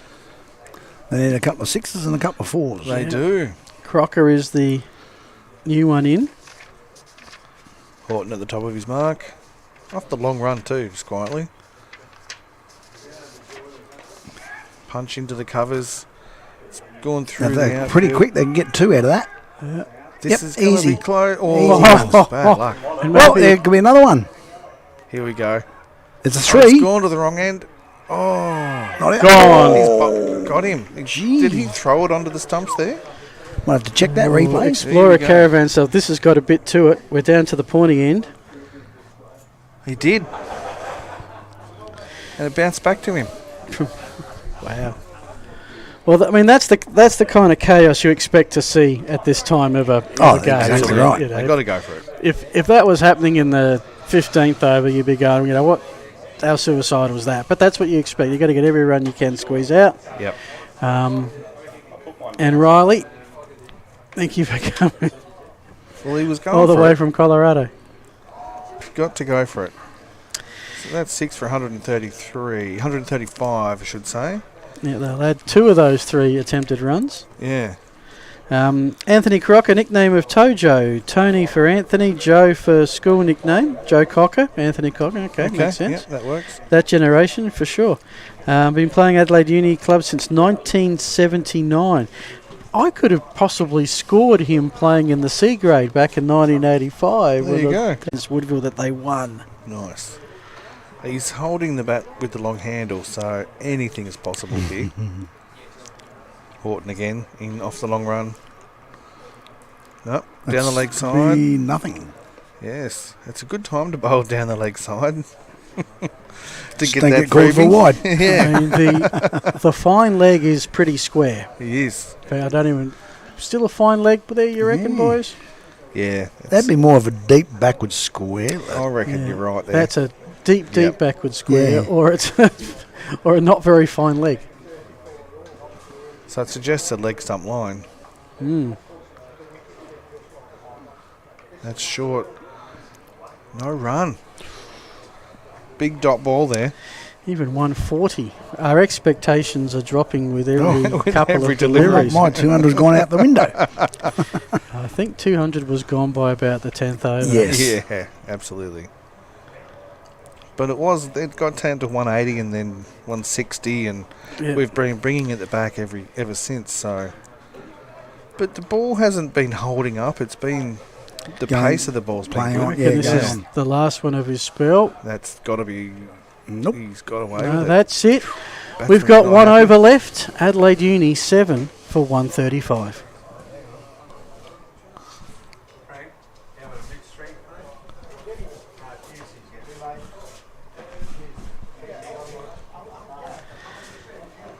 And so Crocker 2, Cross yet to score. The wickets have been falling. So actually they've only got, they might not see out their 40 because they've had 2 retired. Yep. So that in some form is 9 for. Yeah. Yeah.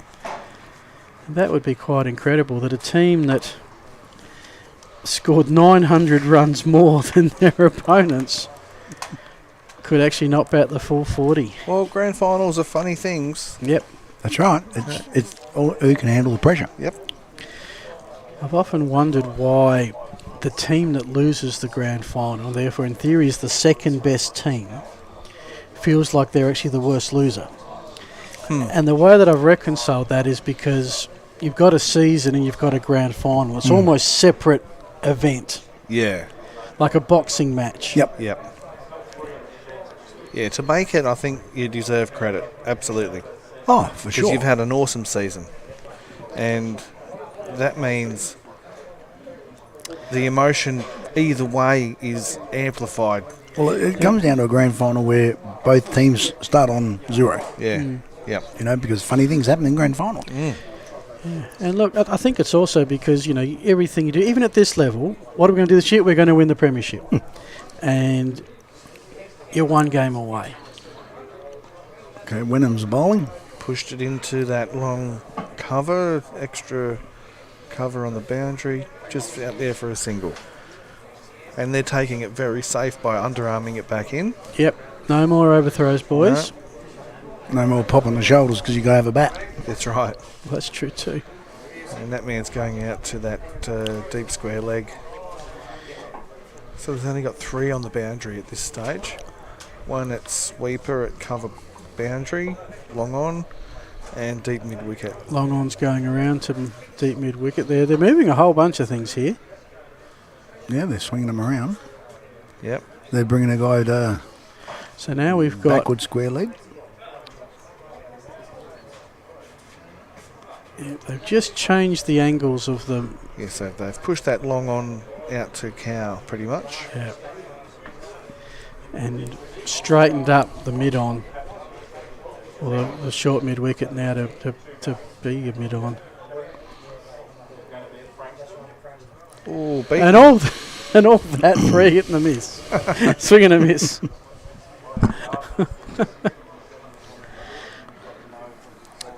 Right, 2.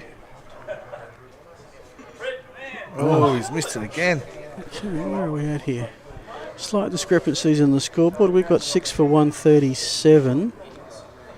Yep, 38.4 gone. I would say this is the last over. Yeah. They started from that end. Yeah, so this is the even end. And it's a mid on there for a single.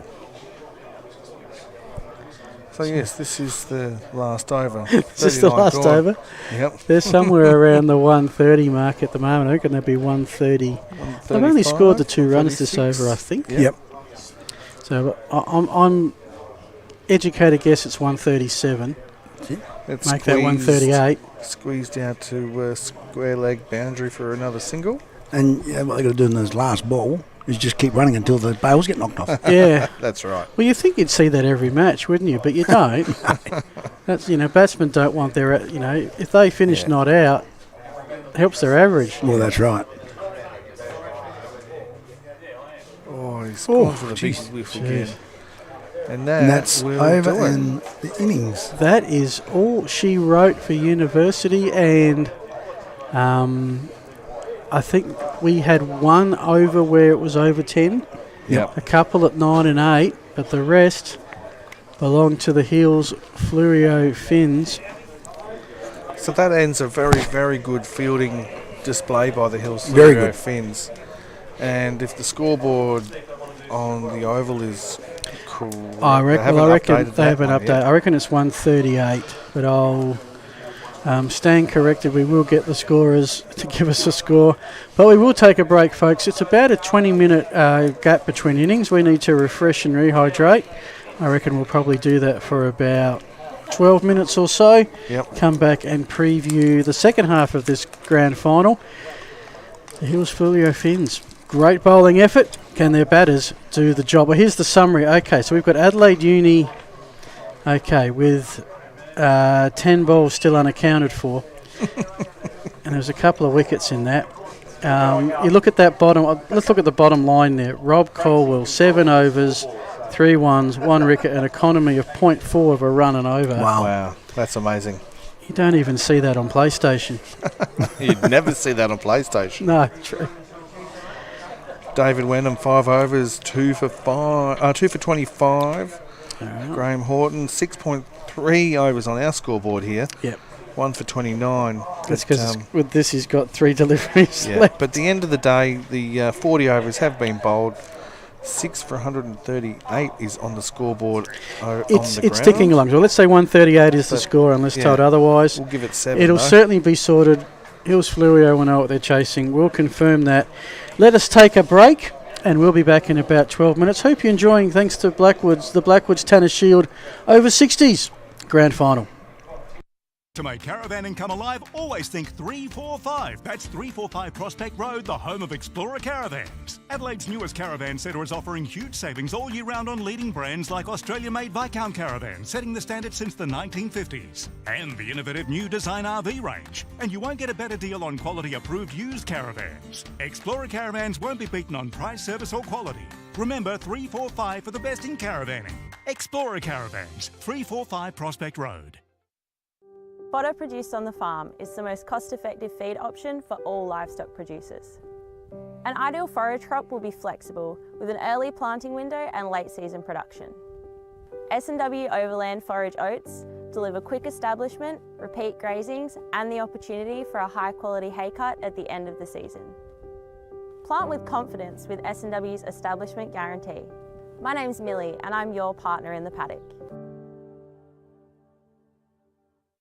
Make caravanning come alive at 345. Explorer caravans are on sale. See firsthand the newly released 2022 Viscount and Design RV range. There's a great selection on display right now in our friendly outdoor showroom. Explorer caravans, we have lots of stock ready for an immediate delivery. What are you waiting for? Get in first, don't miss out. Come and see us and grab your dream van today. Only at 345 Prospect Road, that is.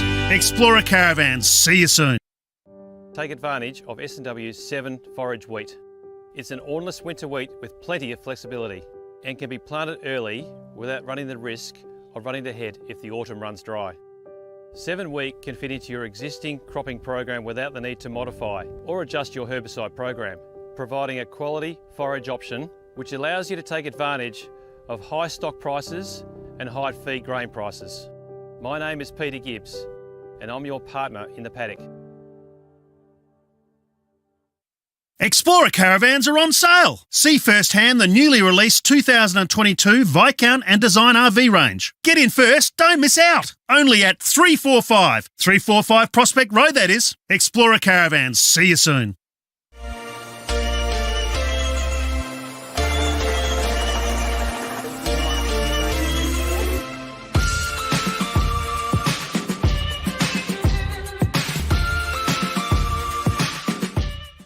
With industry and technology constantly changing, It's not surprising customers look to Blackwoods for the right technical advice. Whether it's welding innovation and solutions, technical fastener expertise, professional electrical know-how, safety assessments and equipment, or on-site services and inventory management we have the right technical specialists and support network to get the job done. Yep, we are Australia's leading industrial and safety provider. But we're more than that.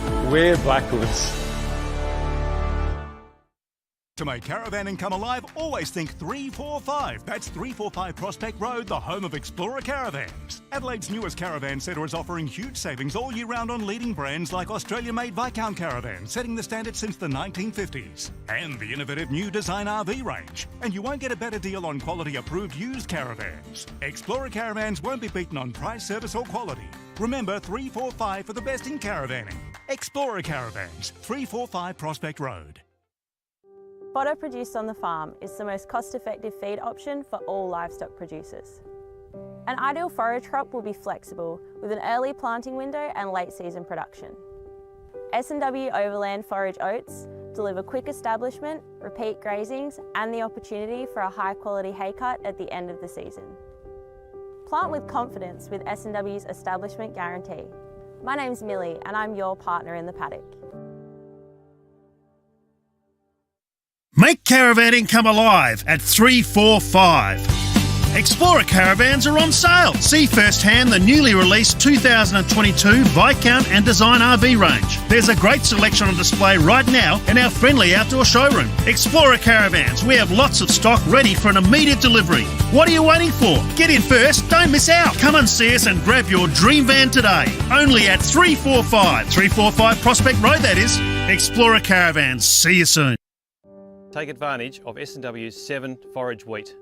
It's an ornless winter wheat with plenty of flexibility and can be planted early without running the risk of running the head if the autumn runs dry. 7 wheat can fit into your existing cropping program without the need to modify or adjust your herbicide program, providing a quality forage option which allows you to take advantage of high stock prices and high feed grain prices. My name is Peter Gibbs and I'm your partner in the paddock. Explorer caravans are on sale. See firsthand the newly released 2022 Viscount and Design RV range. Get in first, don't miss out. Only at 345 Prospect Road, that is. Explorer caravans, see you soon.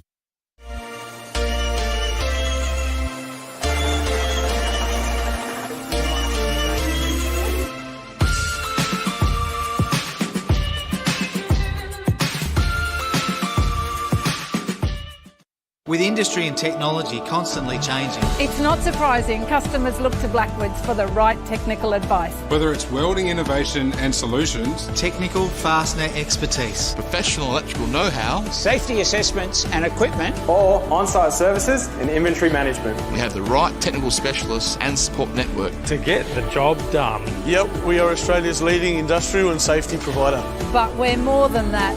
We're Blackwoods.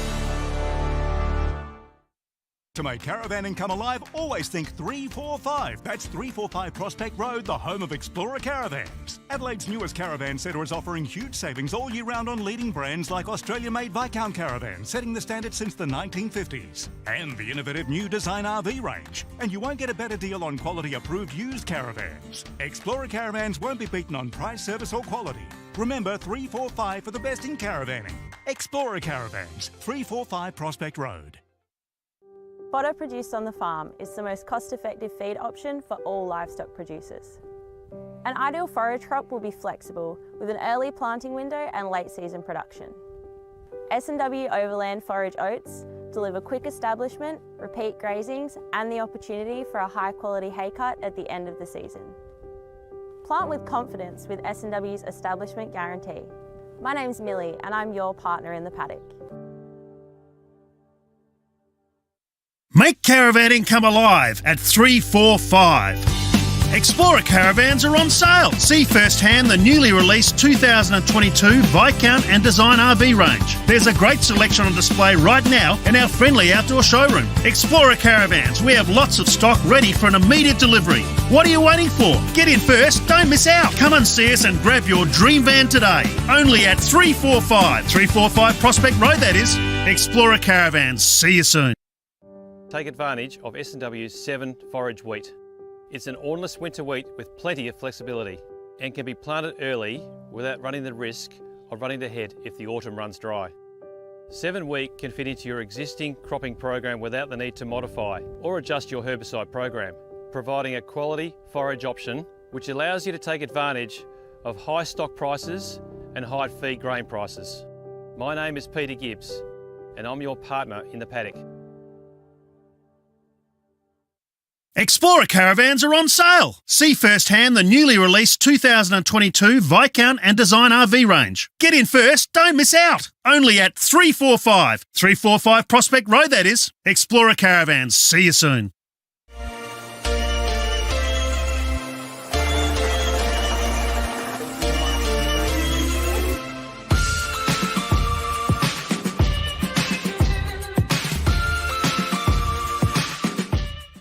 With industry and technology constantly changing, It's not surprising customers look to Blackwoods for the right technical advice. Whether it's welding innovation and solutions, technical fastener expertise, professional electrical know-how, safety assessments and equipment, or on-site services and inventory management. we have the right technical specialists and support network To get the job done. Yep, we are Australia's leading industrial and safety provider. But we're more than that. We're Blackwoods. To make caravanning come alive, always think 345. That's 345 Prospect Road, the home of Explorer Caravans. Adelaide's newest caravan centre is offering huge savings all year round on leading brands like Australia-made Viscount caravans, setting the standard since the 1950s. And the innovative new Design RV range. And you won't get a better deal on quality-approved used caravans. Explorer Caravans won't be beaten on price, service or quality. Remember 345 for the best in caravanning. Explorer Caravans, 345 Prospect Road. Fodder produced on the farm is the most cost-effective feed option for all livestock producers. An ideal forage crop will be flexible with an early planting window and late season production. S&W Overland Forage Oats deliver quick establishment, repeat grazings and the opportunity for a high quality hay cut at the end of the season. Plant with confidence with S&W's establishment guarantee. My name's Millie and I'm your partner in the paddock.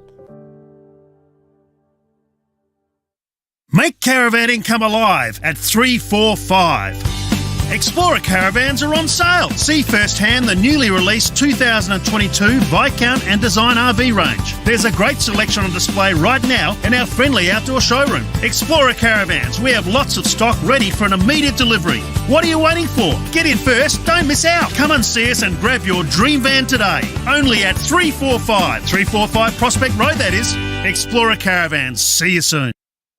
Take advantage of S&W's 7 forage wheat. It's an ornless winter wheat with plenty of flexibility and can be planted early without running the risk of running to head if the autumn runs dry. 7 wheat can fit into your existing cropping program without the need to modify or adjust your herbicide program, providing a quality forage option which allows you to take advantage of high stock prices and high feed grain prices. My name is Peter Gibbs and I'm your partner in the paddock. Explorer Caravans are on sale. See firsthand the newly released 2022 Viscount and Design RV range. Get in first, don't miss out. Only at 345 Prospect Road, that is. Explorer Caravans. See you soon.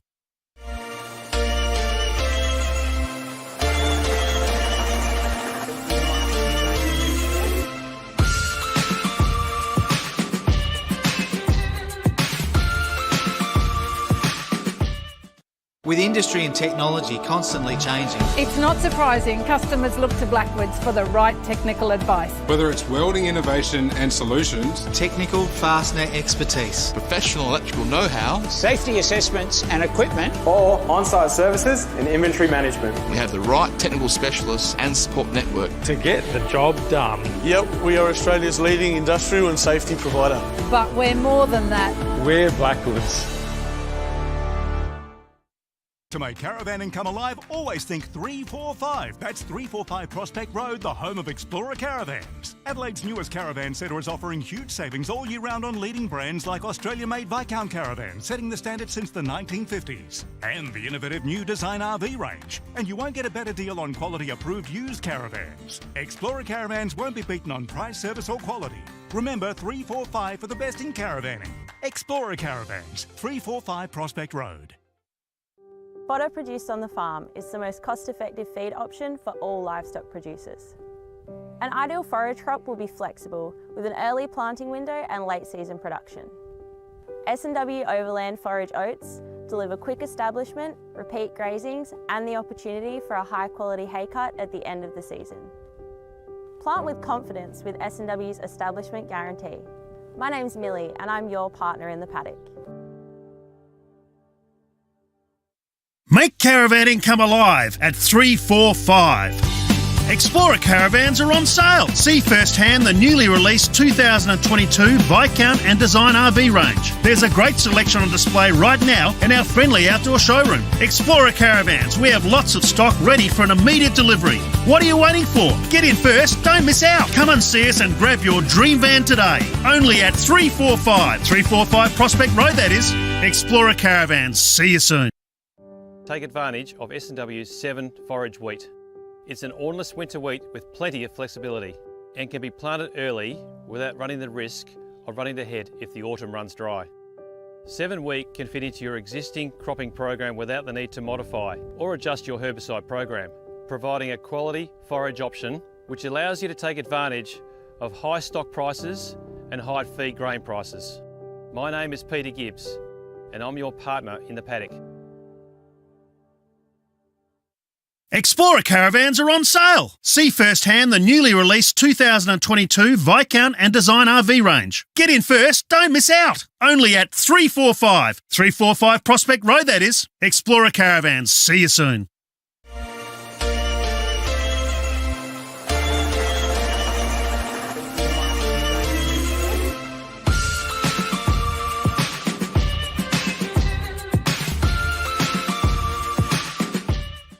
With industry and technology constantly changing, It's not surprising customers look to Blackwoods for the right technical advice. Whether it's welding innovation and solutions, technical fastener expertise, Professional electrical know-how, safety assessments and equipment, or on-site services and inventory management we have the right technical specialists and support network. to get the job done. Yep, we are Australia's leading industrial and safety provider. But we're more than that. We're Blackwoods. To make caravanning come alive, always think 345. That's 345 Prospect Road, the home of Explorer Caravans. Adelaide's newest caravan centre is offering huge savings all year round on leading brands like Australia-made Viscount caravans, setting the standard since the 1950s. And the innovative new design RV range. And you won't get a better deal on quality-approved used caravans. Explorer Caravans won't be beaten on price, service or quality. Remember 345 for the best in caravanning. Explorer Caravans, 345 Prospect Road. Fodder produced on the farm is the most cost-effective feed option for all livestock producers. An ideal forage crop will be flexible with an early planting window and late season production. S&W Overland Forage Oats deliver quick establishment, repeat grazings and the opportunity for a high quality hay cut at the end of the season. Plant with confidence with S&W's establishment guarantee. My name's Millie and I'm your partner in the paddock. Make caravanning come alive at 345. Explorer caravans are on sale. See firsthand the newly released 2022 Viscount and Design RV range. There's a great selection on display right now in our friendly outdoor showroom. Explorer Caravans, we have lots of stock ready for an immediate delivery. What are you waiting for? Get in first, don't miss out. Come and see us and grab your dream van today. Only at 345 Prospect Road, that is. Explorer Caravans, see you soon. Take advantage of S&W's 7 forage wheat. It's an ornless winter wheat with plenty of flexibility and can be planted early without running the risk of running to head if the autumn runs dry. 7 wheat can fit into your existing cropping program without the need to modify or adjust your herbicide program, providing a quality forage option which allows you to take advantage of high stock prices and high feed grain prices. My name is Peter Gibbs and I'm your partner in the paddock.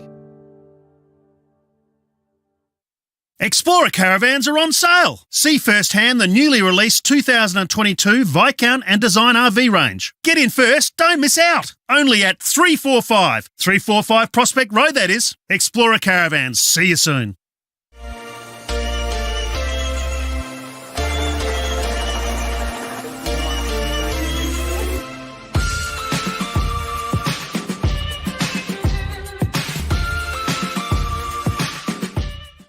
With industry and technology constantly changing, It's not surprising customers look to Blackwoods for the right technical advice. Whether it's welding innovation and solutions, technical fastener expertise, professional electrical know-how, safety assessments and equipment, or on-site services and inventory management we have the right technical specialists and support network to get the job done. Yep, we are Australia's leading industrial and safety provider. But we're more than that.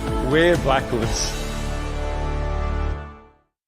To make caravanning come alive, always think 345. That's 345 Prospect Road, the home of Explorer Caravans. Adelaide's newest caravan centre is offering huge savings all year round on leading brands like Australia-made Viscount caravans, setting the standard since the 1950s. And the innovative new Design RV range. And you won't get a better deal on quality-approved used caravans. Explorer Caravans won't be beaten on price, service or quality. Remember 345 for the best in caravanning. Explorer Caravans, 345 Prospect Road. Fodder produced on the farm is the most cost-effective feed option for all livestock producers. An ideal forage crop will be flexible with an early planting window and late season production. S&W Overland Forage Oats deliver quick establishment, repeat grazings and the opportunity for a high quality hay cut at the end of the season. Plant with confidence with S&W's establishment guarantee. My name's Millie and I'm your partner in the paddock. Make caravanning come alive at 345. Explorer caravans are on sale. See firsthand the newly released 2022 Viscount and Design RV range. There's a great selection on display right now in our friendly outdoor showroom. Explorer caravans, we have lots of stock ready for an immediate delivery. What are you waiting for? Get in first, don't miss out. Come and see us and grab your dream van today. Only at 345 Prospect Road, that is. Explorer caravans. See you soon. Take advantage of S&W's 7 forage wheat. It's an ornless winter wheat with plenty of flexibility and can be planted early without running the risk of running the head if the autumn runs dry.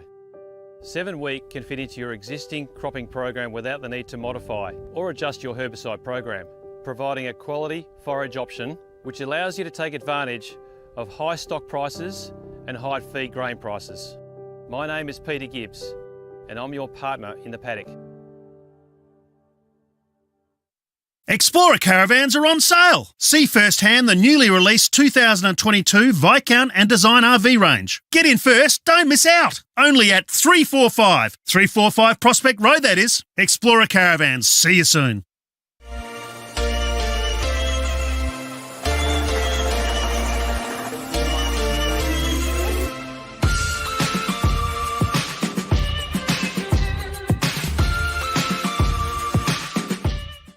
with industry and technology constantly changing, It's not surprising customers look to Blackwoods for the right technical advice. Whether it's welding innovation and solutions, technical fastener expertise, professional electrical know-how, safety assessments and equipment, or on-site services and inventory management we have the right technical specialists and support network to get the job done. Yep, we are Australia's leading industrial and safety provider. But we're more than that. We're Blackwoods. To make caravanning come alive, always think 345. That's 345 Prospect Road, the home of Explorer Caravans. Adelaide's newest caravan centre is offering huge savings all year round on leading brands like Australia-made Viscount caravans, setting the standard since the 1950s. And the innovative new Design RV range. And you won't get a better deal on quality-approved used caravans. Explorer Caravans won't be beaten on price, service or quality. Remember 345 for the best in caravanning. Explorer Caravans, 345 Prospect Road. Fodder produced on the farm is the most cost-effective feed option for all livestock producers. An ideal forage crop will be flexible with an early planting window and late season production. S&W Overland Forage Oats deliver quick establishment, repeat grazings and the opportunity for a high quality hay cut at the end of the season. Plant with confidence with S&W's establishment guarantee. My name's Millie and I'm your partner in the paddock. Make caravanning come alive at 345. Explorer caravans are on sale. See firsthand the newly released 2022 Viscount and Design RV range. There's a great selection on display right now in our friendly outdoor showroom. Explorer caravans, we have lots of stock ready for an immediate delivery. What are you waiting for? Get in first, don't miss out. Come and see us and grab your dream van today. Only at 345 Prospect Road, that is. Explorer caravans, see you soon. Take advantage of S&W's 7 forage wheat. It's an ornless winter wheat with plenty of flexibility and can be planted early without running the risk of running the head if the autumn runs dry. 7 wheat can fit into your existing cropping program without the need to modify or adjust your herbicide program, providing a quality forage option which allows you to take advantage of high stock prices and high feed grain prices. My name is Peter Gibbs and I'm your partner in the paddock. Explorer caravans are on sale. See firsthand the newly released 2022 Viscount and Design RV range. Get in first, don't miss out. Only at 345 Prospect Road, that is. Explorer caravans, see you soon.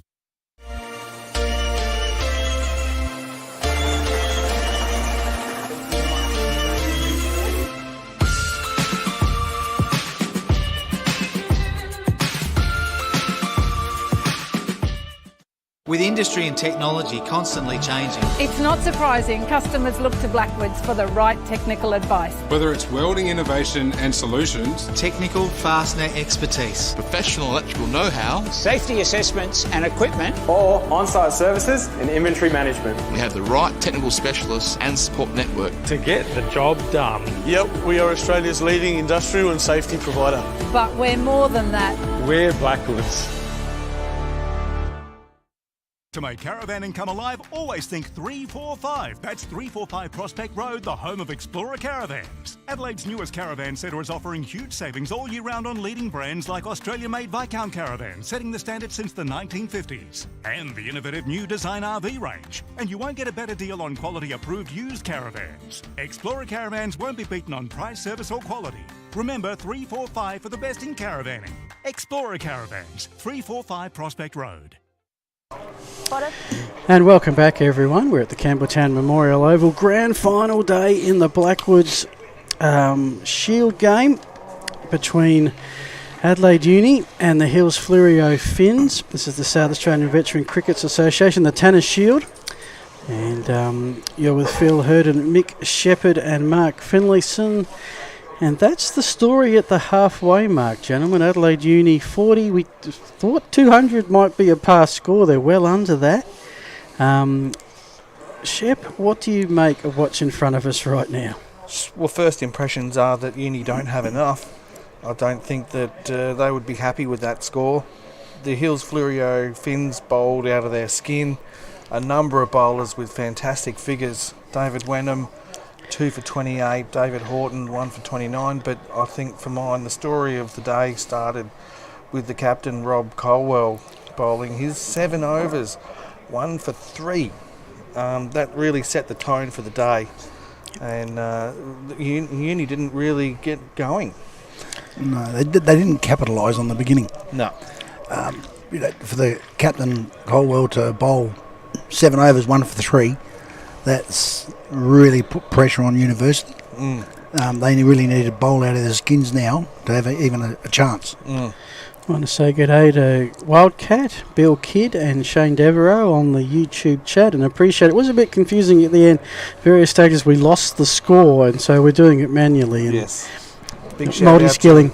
We might just bring up the card for Adelaide Uni. You can see a couple there, Favell and Wilson retired. Here's the actual full card of the team, and it started with Frank Surge run out by Graham Horton on 4 in the second over. That set the scene, and you can see a couple of retired not outs, but not quite the contribution from the top of the order that we would normally expect from a Uni side.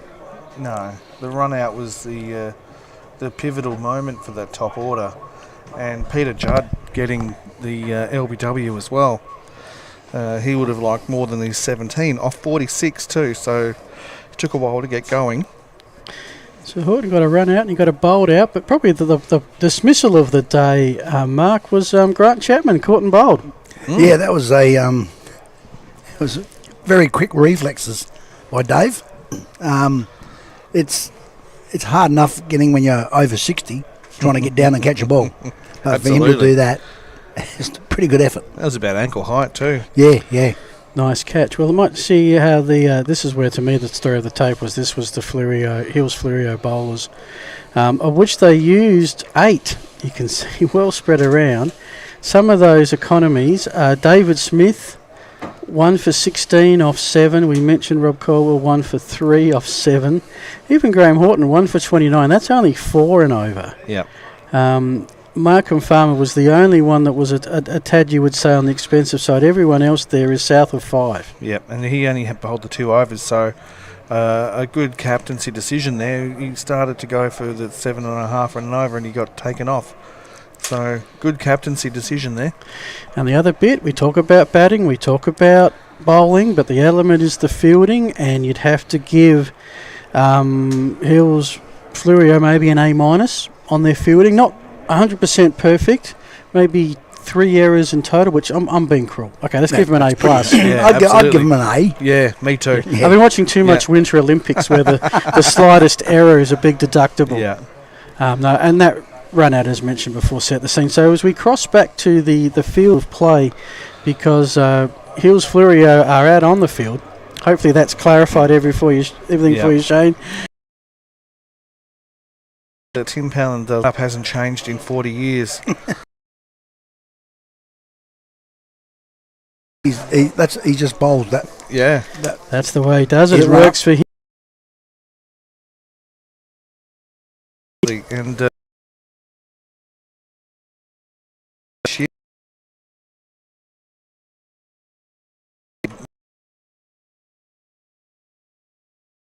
best was something like 14 wickets. So for Uni, yeah. Yeah. Wow.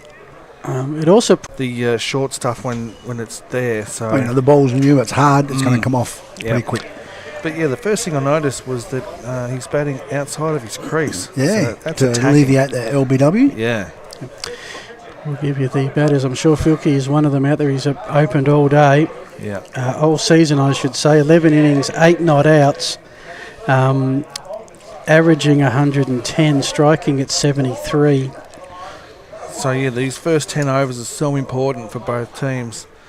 The Uni lads need a couple of breakthroughs as a minimum. Yeah, exactly. To keep on in the game. It's strange we're talking about that so early. Pelling in again. He's found the edge, but it didn't carry. So the field we've got here is one slip, a gully, a backward point or point that's a touch deep, cover, mid-off, a shortish mid-on, mid-wicket, and a man on the 45. So a very, very typical field set. For an early on. Yeah. It's aggressive, but means not many on the boundary if they can break through. Forward in defence. I'll be interested to see if the Finns adopt the same attitude to Palin that Uni adopted to Carl, that this is the danger bowler, see them off and take on the rest. Well, I guess one thing that I'd change here is I'd probably remove that mid-wicket fielder and put him in at second slip. Because he very rarely bowls on the leg side. Yeah. And he's going to shape it away and hopefully get that edge. That's his plan. 6-3 field as we speak. Oh, the village wicketkeeper with the hat on, with the long stumping opportunity. That. So Filkey and Bilney to open the batting. Gary Bilney, number 2 in runs scored. Yep. So this is the cream of the Finns batting order, right at the top. Yeah, but the wicketkeeper's trying to keep the batsman honest there, standing out there loitering in the danger zone. Oh, good stop. Well done. Well, good keeping. Well, that's the first over. Uni have won it. They were 0 for 4 after their first over. And the run weight for Hills Fleurieu, with 139 to win at the start of the innings, goes from 3.48 to 3.51. So probably the start, bar a wicket, that Uni needed. Yeah, nice tight over there by Helen. The first ball was short. It was a bit of a loosener. And he was lucky to only get 2 off it. But all in all, a good over. And it wasn't all that far from that point fielder. No. When the guys hit it in the air. Maybe if he picked up a little bit earlier, could have got across. You never know what could happen. That's right. Could have been a wicket first ball. Uni do have some economical bowlers that concede less than 3. This is one of them. Tom McGara conceded 2.14 per over. Will open up from the Oban end. Bowling with the glasses on. And they've got a slip and a gully. And a full pitch. Oh! He's missed out there. So that was Bill in his first delivery. Spectated the first over.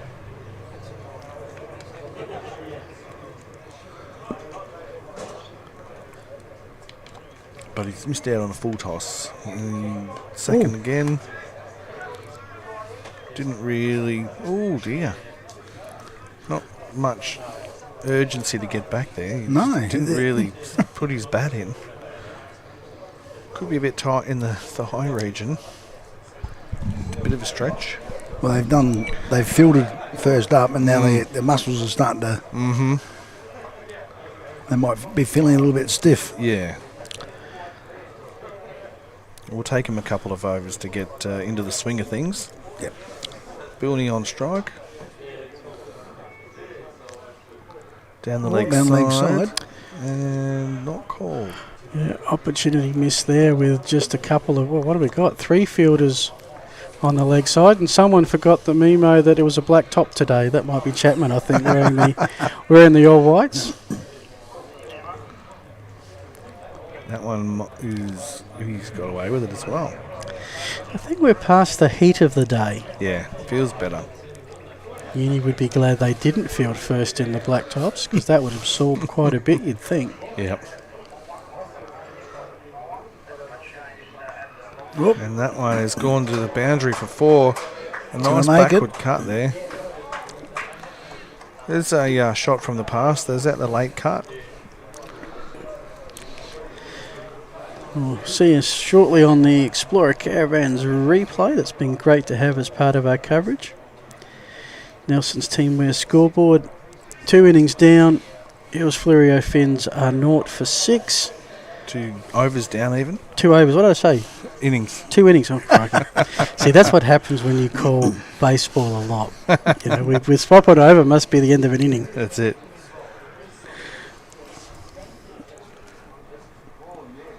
They need a wicket this over. Yeah. You know, and Tim Bellin can be the man to get it. You can, absolutely.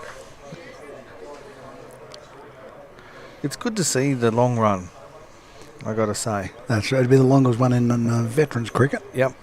And that includes the 50s. Tim Sargent has a good run. Yeah, but his is actually probably only 3/4 length of Tim Pellin's. Yeah. But Sarge is a bit quicker than TP. A little bit quicker, yep. It was difficult, to say the least. Mind you, representative for Australia, so he should be difficult. Bowled very well. Yeah. And Pellin in again off the long run. Past the umpire. Full pitch. Oh, it's beaten the outside edge. Oh. A little bit of a hint of away movement there, you'd expect. You know, there's no need to rush for the runs. No. Just see them off. Yeah. And pick out that bad ball. Yep. That's all you've got to do. Yep. And if you can, something that Uni struggled with is just find a single here or there just to keep it ticking over a little bit. All they really need to do is turn the strike over.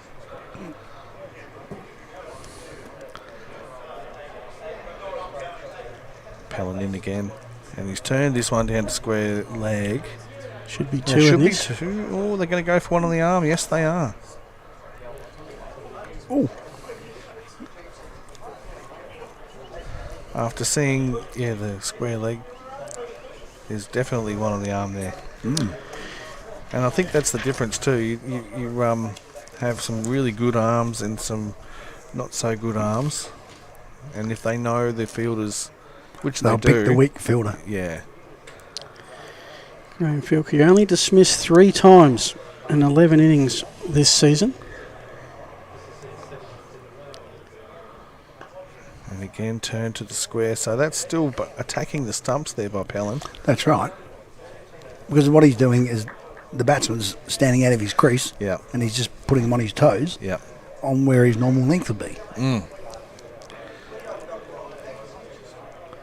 I guess that's one thing that might not have got back to Tim is how far out he's batting. And just pitch that little bit shorter length. Yeah. Because if he's still pitching on a normal length, it's nullifying any swing. Yeah.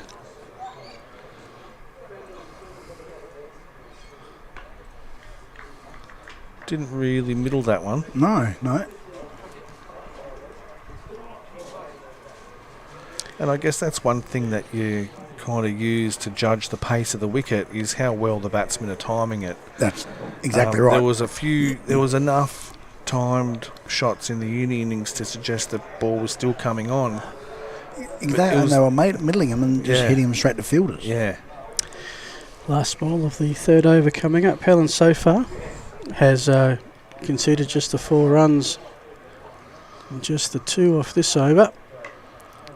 And that'll be for no run. So on the Nelson Teamwear scoreboard, we are through 3, and it's Hills Fleurieu 0 for 8.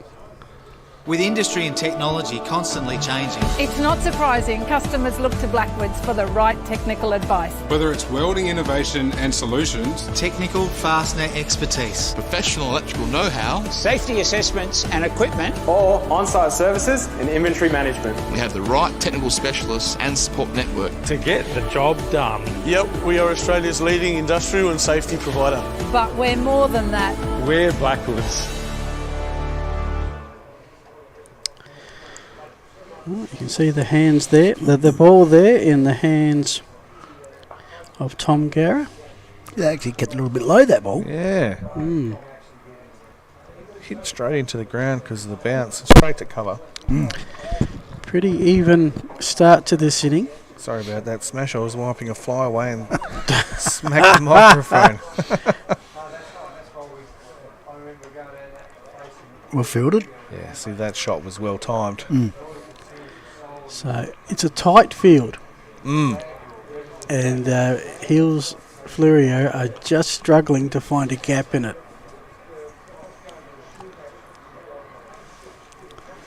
But they're picking their shots, picking their moments. And what they've done with the tight field, Tim Pellan's now said to the Hills guys, okay, we've got him in close, you challenge it. And so he's left a big gap there at mid-wicket, so he's asking the batsman to play across the line. And he's still got the slip in with the, it's actually like a 4th slip more than a gully. Yeah. But it's moving around to a gully now. But he's asking the batsman to take a risk by playing across the line, which they're not willing to do just yet. Peony's 4 runs from 11 deliveries just off the 1 boundary. That late cut shot late in the last over from Gara. And that is the ball that he wants them to play. That's right. Again, he's inviting him to hit across to mid-wicket. Again, the ball has to hold up a little bit. You play it, you get the leading edge. Yep. And you've got players there waiting. Absolutely. On the offside to catch it. And they're quite short, so they're not really a mid-off, I mean. They're level with the stumps, so and they're there. Leading edges don't go very far. No. They're more of like a dead bat shot. So first maiden for Adelaide University. You think they're going to need a few of those. And the run rate is budged a little bit. Started at 3.48. It's up to 3.64. What point does it go up to before alarm bells start ringing when you're chasing? Probably in this form of the game, 6 or 7, I think you start to adjust things. When it gets out to 8, 9, then you start to worry. Yep. Helen third over, draws the cut. Normally the practice shot after the miss. Normally Tim Pellin will bowl his 8 overs straight through. Right.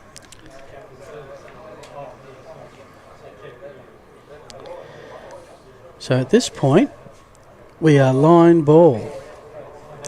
Both teams were, on 8 runs after 4 overs. Right. Very, very early days. Yeah. Not even at sunrise, it's that early. Pellin with a full head of steam. Short. Ooh, he's trying to pull that one. Did not get around on that one at all. Bottom edge. Just dribbled out to the mid-wicket fielder.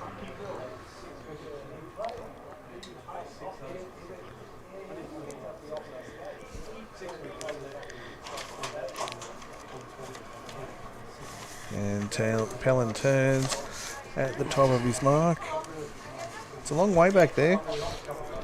Exactly. And again. Full ball this time. Oh. Well hit. That's a mid-on. That is a great shot. 4 runs all the way. Yep. Well, off the toes. The mid-on, the on drive is one of the hardest shots to play. Yep. So apart from that lovely cover drive we saw earlier, that was a beautiful shot. Yeah, one of the shots of the day there. Always found with me, my feet kept getting in the way of my on drives. I don't know about you, gentlemen. I used to get hit on the toes. Yeah. Something in between my head and my toes used to get in the way for me. I've had a couple of broken toes from cricket balls, so yeah, same. Not nice. What's he come back with? Another shot out to mid-on. Was wondering what Tim was going to come back with then, but he kept attacking the stumps, which is a difficult task. Because normally if you hit a 4 off a batsman, a bowler, you'll think, okay, what ball am I going to get next? That's right. Am I going to get a short ball? Yep. As mentioned, it's a 6-3 offside field at the moment, including a third man who was very well hidden. He is. He hasn't come into play yet.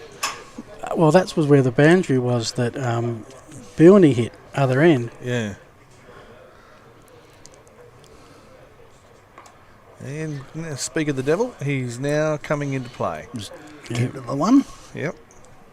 I guess that's what normally happens. You start speaking about something and it happens. We could have overthrows here, but no. All backed up. Yep. Wicketkeeper there was defeated by the lack of bounce. Yeah, a few bounces keeping low. I mean, from here it looks in very good nick, this oval. We had a lot of rain about 2 weeks ago, but that should have dried out. But no, we had a bit on Tuesday, didn't we? Yep. A few showers came through. Been a weird summer, weather-wise. Not sure if I'm in Tassie or Queensland. Mild many times, humid the rest. That's the Queensland weather. Yeah. That's over. That's over. 13 on the board. 5 from that over.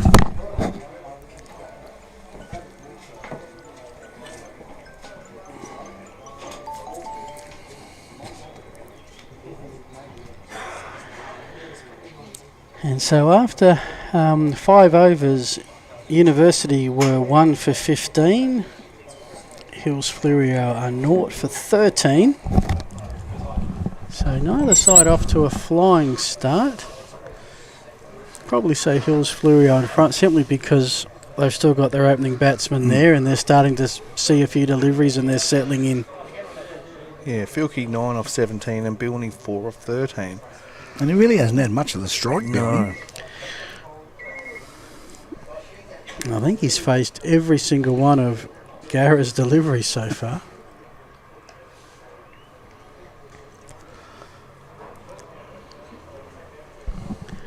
It's a bit hard to tell how far he's batting out of his crease at this end. But a bit by the looks. Yeah, he's still batting out the same distance as he was down this end. Well, certainly not much danger of a hit wicket. No. Which you don't see a lot, but we did see during the Big Bash, I think twice we saw a hit wicket. Yeah. Or was it the Ashes? No, it was the Ashes, Adelaide Oval. Yeah, that's right. One of the Englishmen who always find strange ways to get out when they're Australian. Yeah, well, I guess the ball's coming down at a different set of knots than... Yeah, isn't it? Yeah. And at that point, it was a case of we've got 7 test quality bowlers in about 4 spots. Who do we pick? Yeah, yeah. All bowling at 140, whereas that's not coming down at that pace here. But the guy bowling. Yeah. How good was that? But see, he just bowled on the line of length. Yeah. Yeah. Didn't do nothing special.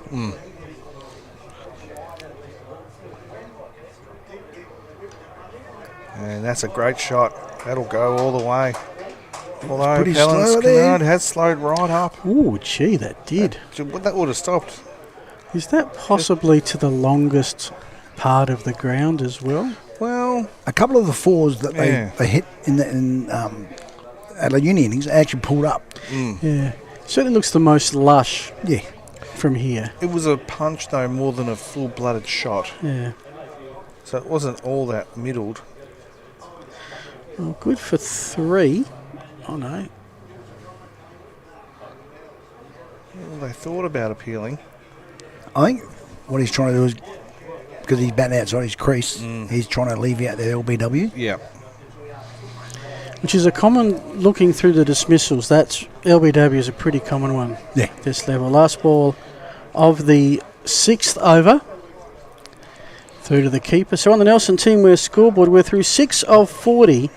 Here's Fleurieu, 0 for 16. To make caravanning come alive, always think 345. That's 345 Prospect Road, the home of Explorer Caravans. Adelaide's newest caravan centre is offering huge savings all year round on leading brands like Australia-made Viscount caravans, setting the standard since the 1950s. And the innovative new design RV range. And you won't get a better deal on quality-approved used caravans. Explorer Caravans won't be beaten on price, service or quality. Remember 345 for the best in caravanning. Explorer Caravans, 345 Prospect Road. And we do thank all our sponsors making this live stream happening. Hope you are enjoying it wherever you are watching from. And look, if you're watching the YouTube feed live, say cheerio. Tell us where you're from. We might give you a shout out. Some of the other sponsors include Astute Finance, S&W Seed Company, Spirit of Cricket, Hodgson Print, JK Rampage Builders, the SAVCA and the South Australian Veteran Cricket Association. There you go. And one of those gentlemen that is or has been watching online is Bill Kidd, who's the captain of the Muriels, the mighty Muriels. Yeah, the Goodwood team there. So Eastern Park Rangers. Commiserations, Bill.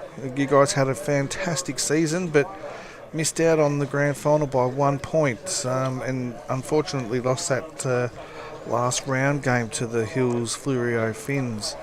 But congratulations on a great year, though, Bill. Well done. Nicely played to the onside there for a single. Couple of cheerios. G'day to Ray, who's watching the coverage from the Clare Valley. Nice. You'd assume nicely settled with a Riesling in hand. Oh, how are you, Ray? Yeah. Drinking wine, I hope. and Doug Banwell is watching from my neck of the woods, Ranella. Nice. She's a O-Barn and a train trip away. Yeah. But the weather is, it's gone overcast now. It was blue sky before. It's actually coming a little bit cool, and there's a breeze coming, a little breeze coming from the south. So lovely. That'll help the uni lads, the overcast conditions. Unless you help us from stopping from sweating up here. Correct. Yeah, no sign of rain whatsoever. I'll get you a temperature in a sec.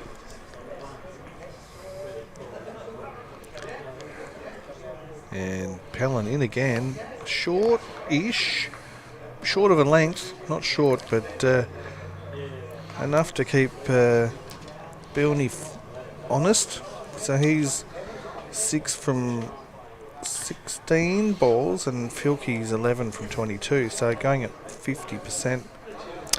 Got up to just shy of 35 today, 34.8 in the city. It's down now to 29. Oh, that's and handy. you're right, that breeze coming from the southwest, so lovely.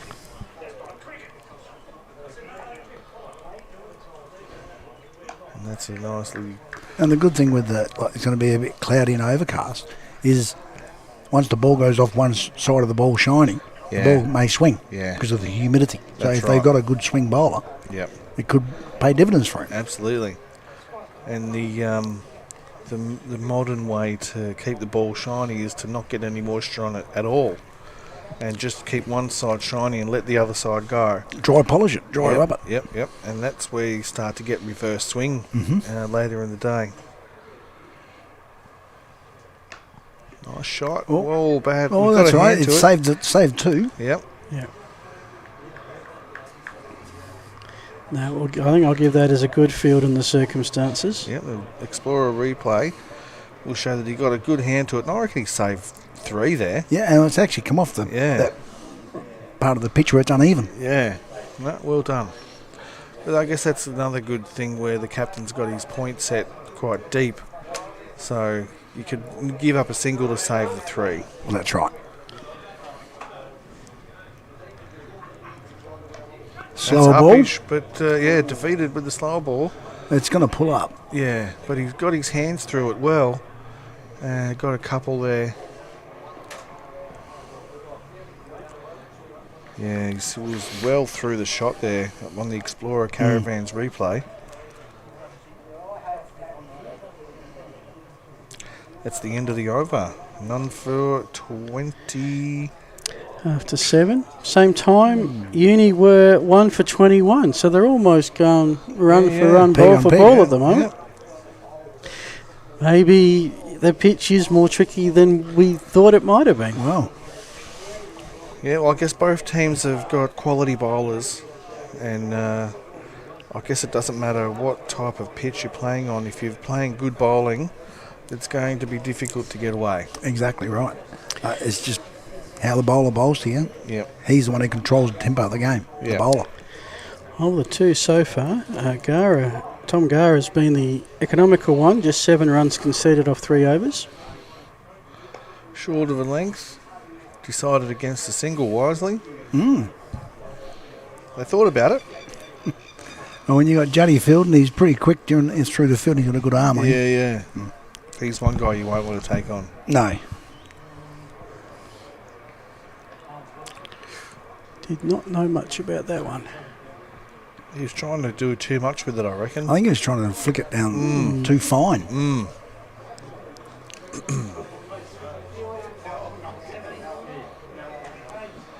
Yeah, Bilney's Gara's bowling quite well here. Bilney's trying to up his tempo. And well fielded.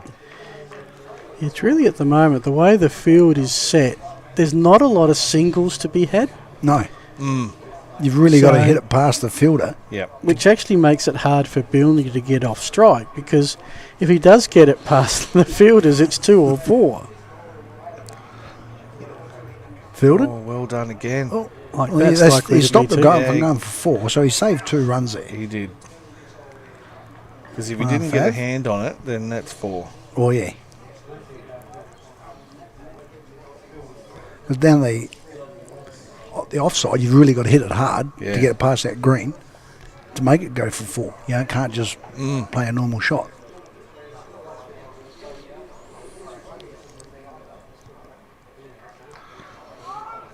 Tried to turn that around the corner for no run.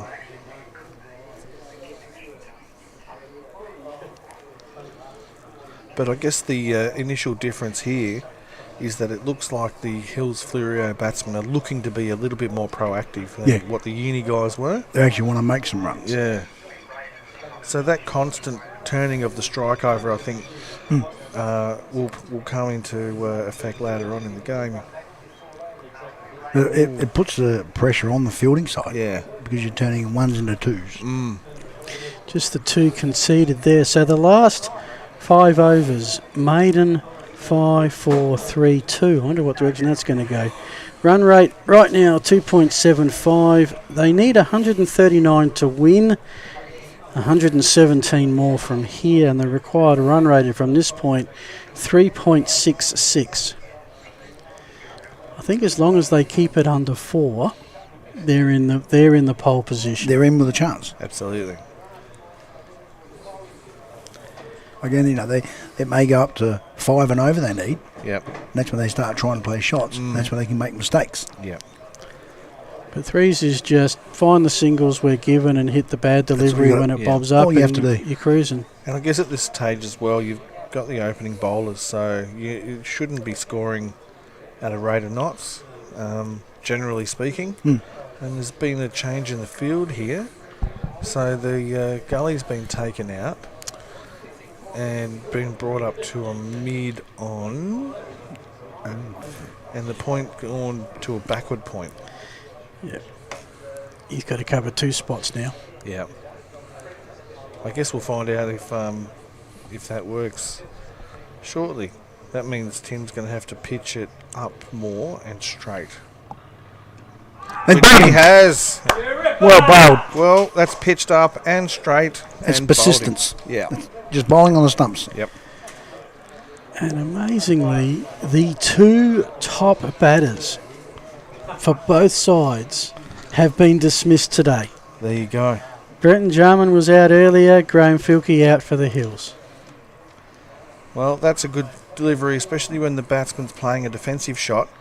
So that is the bowler defeating the batsman, as sometimes is the case. The batsman will play a shot that goes awry and gets himself out. But that was well bowled by Tim Pellin there. Yeah, well-deserved wicket. At one stage he tried to play it on the leg side. And he's probably played it too early. And it's gone past here's the replay.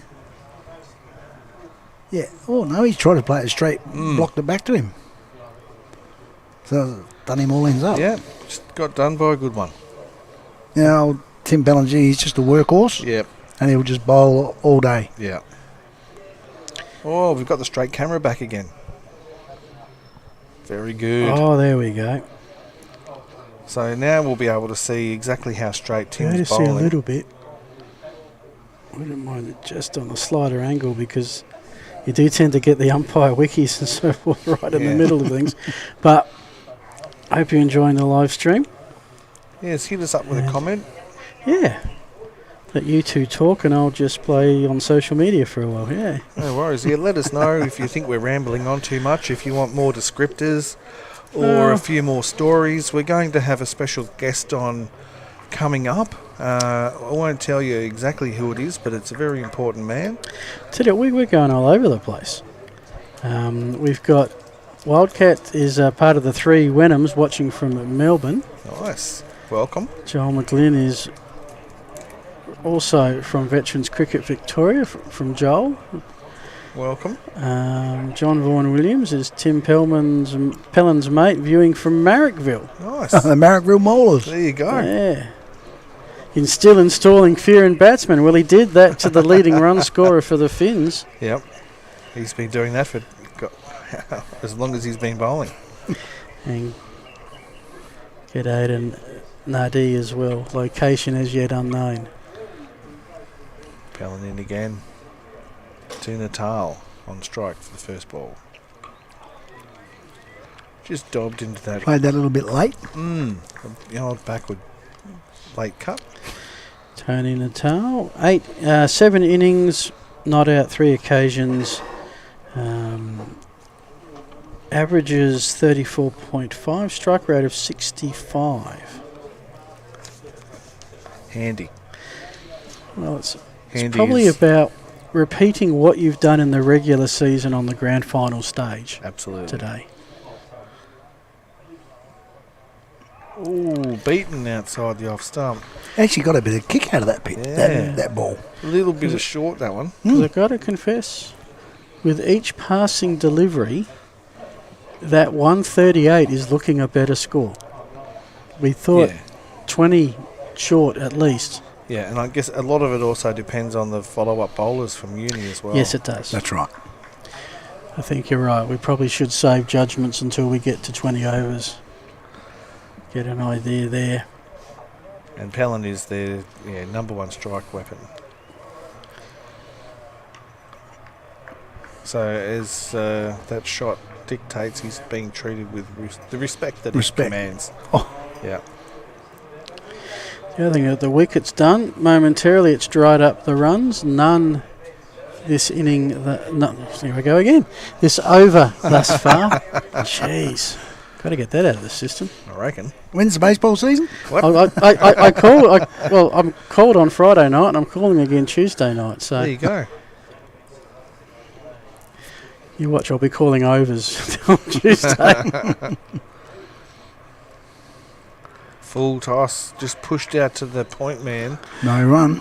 As a side note, one of the craziest sports I've commentated in my years is ice hockey. Oh, that is crazy sport. It's like calling pinball, but your subconscious, which is sometimes you're talking, you're transitioning between thoughts, kept on saying centres the ball.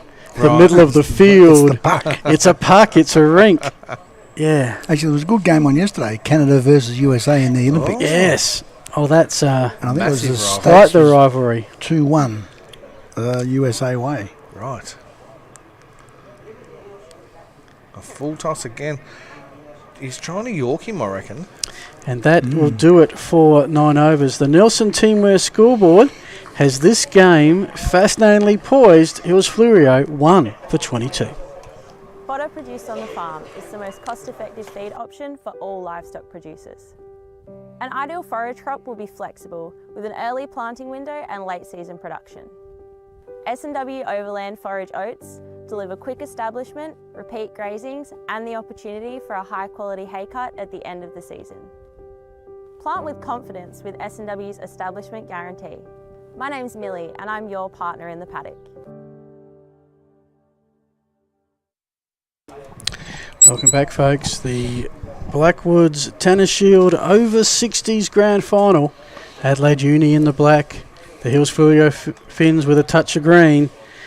And at the same stage after 9 overs, Adelaide Uni were 1 for 26. Fleurieu 1 for 22. Just 4 runs in it. And Peter Judd's coming on the bowl from the Oban end. Oban end? From the Oban end.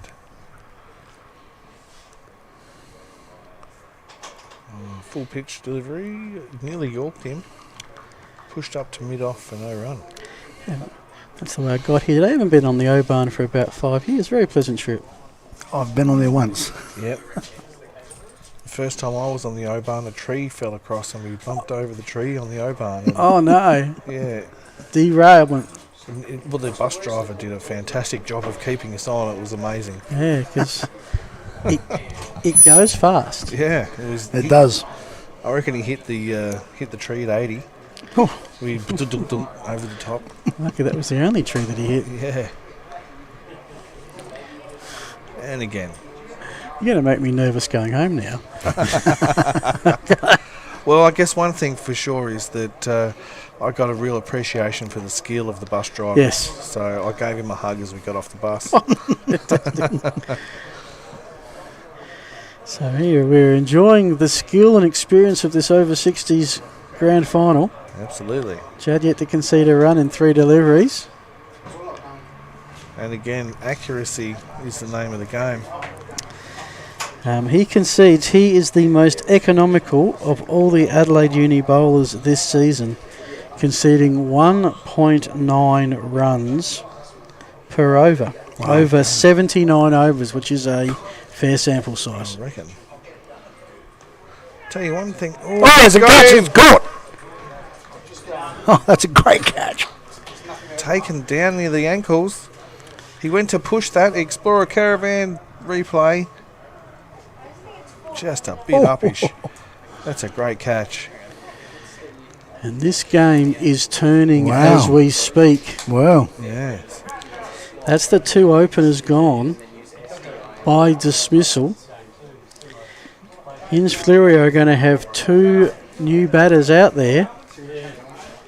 And already they're trailing the score of Adelaide Uni, which we thought at the time was not high enough. Might not have been enough, but it's looking better. Oh yeah, it's the pressure that the Uni bowlers have been bowling up. Yeah. And like they're playing the Hills games as they played. Yep. Just bowled tight. Yeah. You would have thought for Uni to be in it, they were going to have to get early wickets. They've done that. It was all set for Hills. The 2 batsmen were in. 6-7 overs in, we were settled. That's right. And just the last few overs have totally belonged to the Blacks.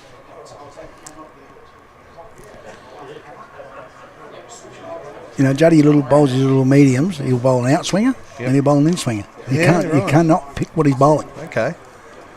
Well, that helps the uni boys. He's swinging how it goes for four. Right. and look, the three bowlers we've seen thus far were the destroyers in last year's grand final. I'll give you some figures in a sec. As Smith is the new batter for the Finns.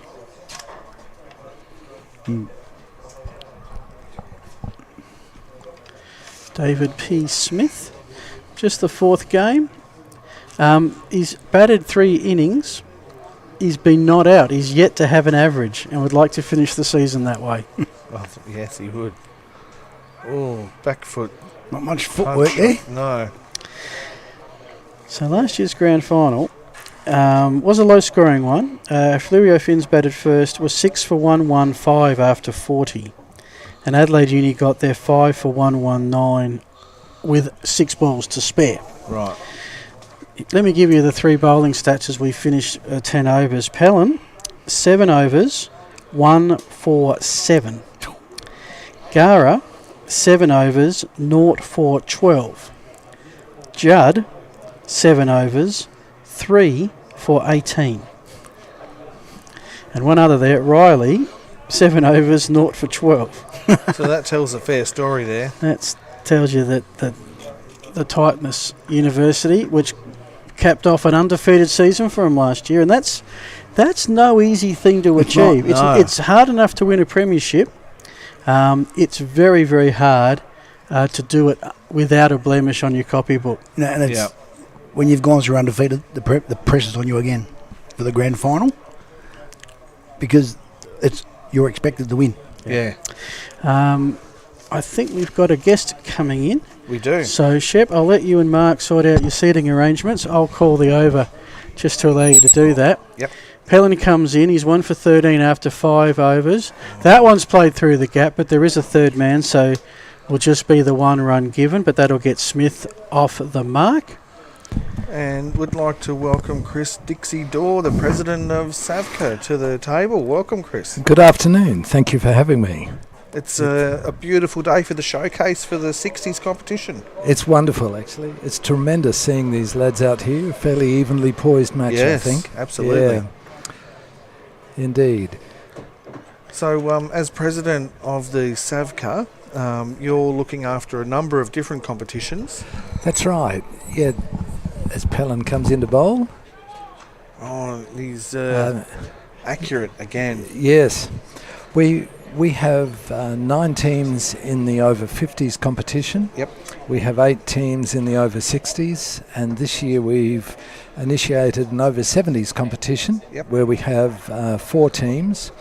And in the over 70s, we have a couple of blokes who are over 80 that are still playing. And I think all of them, there are a lot of people those ages that are sitting at home doing nothing much. Yep. And these blokes come out and enjoy the game.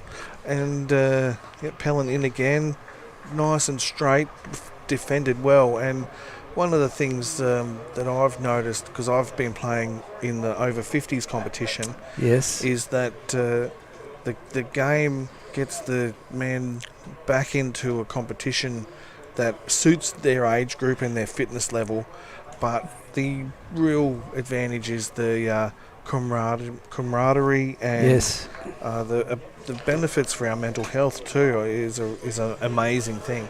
Yeah, I think that's absolutely right. Oh, drop catch. Mike Riley at first slip is usually fairly good. Yes. And Tim Pellan doesn't ever like anyone dropping a catch off him. That's right. That ball was dying, I reckon. I think it was a tough catch. It was. Yeah. No, I think there are probably 3 major parts of veterans cricket. It gives blokes a chance to continue to compete at a level that's suitable to their age group. Yep. It's wonderful for blokes to be active. That's got lots of health benefits, fitness benefits. But you're right, it's the comradeship, the friendships that you have. That is a back foot cut shot there. Nearly a back foot cover drive. It was really, yeah. He middled it, but not quite enough to get through the field. On the Explorer replay, but straight to the man at point. Yeah. Yeah, I sometimes call it the men's shed of the green. Yes. It gives people a chance to come out and enjoy themselves. And cricket's this strange game where you sit and watch half of it while your mates are out batting. And you're not competing, and so you talk and you laugh and you chat. Yep. And you take the mickey out of people. Absolutely. And that is a mentally and emotionally a really healthy way of living. So a lot of the people that don't understand our great game, they say little comments to the effect of, how can you stand out on the ground for 5 hours? But when you're out there with your mates and you're taking the mickey out of each other and having a laugh, those 4 or 5 hours, they go like nobody's business. They do. Yeah. I agree with you. And as Pellin comes in again. Beaten well. It's interesting. You have to be really focused for about 3 seconds when the bowler delivers the ball, and then you relax. Yeah. And in that time, you do want to keep the pressure up and the competitive nature of the game, but it does allow you to just have a little comment or a laugh or share a chat. And then you focus again as the next ball is delivered. So even during the play, there is this sort of ability to relax and enjoy yourself too. So Dixie, you're not just the president, you're playing still too. Yes, I love the playing. I've been playing. I had a bit of time out of cricket when I was younger. I was working and I thought, how the heck can I possibly afford the time to be doing it? Yep. And it was Red Emil who got me to come along and join in again. I used to be the fitness coach for the Sheffield Shield team, and Red asked me to come in and help the guys prepare for the national championships with a bit of fitness. And as Judd bowls again, beaten the batsman. And I looked at it and I did a bit of fitness work with the blokes, and someone came off the field during one of the games and I went on and fielded, and I thought I can do this too. Yeah. And so came back into it. Had to have a knee replacement at some stage after trying to bowl, take the new bowl and bowl quickly. But I play for Goodwood Eastern Rangers in the over 60s and now in the over 70s. So I play on Sundays and then on Tuesdays again. Righto. So I'm mates with Bill Kidd, as you know, Bill. And absolutely. So he's invited me into the Muriels page. Excellent. So that's been good fun. It has indeed.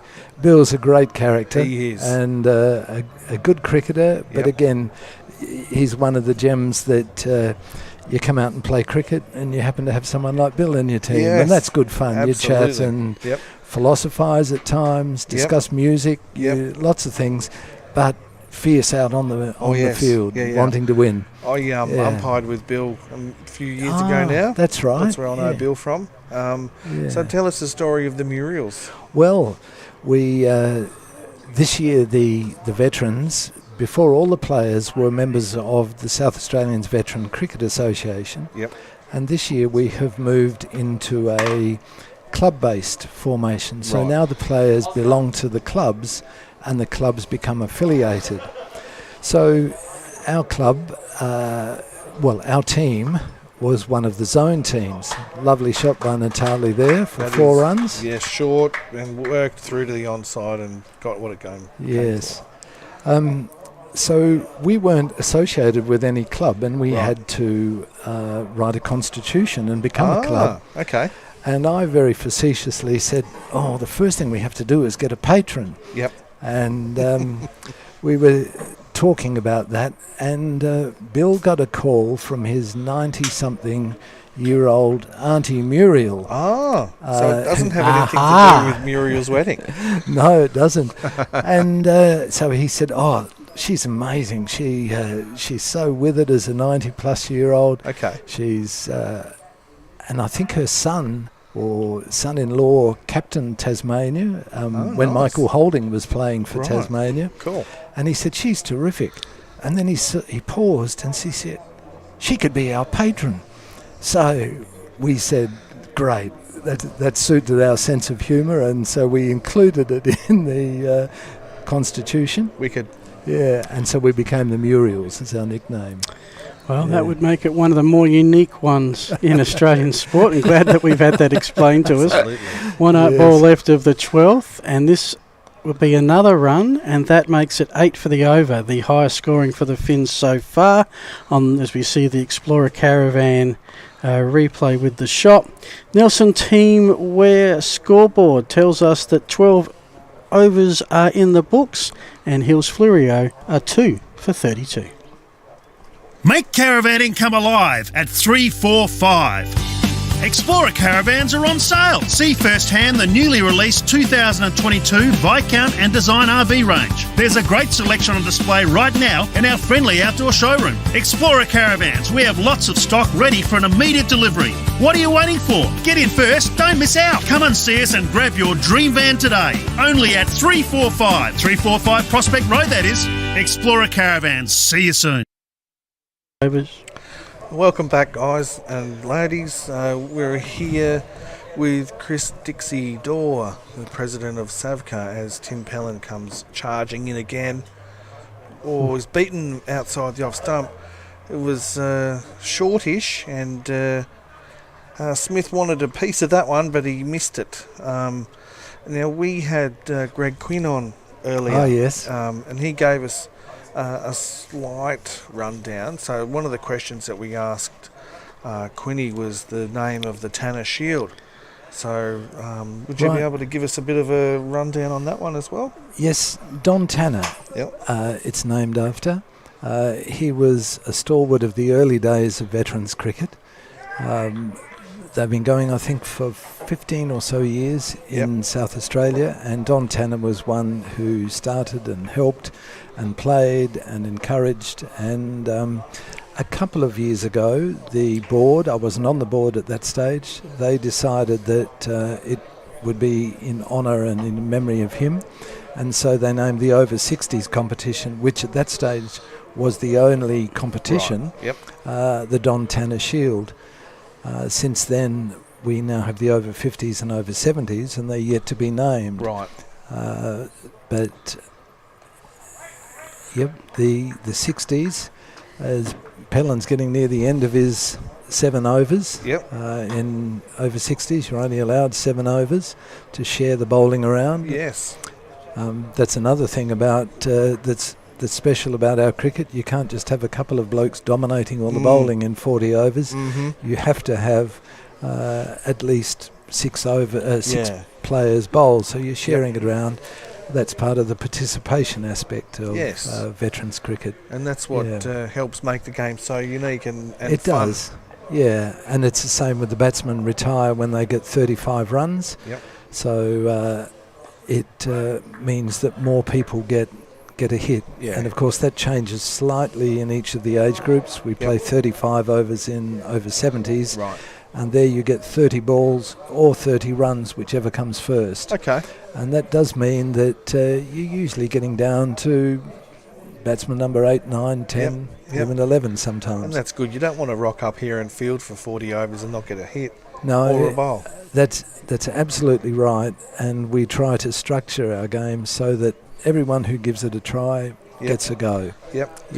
So my first, I'll tell you a little bit of a story. Sure. Dixie, after Tim charges in once more. That's a big swing for no money. He went I felt for the breeze from here. Yes, a mighty swipe. Absolutely. But no result. I've represented the South Australian Cricket Umpires and Scorers Association game when we play the Victorians every couple of years. So, and I've got to ask, sorry, who umpires it? The umpires. And I'll tell you what, that is some pressure. Okay, sorry, please continue. Well, Tim's in again off the long run. We'll just let him come in and do his best work. That's a slower ball. Well played. Yes. That's a great spell. Yeah. And so we had warm-up games so we could get ready for the Victorians. And going back, maybe 15, 20 years ago, going back away, right, we used to play warm-up games against the state over-60s team. Oh, I see. And in that game that I remember playing, we played at Adelaide University Oval number 1, and we played against Bob Blewett.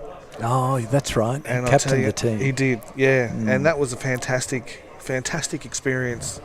And I was only when I say young fella, 20 odd years ago, he still had it. Like we thought, the old over 60s boys, they'll come out and we'll show them a thing or two, but I reckon they showed us a thing or two. And, yes. And it was really good game.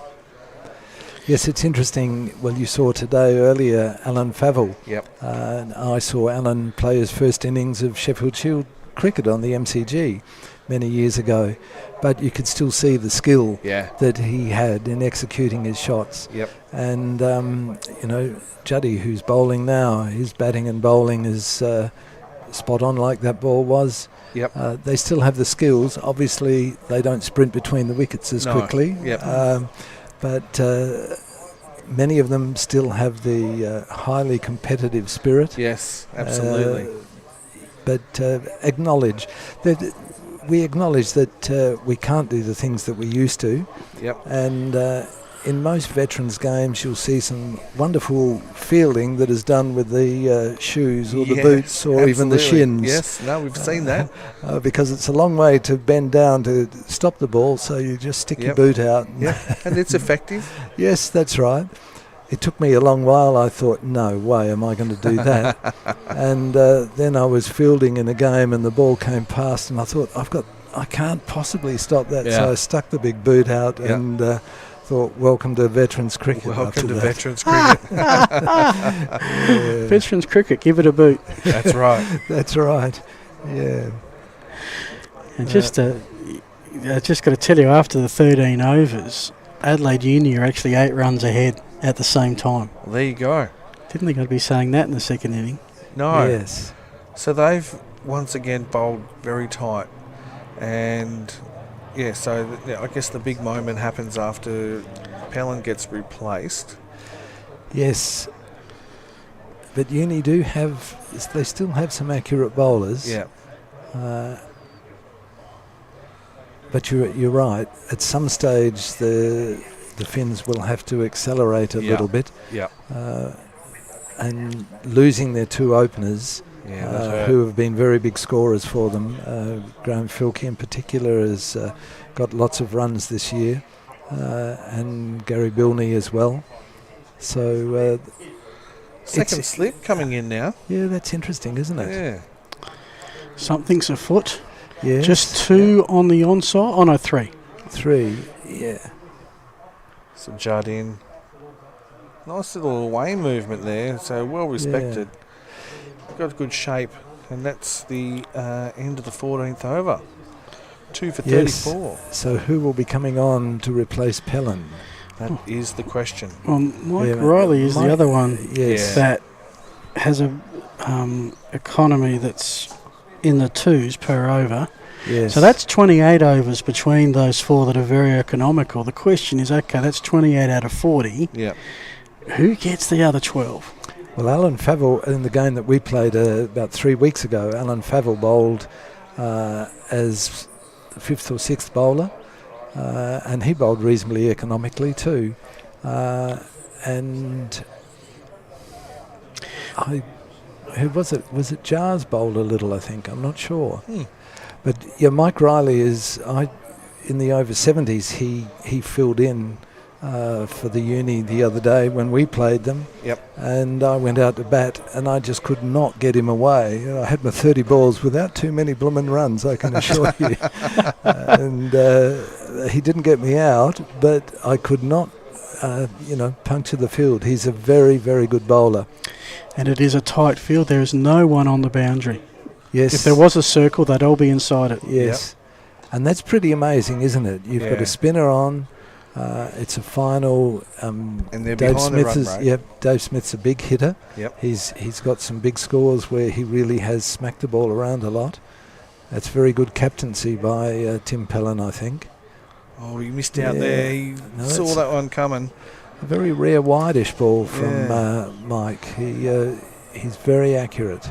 Explorer replay here shows he wanted it, couldn't get it. Yeah. Now let's have a look from the end on angle. This might only last a couple of deliveries. We'll see how we go. And that's a little in-swinger, I reckon. He does mix up his bowling very well. He flights it well, has a good slower ball. In again, nice flight there. Well, he's got this one. It's a feast or famine, isn't it? Yeah, so that's gone to the boundary for 4. A little bit shorter, a little bit wider, and he's played a nice cut shot there all the way along the carpet for 4. Yes, beautifully placed to the right of Crocker, I think it is, and immediately the change is made. Yes. Look at that. So this is obviously the end for the over 60s today, the over 50s semi-finals coming up. Yeah, they played today. Yes, at Prospect, Adelaide University are playing Goodwood. Yep. And at Glandore, it's the Adelaide Easies playing Kensington. Kensington. That's a big game. Yes. And they've got 2 first-grade umpires umpiring that game. Yes, that's right. Craig Thomas and Darren Swain. Yes. And Terry Murch and Ken Barthelston are umpiring the other game at Prospect Oval. Yeah. 4 quality umpires looking after those games. We'll get an update on the over 70s in just a sec, but just one delivery left here of Riley's 15th over, and was about to go in and then decides to just check the field setting. He's given up 5, so a bit tad expensive first up. That boundary really does make a difference, and Finns don't push the subject. So 15 are in the book. Nielsen Teamwear scoreboard. The Hills Fleurieu Finns, chasing 139 to win, have 100 to go. They're 2 for 39. Take advantage of S&W's 7 forage wheat.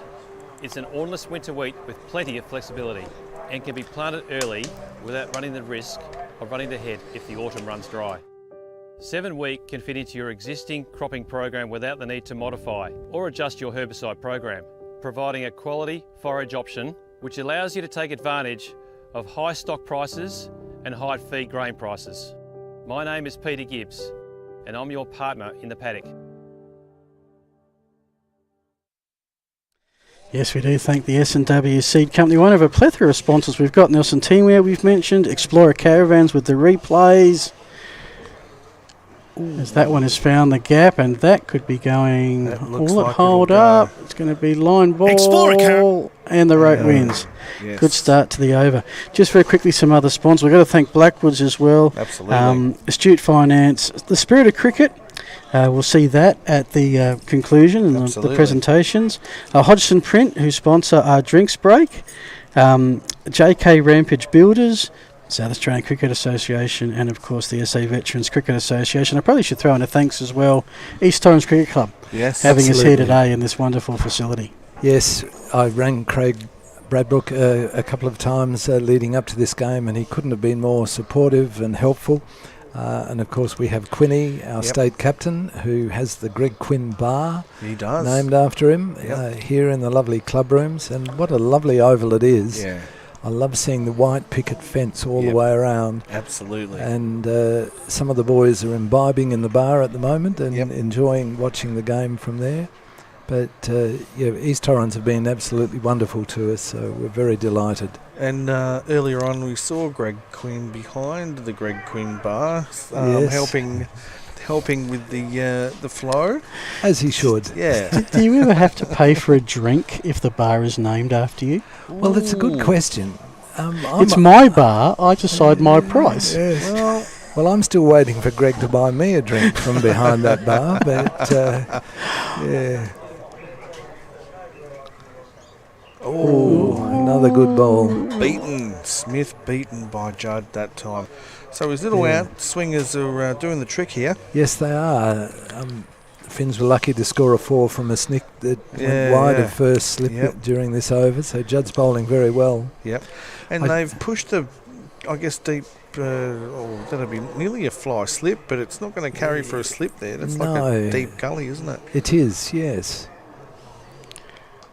And that's a shot played uppishly into the covers. It's just a single. Risky shot for one. Yes. Was it nearly caught in the covers? Yes, over the top of the covers fielder, but the sweeper was able to gather it, keeping it only to 1.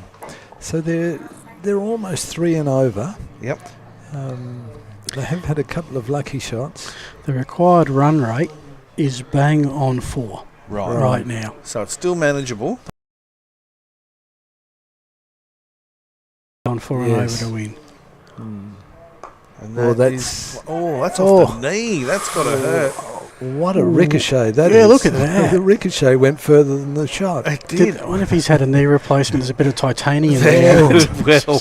Well, I can give you the drum. That's gone. That's ricocheted 30 metres off the knee. Yes. Oh dear. Well, Yes, he saved 3. He did. He needs to put some ice on that when he comes off the field, I think. Yeah, all right. Yeah. That's 5 off the over, 10 off the last 2. So they're just not explosively, but just starting to pick up the pace a little bit. And these two batsmen traditionally have been ones that get their runs fairly quickly, I think. Yep. But in the scheme of the game, their run rate's been pretty good. 10 off 18 for Natal and 12 off 25 for Smith, who's probably a little bit slower than what he would like. Yes, he's had a couple of swing and misses. Yeah. And that one big shot that he only got the single for rather than a 4. Yeah. So we mentioned the over 50s, the over 60s, of course, were headed. Are the over 70s, where is their season at the moment? We have one match to go. We decided with the over 70s that we wouldn't bother. Oh yes, Grant Chapman is coming off after that blow to the knee. Fair enough, to get some ice on it. Yes, a good idea. Wise idea, I suspect. I think so. Yeah. Yeah, so we decided that we would make sure that we had enough for each team, and so we only had 4 teams, and therefore they're playing against 3 others. So we had 3 full rounds, which is 9 matches. We play them on Tuesdays at 10:30. Yep. And we decided that the important thing in the first instance was to get blokes out on the oval, giving them a game, and so we don't have finals. We didn't bother about a point system. Okay. The games were always played very competitively, but we didn't worry about 2 points for a win or anything like that. Yep. And I thought that we should have a celebration of the over 70s having a successful year, and Callington, where our team play, have 2 ovals right next to each other and new club rooms there. Right. So on Tuesday we're having a double header. All of the teams are playing at Callington. Nice. And then we are retiring into the club rooms for a celebration that SAVCA will put on for all the players. Nice. And we'll have a few awards there. I guess that kind of goes full circle then. You start off your sporting career not playing for points and to be all-inclusive and give everyone a go. Yep. And that's a sweep shot. Well played around the corner. Yes. It's going to go that's all the way. That's a lovely shot. Yeah, all the way along the ground. No fielder there. And he got down on one knee well and reached out for the sweep. That's a difficult shot to play. It is. I didn't get down on one knee that well when I proposed. It's great. Well, I'm sure she said yes, though. She did say yes. Yeah. I think getting up was the problem, but that's another story. Yeah, look, you're right. And there is a thing about life, how you start young and needing support and everything, and then you go through life, and as you get older you start needing more support. Yeah. And certainly in the sport, the over 70s. Oh, that's gone again. He was a long way down. He's hit in front though. I think it hit. Oh, I guess we'll have a look. Did it hit the back leg? Let's see what the replay suggests here, but the umpire was in no doubt whatsoever. He was up with the players pretty much. Yeah. Yes, the players all went up and the umpire was immediate. It's been an inning of ebb and flows. Yes. You think Yes. Hills Fleurieu are steady and building, get a wicket. Yes, And, we're still 4 overs from the halfway mark. It's still anything could happen, but Uni are slowly getting through the top order. Yeah. Uni had 3 more runs on the board. They had 47 to 44 Right. at the end of the 16th. So, see, the umpire's not really policing the protected area there, but that's okay. Oh, there's no skullduggery in veterans cricket. That's right. Yeah. But that's a big wicket, I reckon. It is, yes. Now, I think this is David Wenham coming out. Is that right? And we played against McCracken. Oh, McCracken, yeah. Well, that's who's on the book there. But yes, you're right. So Bob McCracken? Yeah, Bob McCracken. So here's the replay. Let's have a look. We'll be able to see if it's pretty straight here. Oh, yeah, that's not. Yeah, that's pretty straight. The wicketkeeper was up. He was not down the leg side. Yes. It's not the way to make a dismissal or to make a judgment, but it's a fair indication. And yes. Yeah. Yes, Chris Wibley, the umpire, did not hesitate, did he? There was no hesitation there whatsoever. It's weird looking at a replay and not seeing dot, dot, dot and bails falling off. And there it is again, and that's out. We actually have to use our brains and the naked eye. Yep. Oh, he's come out of his crease. Yeah. And look, again, your comment earlier about the field, have a look at it. There's no one out in the deep, in spite of it being a spin bowler. A lot of players around the bat too. Oh, that's turned around the corner for a single. Bob McCracken's averaging just under 13. It's come in as a number 5. No one has retired not out yet for the Finns. No. That's a bit of a concern there. It is. We have a say in our team that when we start our batting that we aim to get 3 of our batsmen to a retirement score that will set us up. Yeah. And that hasn't happened this time. I think Favell was the only retirement in the. There was 2. There was one Wilson, was yeah. it? Yes, of course. But Finns haven't actually looked like it yet. That's the late cart there. That's a nice little shot. They should be pushing hard here for 2. Yeah. But non-striker wasn't interested. He wanted a bit of the action there, I reckon. It looked like it. Gary wasn't the best sprinter to get there. No. So that's 17 overs in the book. They've hit the 52. And that was an over that had a little bit of everything. We had a wicket and by my calculations had 6 runs. So yes. Run rate right now, as you can see there, is 3.06. The required run rate from here, 89 runs to win, which I don't think... Oh, no, so 87 runs to win. The devil's number. Yeah. It's all about to happen. And that's 3.78. So it's gone from 3.8 to 3.78. Not a huge jump and manageable if they keep the wickets intact, which I think is why you're seeing the field like this. Yes. Uni realise if they're going to win, they're going to have to get the Finns all out within the 40 overs. That's right. Yes, that's right. And the current run rate is 3.06. So, yes, it's ticking along. It's just ticking. Yes. Again, evenly poised and excellent match for the neutral spectators. Absolutely. Yes. Oh, I can tell you I am enthralled right now. Yeah, it is interesting. It can be veterans, they're all over 60, but you can still have strong competition. You can have, all those players the adrenaline will be pumping, they'll be nervous, wanting to make sure that they put every ball on the spot so that they don't lose their wicket. New bowler, Tojo's up. Yes. Tojo, here we are. Anthony Crocker, who probably has, I reckon he wins the award for the most different nickname of the group so far. Yes, I think so. Is it Mojo or Tojo? Well, there's brothers. Oh, that's right. Yes. And yes. Toe is for Tony, for Anthony, and Joe. He's Anthony Crocker. He was nicknamed Joe for Joe Cocker, but yes, you sort of understand the link. Yeah. Yeah. He's a quicker off spinner by the looks, or is he bowling seam up? I think seam up. Yeah. Yeah. Because in the game that we played against them, he shared the new ball with Tim Pellin and was pretty accurate. That is whipped around the corner, and that will be a boundary. I put the mockers on him, didn't I? I said he was pretty accurate, and he put down a long hop on the leg side. Just dropped his length back a bit, and it was just really it was only helped around the corner. Yes, it was, but he middled it and pushed it around nicely.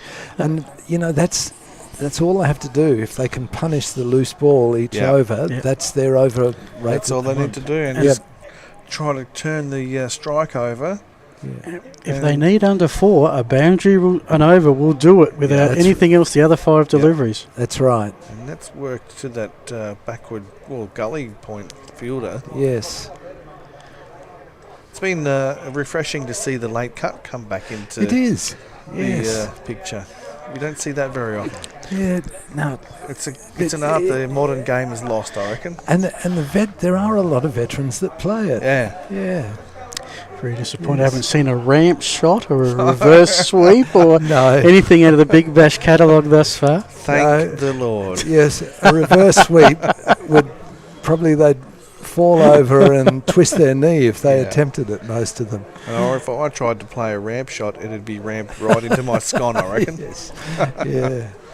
One guy who has played that only at practice, he loves doing it, is Bill Kidd, plays the reverse sweep. Okay. With a huge grin on his I can imagine, absolutely. Yes. Yeah. Continue at... We've got 2 conflicting scores, 56 and 54. Oh, there we go. No, scoreboard's updated. That's good. Right. Then I've got my score, and I just want all 3 to be in alignment. Right now, Hills are 5 runs ahead of where Uni were at the end of the 18th over. Now, that's very interesting, isn't it? Yes. That's a shout for LBW, but it looks like it's outside the off stump from this angle anyway. And you look straight at the umpire, and he's already got the arm out going, is it going to go up or not? And the Hills, the Explorer replay suggests the same thing. We'd probably give a 7 out of 10 for the appealing. Wiki and Slips did a good job, but the bowler wasn't really into it. Yes. No. It's a fair indication that it's probably missing. Yes, if the bowler's not the first one to go up, there's a definite indication. Yeah. And Riley's in again. This one's a straighter one. Turn to the leg side for no run. And that's one of the other things that's been pleasing. And I think it comes back to the spirit of the game to a point that we haven't seen a lot of appealing. No. Like, sometimes you watch a test match and it's just... There's a mandatory 2 appeals and over. Yes, you're right. Yes, there's... I think in veterans cricket, we've probably realised that we're not going to play Test cricket or anything like that anymore, and it doesn't mean the competition is there. But it's wonderful how blokes have got a faint nick behind and they'll walk even if the umpire hasn't seen it. But even in saying that, there are a few players who do appeal fairly conclusively and often. You're saying hold the drink, wait until the last 5 overs. If it's tight, just watch what happens. Yes, that's probably true, especially in a grand final like this. They'll be going hell for leather, don't you worry. There, yep, but no run. No, and that's the benefit of the field that Tim has set. And it's a well-set field too.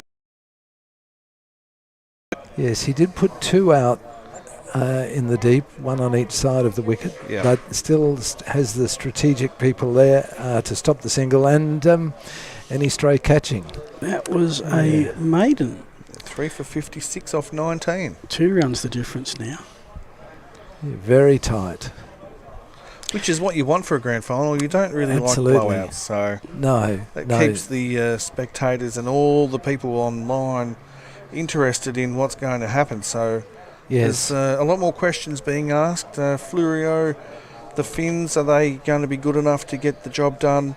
The uni boys going to keep a lid on things? Yes. And I think we're probably in for more of this style of cricket. Yeah. We're both struggling, being sensible. Yep. I don't think you're going to sort of suddenly have a flurry of big hitting or fall the wickets or anything. They'll be fairly circumspect, both teams, I think. Yes. Croker in again. Full pitch. On the half volley, punched up into that cover man. Yeah. And underarmed poorly. Get down and get that one. Yes. It's interesting, these two teams played in the grand final last year. Yep. And batted in reverse order, and it was the uni that lost some early wickets and steadily built up, and it was Mike Riley and Grant Chapman were at the crease when they really needed to have a partnership, and those two did develop a partnership that got them through. So it was very close then. And there's a lot to be said about chasing. You know how many runs you need. Yes. You know what's coming up. Yes, you know when and if you have to take a risk, or whether you can just... That's a nice shot. That is... A backward cut. Will he cut it off? Looks like he will. Down on the ground. Yeah. Well fielded. Well fielded indeed. Yep. I think that's Alan Favell out there, who is a very good fielder. That was well chased down. It's worth noting that Hills Fleurieu have played in 8 consecutive grand finals in the over 60s. So that is a marvellous achievement. That is indeed. Yeah. And obviously teams change year by year, but is there a nucleus of players that have come through that group? Well,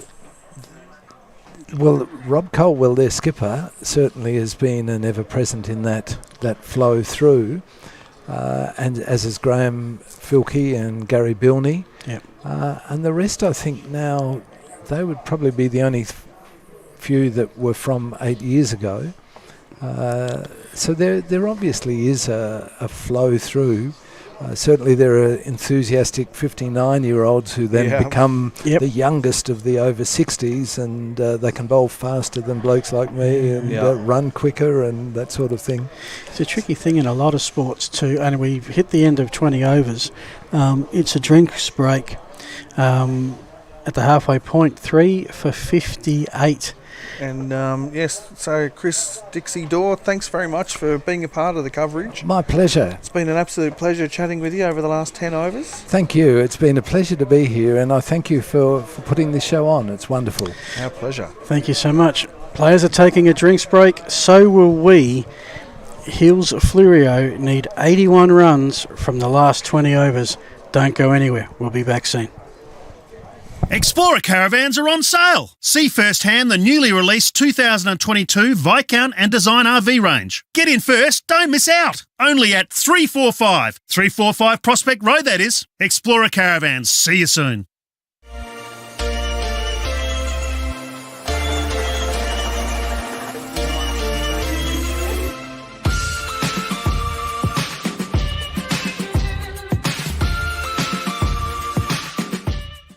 With industry and technology constantly changing, It's not surprising customers look to Blackwood's for the right technical advice. Whether it's welding innovation and solutions, technical fastener expertise, professional electrical know-how, safety assessments and equipment, or on-site services and inventory management, we have the right technical specialists and support network to get the job done. Yep, we are Australia's leading industrial and safety provider. But we're more than that. We're Blackwood's.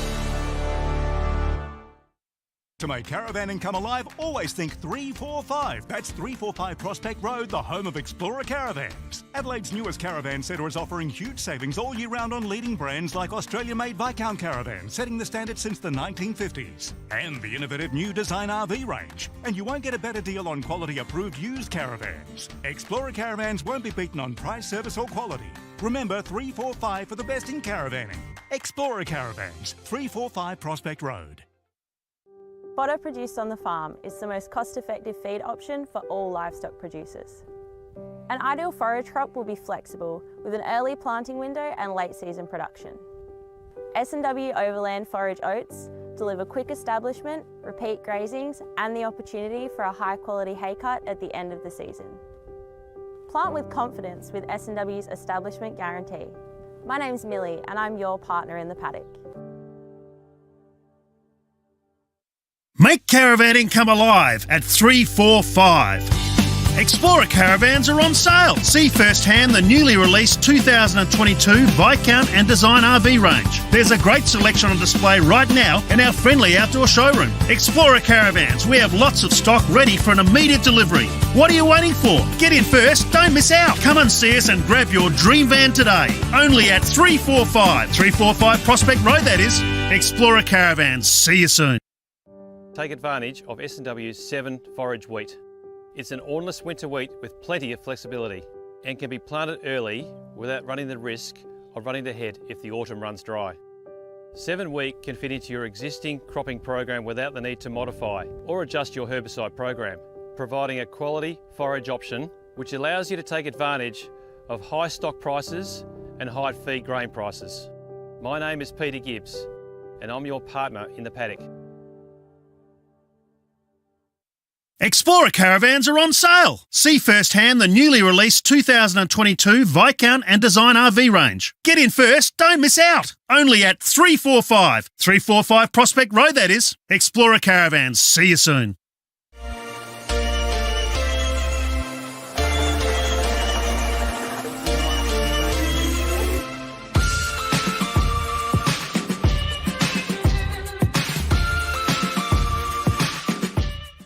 With industry and technology constantly changing, It's not surprising customers look to Blackwoods for the right technical advice. Whether it's welding innovation and solutions, technical fastener expertise, professional electrical know-how, safety assessments and equipment, or on-site services and inventory management. we have the right technical specialists and support network To get the job done. Yep, we are Australia's leading industrial and safety provider. But we're more than that. We're Blackwoods. To make caravanning come alive, always think 345. That's 345 Prospect Road, the home of Explorer Caravans. Adelaide's newest caravan centre is offering huge savings all year round on leading brands like Australia-made Viscount caravans, setting the standard since the 1950s. And the innovative new Design RV range. And you won't get a better deal on quality-approved used caravans. Explorer Caravans won't be beaten on price, service or quality. Remember 345 for the best in caravanning. Explorer Caravans, 345 Prospect Road. Fodder produced on the farm is the most cost-effective feed option for all livestock producers. An ideal forage crop will be flexible with an early planting window and late season production. S&W Overland Forage Oats deliver quick establishment, repeat grazings and the opportunity for a high-quality hay cut at the end of the season. Plant with confidence with S&W's establishment guarantee. My name's Millie and I'm your partner in the paddock. Make caravanning come alive at 345. Explorer caravans are on sale. See firsthand the newly released 2022 Viscount and Design RV range. There's a great selection on display right now in our friendly outdoor showroom. Explorer caravans, we have lots of stock ready for an immediate delivery. What are you waiting for? Get in first, don't miss out. Come and see us and grab your dream van today. Only at 345 Prospect Road, that is. Explorer caravans, see you soon. Take advantage of S&W's 7 forage wheat. It's an ornless winter wheat with plenty of flexibility and can be planted early without running the risk of running the head if the autumn runs dry. 7 wheat can fit into your existing cropping program without the need to modify or adjust your herbicide program, providing a quality forage option which allows you to take advantage. Welcome back, folks. Here we go, the last 20 overs of the Tennis Shield, the Over-60s Grand Final. First delivery comes in. Again, a little bit of a late cut, no run. Mark Finlayson back. BW, you've had a roam around. Your uni mates, how are they feeling at the moment? Probably a little bit better than they were feeling at the end of their inning. I think they're actually getting a little bit more confident because there's still 4 and over to get. Yeah. And again, in any game of cricket, 4 and over, you have to constantly get that to win the game. So this is Riley, who was a bit expensive early, 1 for 12 now. He's steadied the ship a little bit, coming in from the lower northeast road end. There's a miss stumping. Ooh, Yep. Haven't had a bye today, but that, might have been a chance. You see the Explorer Caravan sales replay. Oh, he did go forward. Not a lot of time out of the crease, but there was a moment. As Shep joins us back. So 3 balls into this over, no runners yet. Such a delicately poised game. I reckon if they can keep it at 4 and keep out there, it's manageable. And Rowley's bowling well, 1 for 12 off 3.4. Straight again. He's one away from a maiden here. And it's been like that. After we went 5, 5, 8 and 4, the last 2 overs have been 0 and 2 with a possible 0 here. Oh, no.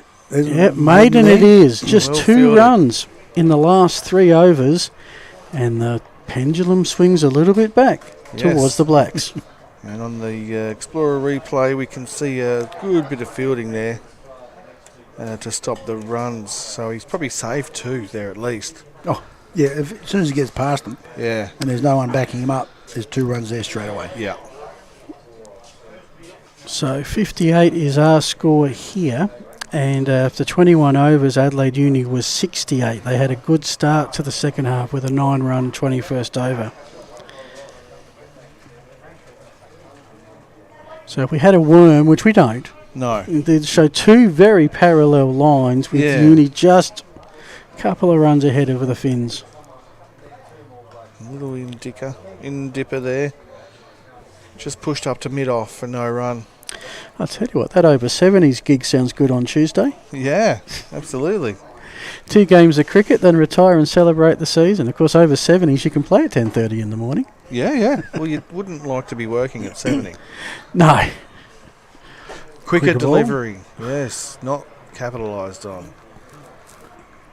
I reckon it might even be one to get a bus up for, I reckon. I think so. Depending on what the end of game celebrations. Out of the nursing home. Mainly for the bus coming back. Yeah. And I guess that also shows you that last replay, the experience of the wicketkeeper. He knew he wasn't getting his hands down to it, so he closed his legs and let it hit him in the pads. Yep. Get the body behind the ball. That's right. It's actually something you learn as a young fella, but it's not always capitalised on. Executing it's another thing. So we haven't had a run since the drinks break, and we're 9 deliveries in. He's make that toss. 10. He's missed out on that one. Wearing spikes. Oh, isn't he? And he's slipped back on his back foot. Yeah, right. So he's lost power and he's shot there. Well, that'll do it. And that is a nice back foot cut shot. Will it make the boundary? Not quite. No. So that breaks the drought. Much needed runs for Hills Fleurieu. The run rate is starting to get to be 4 and a bit after the 21st over. Required rate was 4.26. It's dropped down to 2.75 now. Yeah, that's what they're scoring. Yeah. And in fact, you don't really want there to be a large gap between what you're scoring and what you have to get. No, indeed. 2 from the over, and that required run rate. 79 runs to go, 18 overs to go, is 4.39. And the Nelson Teamwear scoreboard tells us it's 3 for 60. So, yes, it's starting to open up a little bit, that gap. And, of course, when you look at that, the first thing you always listen for when someone on the radio, they cross around the grounds and they give us, because how many wickets, more so than the runs. Obviously, in this level, because you have those retired not outs, you almost have to add them in. Into the wickets that have gone. Correct. Yep. So, almost like 5 have batted and are back. Although in this case, of course, we haven't had anyone who's got to 35 yet. I almost get the feeling that if the Finns, this is probably being simplistic, if the Finns are going to win, I reckon Smith is going to have to bat out his inning. Yeah. Not the team inning, but just he's going to have to be one that gets to 35. To retire. Yeah, he's nearly there. Well, nearly halfway, I should say. Yeah. And invested 6.5 overs into the 14. Now he needs to return the dividend from that investment. Okay, we've got to change a bowler. Wilson up. Wilson coming in. And he's channeling his inner Greg Matthews. Yep, he's got the cap on. A nice shot out there to point, but for no run.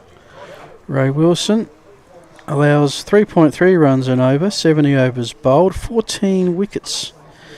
Best stats for the season, 3 for 14. So he's one of those star bowlers. And again, the field is well placed. Nickname of Willow. Played the Masters games for a team called the Slingers.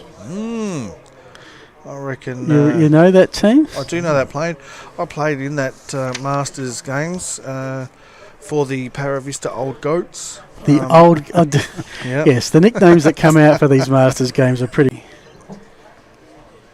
An exceptionally late cut attempt. Yeah. Oh, another one. Oh, he's got the edge. Hayes to field. 5 dots and a single to end it, but that is a win to Uni. Just the one conceded, and now Uni you compare the scores. Yep. After 23, 61 for the Finns, 75 for Uni. Now we know Uni sort of plodded to the finish line to a point, and this is actually the one bit where they scored a reasonable amount. How many wickets down were they at this stage? I don't have that, and it doesn't really work with retireds and wickets, so I decided to just leave that one for today. Fair enough. But I reckon it was they would have had 3 in the sheds by now, I reckon. Yep. They lost quite a few in the last 10 overs, I reckon, from memory. Yep. To a point, they were down to their last partnership in the 40th over. They were, yes. That's right, they were. Yep. They was 7 down. So, Crocker in again with the cricket ball, and that has been no misfielded on the boundary. Oh no! It was a well hit shot. Hit with Explorer a bit of power. Caravan's replay shows that is a one-handed shot, and it's gone over the boundary. There was a little bit of tomfoolery with that. Yeah.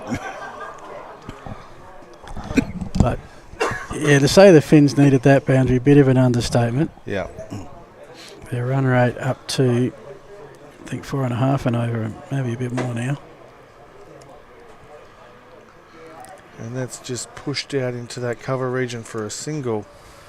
And that's what they need to do as well, is keep working on those singles. Just milk them. Yeah. Yep. Especially now they've got a boundary. Yeah, they got 5 off the over, and they've only had a couple of deliveries. Let's make this an 8-9 run, just pushing it around. Yeah. And get back into this contest. It's a case where they don't want to get greedy, but get greedy. Still a tight field. Yep. Nicely pushed, but no run there into mid-wicket.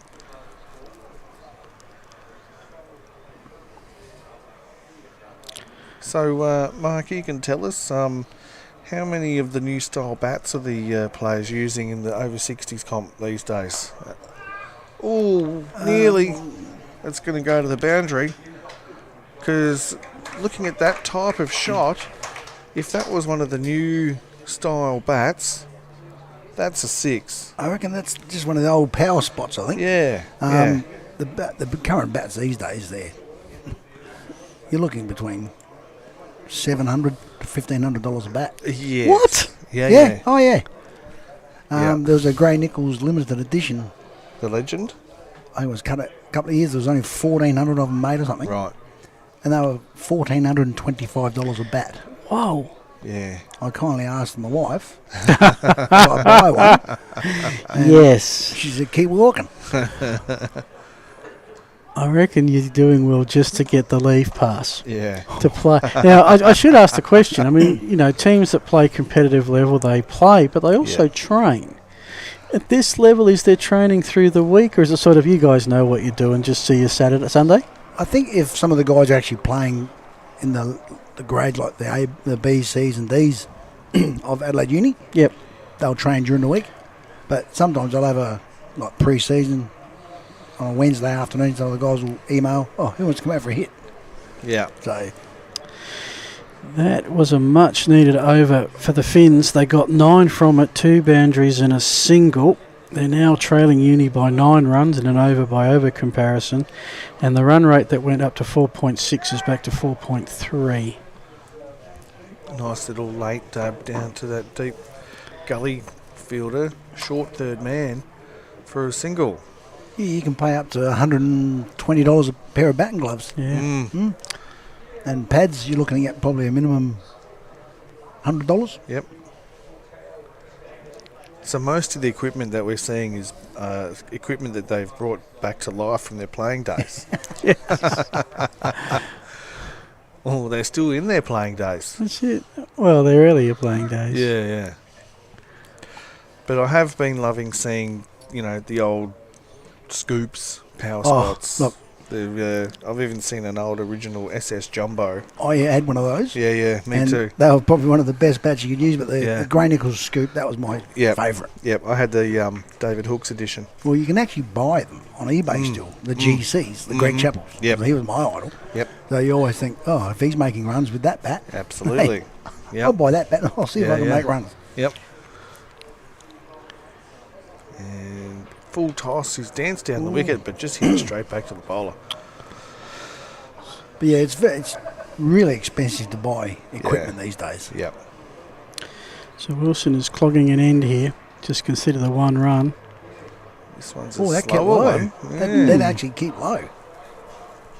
I guess it was a slower ball as well, so you're not going to get a lot of purchase off the wicket. That end of the pitch is very dry. Yep.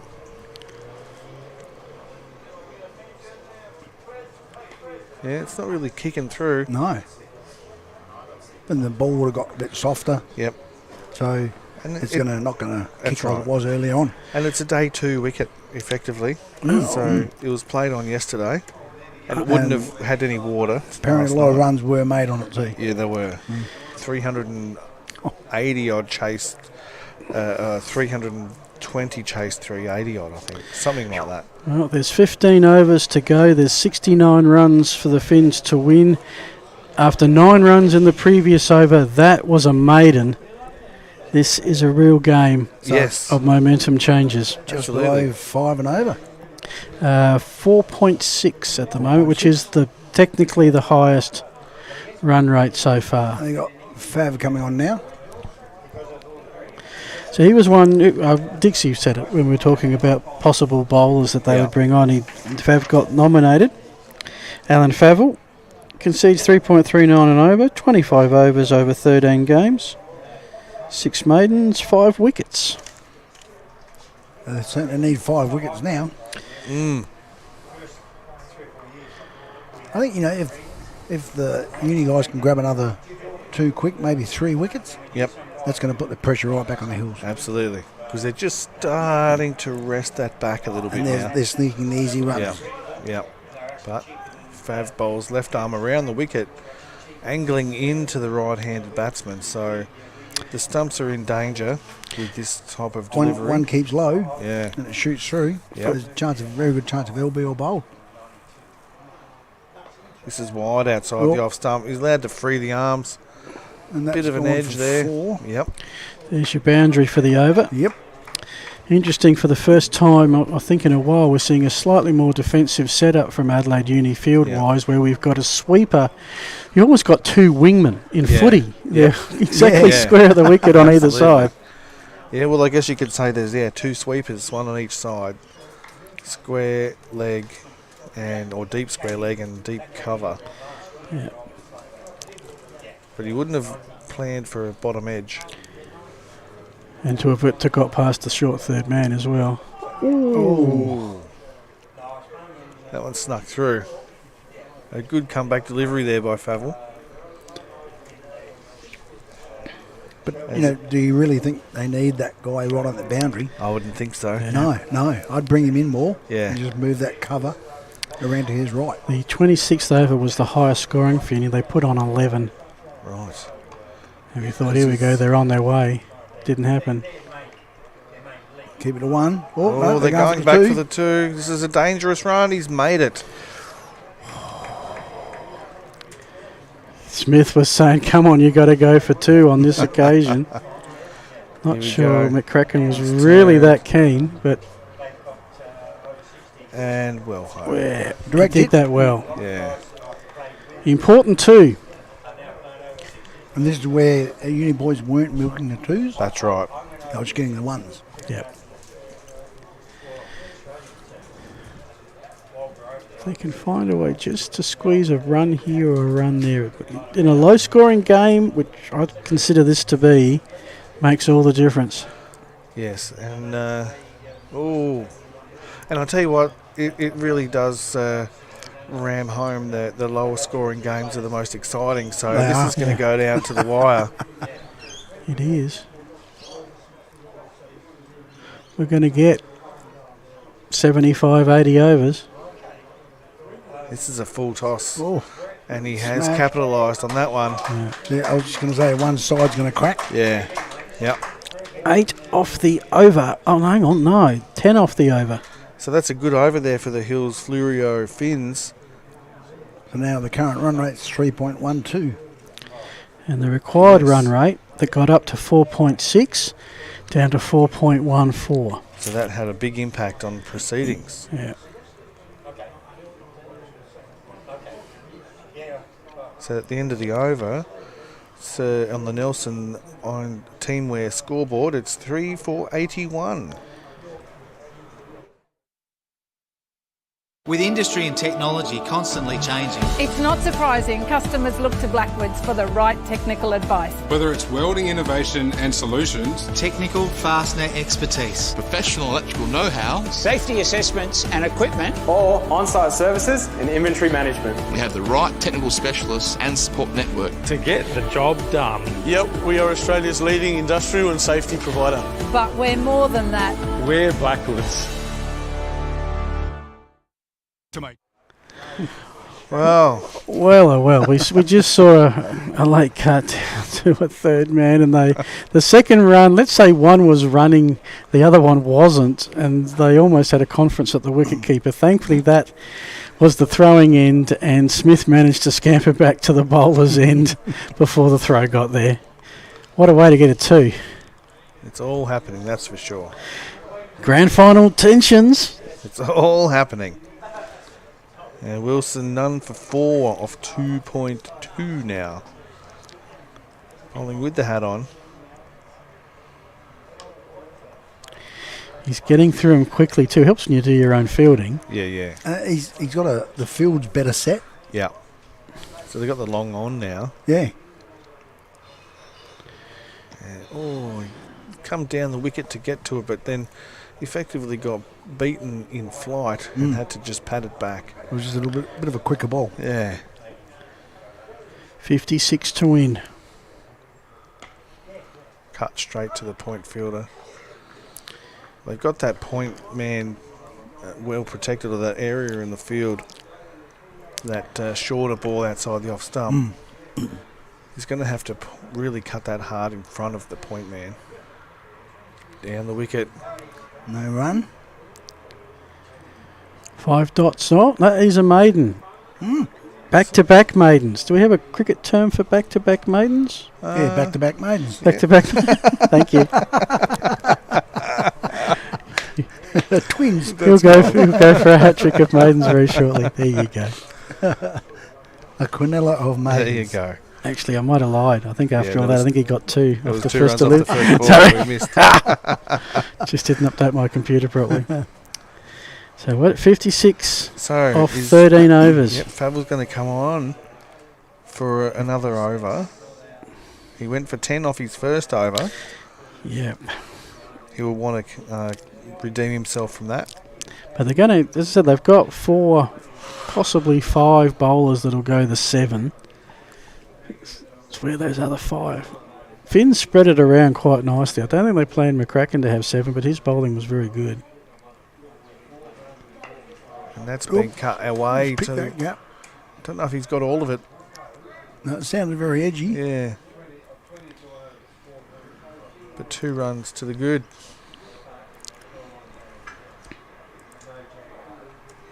I think with the width that Fable's giving the batsman, they'll be looking to take some runs off Fable's overs here, because he's not really bowling and attacking the stumps. Well, this one is a little bit leg-sidey. He has a fascinating way of playing leg side shots. The one-handed swing. It's like he's a tennis player and he's just going with the one-hand forehand. Sorry.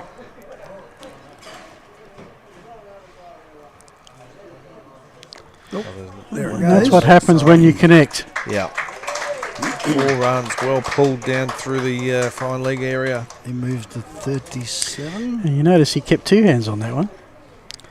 And that might be him done. Yep, 37. Yep.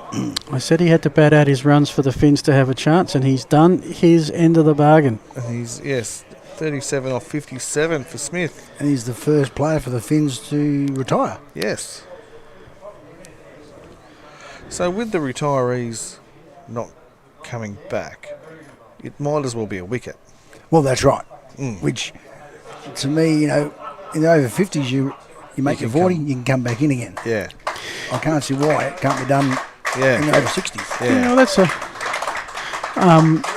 so you almost have to look at it in reverse and say, okay, it's not 3 for. The Finns have 6 wickets in the shed still. 6 wickets in hand. Yeah. Which with... and that's a good steadying of the ship, because 6 wickets in hand, 13 overs to go. You can afford that's not a bad position to be in if you've got to accelerate, which they really don't have to accelerate that much. Not doing anything silly at the moment. Yeah. Just turning the strike over, hitting the bad ball for 4. That's all they've got to do. Yep. And I guess this will really show the experience that the Fleurieu boys do have. Because they have been a little bit more proactive with their 1s and 2s. Yeah, exactly right. They've taken them. Yep. Short ball. Just defended back. That was a quicker ball too, though, I think. Bob McCracken, the new batter, averaging... No, I'm sorry, McCracken is not the new batter. Farmer? Farmer is the new batter, my apologies. Polly Malcolm Farmer.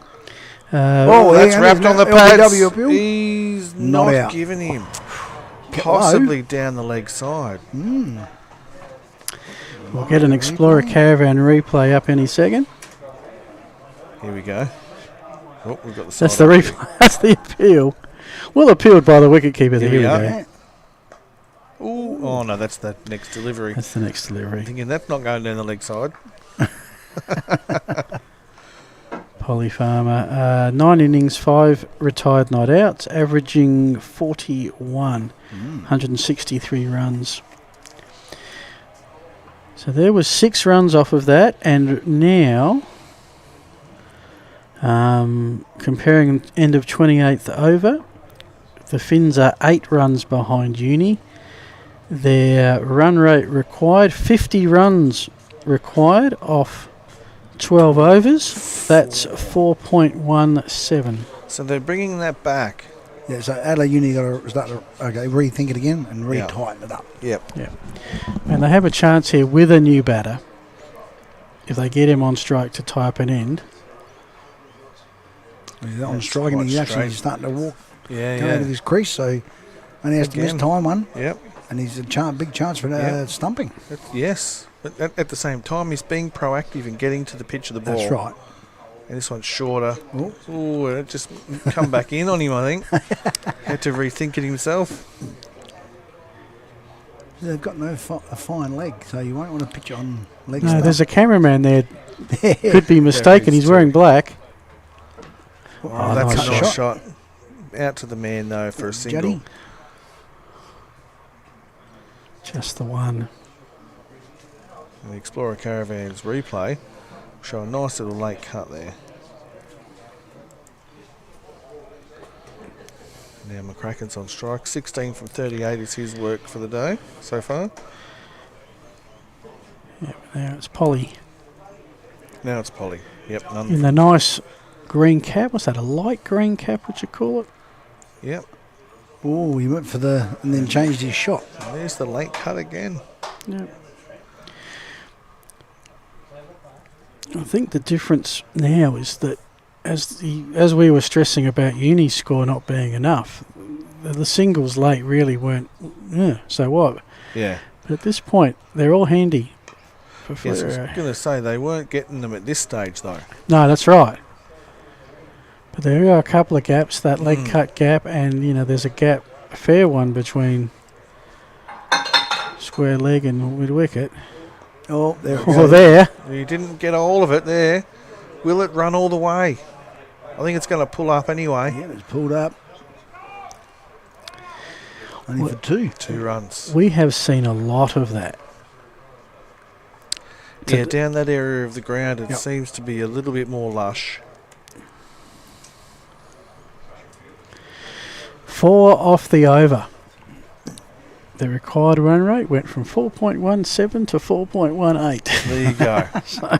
So that's effectively the run rate. You would say that was well, you'd probably give a win score to the Finns there because they didn't lose a wicket. Yep. 11 overs. Okay, the opening bowler's coming back on.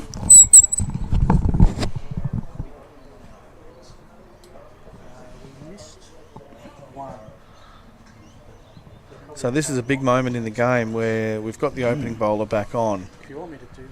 And Uni in search of a wicket. So they see the game starting to get a little bit away from them. But he's only had, he's had 4 overs, none for 9. Yeah. So if he can continue that, well, then it puts the pressure back on the Finns again. It does. Yeah. Most efficient of the bowlers so far. Looking to reapply the handbrake. No run. And you look at the field, and we're back to all in. Yep. It's like, and look, it's a poker game right now. Yeah. Literally, so we're going all in. Challenging you to hit over the fielders. Absolutely. So that's worked down at fine legs. It's missed the man at 45. They're going to come back for 2 here. So to describe that field, we had third man on the ring, the 45 on the ring, square leg in front of square, a mid wicket, mid on, mid off, cover and a point man. All right, we've got the equations up on the screen now, 44 from 64, so I can save myself a bit of energy with that, just give you the required over rate each over. Glenn's been doing the maths studiously for the last 5 or 6 overs. Yeah. Just trying to cut that one. Yep. Well, I mean, look, limited over cricket is a maths game in many ways. It is. And a lot of captains get their maths wrong. They do. That's right. Yeah. Namely, what bowlers am I going to use that add up to 40? That's right. That is a nice well-hit shot. That's going for 4. Yeah. I was almost about to say, I haven't seen too many put in the air today. No. And that's probably about the third, and it was in the it was right good in positioning. The slot, though. Yeah. But then the uni guys have challenged him to hit over They him. have. Hit over the fielders, and that's exactly what he's accepted that challenge. Yep. And gone, you bring him in close, I'll hit over top. Yep. And he hit that one over the top of the mid-off fielder and got the reward. That's right. And with that, with 2 balls in hand, the Finns have caught up to Adelaide Uni's score. Wow. They were 99 at the end of this over. There you go. So this is going down to the wire. Oh. He went to turn that one to the onside, but was defeated. Missed the bat. Alrighty, we are 61 deliveries away. We're about to head into the final 10 overs of the contest. Fleurieu, who was very efficient, has gone for 6 this over. Into the and 7 if the throw is not well there. Good running. That's 30 in the books, the Nelson teamwear score. We'll have a look at the Explorer Caravans replay first up. Interesting, did he maybe pick the wrong end with that throw? Yeah, I reckon he might have, because Polly wasn't really cracking. Anyway, very quickly, Nelson teamwear scoreboard, it's 3 for 100. To make caravanning come alive, always think 345. That's 345 Prospect Road, the home of Explorer Caravans. Adelaide's newest caravan centre is offering huge savings all year round on leading brands like Australia-made Viscount caravans, setting the standard since the 1950s. And the innovative new design RV range. And you won't get a better deal on quality-approved used caravans. Explorer Caravans won't be beaten on price, service or quality. Remember 345 for the best in caravanning. Explorer Caravans, 345 Prospect Road. For the first time in a while, the Finns have overtaken Uni on the progressive scoreboard. First time in a while. The rate per over is under 4. 39 runs to win from 10 overs. And Wilson's had 4 overs, none for 8. So averaging 2 and over. He's bowled well. You suspect he's going to be bowling overs 31, 33 and 35. Yep. And then what do they finish with, the Blacks? Who's their bowler at the death? Because it's going to go to the death tonight. Yeah, absolutely. Well pitched up here, and that is going to go to the boundary. Well played there. Farmer with another boundary. It's another half volley. The Explorer Caravans will show this one. Pitched up and straight in the slot. Hit straight, and that was 4 from the moment it left the bat. And right now, that's all they need every over. They've got it on an early delivery. And so everything else they get this over is just some cream to reduce this run rate. So how many overs has Mike Riley got left? That I don't know. I don't have a tally of who's got how many overs. So he's probably the one that you'd have come on in the death overs. Yeah. And again, he's asked him the question. Beat him in flight. Thankfully for the Finns, that back foot did not move. And that takes a lot of courage to get the ball up over the eyes after you've just been slogged over the back of your head. Exactly right. Flatter one this time. This one's just missed. This will get hauled in. Good bit of fielding there, using the team. Flicked back. And they say that those fielding skills are a modern man's game, but that's been in vogue since Adam was a boy. Shows the Uni boys are still sharp to do the backup procedure. Yeah. This one's well flighted again, and Tim Pellin with the fielding there. Is it just me, or is Farmer? He has a big backlift, and he takes. And you just think it's could go anywhere. I guess it could go anywhere. Wherever it goes, it's going to go hard. That's it. But that's what we'd like to see. Flatter ball. This time. This one's gone straight up in the air, and this will be caught and bowled. Caught and bowled. Anywhere. Right back to the bowler. A pop-up. That was actually a flatter ball. Yeah. And just as the hills were building and reducing that required run rate, another wicket falls. Just to keep it interesting. Farmer out with a well-made 14 off 14, so his strike rate was very good. Exactly what you needed. Someone to come along and just push it along a bit. 100%. Yeah. But in saying that, he will be disappointed because he was playing some cracking shots and looking good. Yeah. So right now, they're having a little huddle there, waiting for the new batsman to come out. What would be said in this huddle? I would say that Tim would be asking his bowlers to attack the stumps so that he can set a field accordingly. Yeah. And keep the fielding tight. Yes. Don't allow twos like they've been sneaking twos every time. Yeah.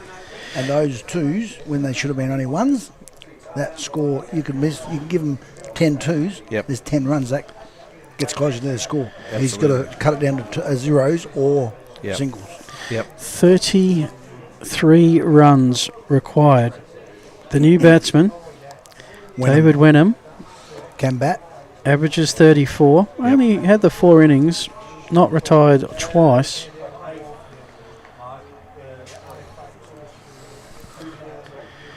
Because what are we now? He would be batting 7. So we're starting to get past what traditionally are established batters. Yep.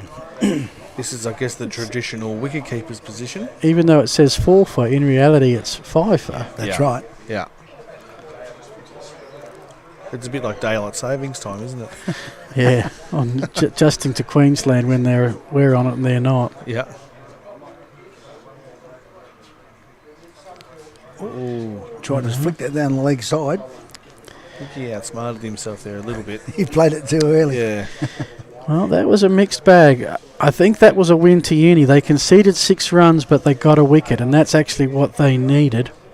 So they need 33 from 54. So you would say at this point in time, that the Hills Fleurieu fins are close enough if they're good enough. If it goes 40 over, well, hang on, that's not quite right, but I think Adelaide Uni are going to have to bowl them all out. They've got to. Yeah. Yeah. Yeah. It's no. Yeah.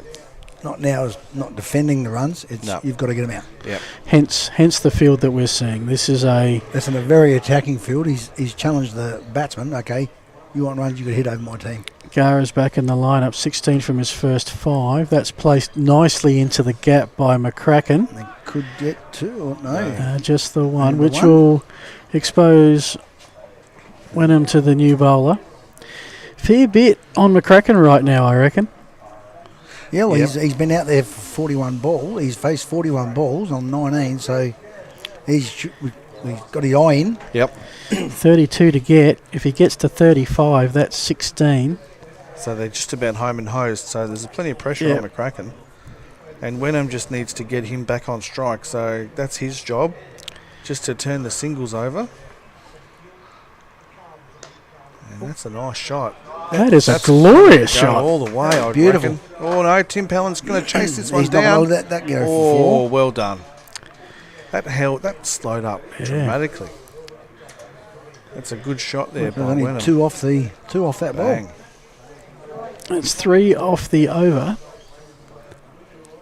I reckon Tim Pellin's got me covered in 50-metre race. Yep. Beats me hands down. Not a bad shot for a number 7, I might add. Yeah. Oh, it kept it a bit low, that one. He's had to jam it out. Yeah. I guess one of the other bits of strategy is that with the retirement of the players, you can fiddle with your batting order too, because you know that there's certain roles to play in the certain... He's dropped catch. Oh, the crowd. Wow. Special comments. There's a comment from the crowd there that... Drop the trophy. Drop the trophy. So Oh, could it be? Wow. I guess we'll find out. Went hard like a rocket. I think he picked it up a bit late. Yeah. Another nice shot there into the offside. Should be 2 here. Yeah. And this is a nice scoring over. That's 6 without any boundary in sight. Catches win matches. Yeah. And it was at head high too, just a little bit above head high. Yeah. Should have taken that. But it was out of the middle. It was a well-hit shot. Oh, so yeah. McCracken back on strike. Last ball of the over. Oh, slow ball. Full toss. No. Down leg side. And got the dot that was needed. The countdown continues. Okay, I reckon Juddy might be... He's loosening up a bit if he hasn't completed his overs, 7 overs. The last 3 overs have conceded 19 runs. Wow. That hurts. The required run rate is 3.38. Yeah, it's coming right down It's all out or a Finns premiership, I reckon. Yep. Go for broke. Yep, absolutely.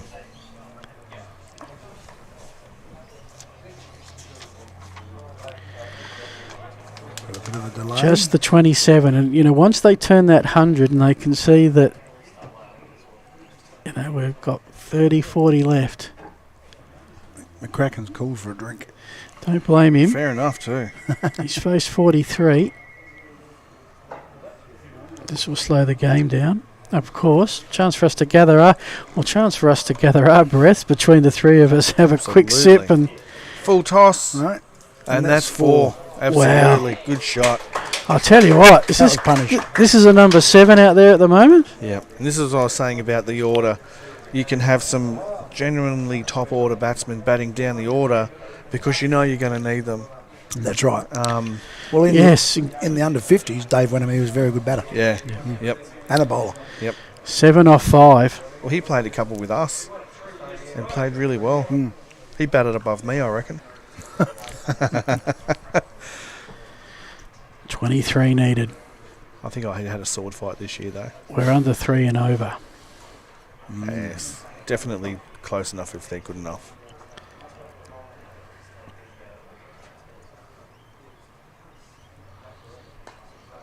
And that's a well-placed Sneaky shot single. down. And that's all they have to do. Just poke them around. Yep. One of the big differences was I talk about just keeping an eye on the game in 5-over spurts. Between 25 and 30, Adelaide Uni hit 17. Between 25 and 30, Finns have hit 30. Yeah. They've already scored 16 in 2 and a bit overs in this block of 5.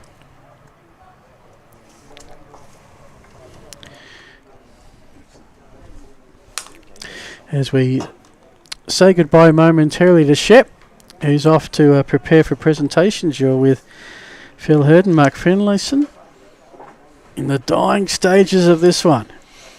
And it's probably wise because I'm not sure this is going to go 40 now. No.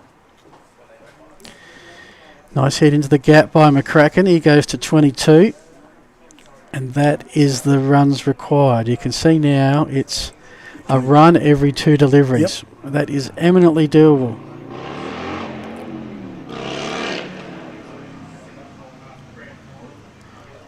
Swing and a miss. That'll do it for Wilson. 6 overs, 1 for 20. Great figures. As McCracken finally gets the drink he's been waiting about an over and a half for. Let's see how the umpire controls this. It'll probably be, hot day, over 60s, have your quick drink, but don't dilly-dally. No. And whilst you're there, can I have one? There he is. That's one way to get the umpire on side. Bring them a drink.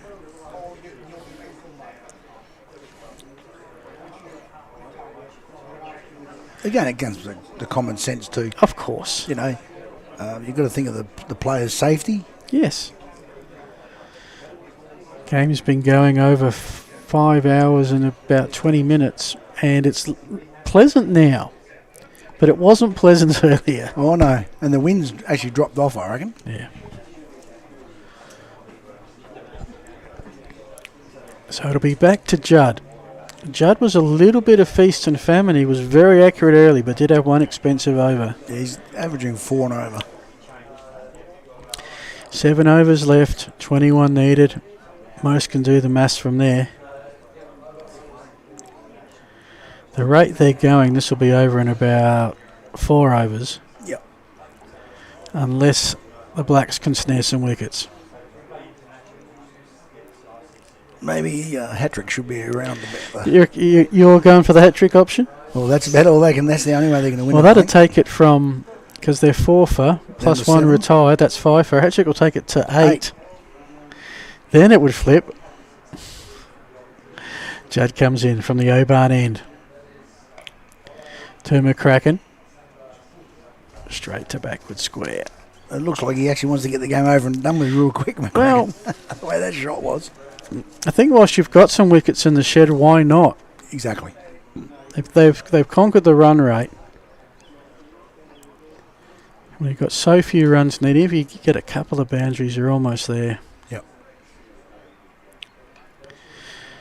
Just a little dab onto the onside.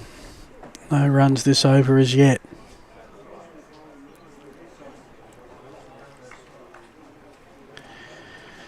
Two weeks' time? Got my maths right? No. 3 weeks' time.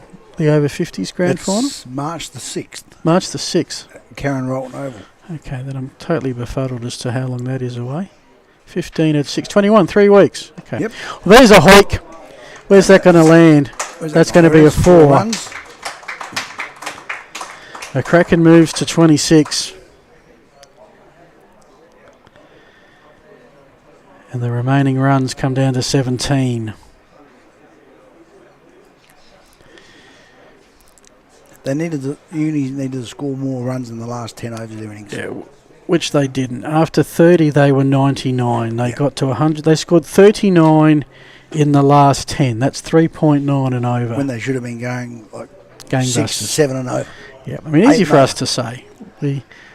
We were saying it at the time. But they had wickets. Yeah, well, they were in the bank as well. Yeah.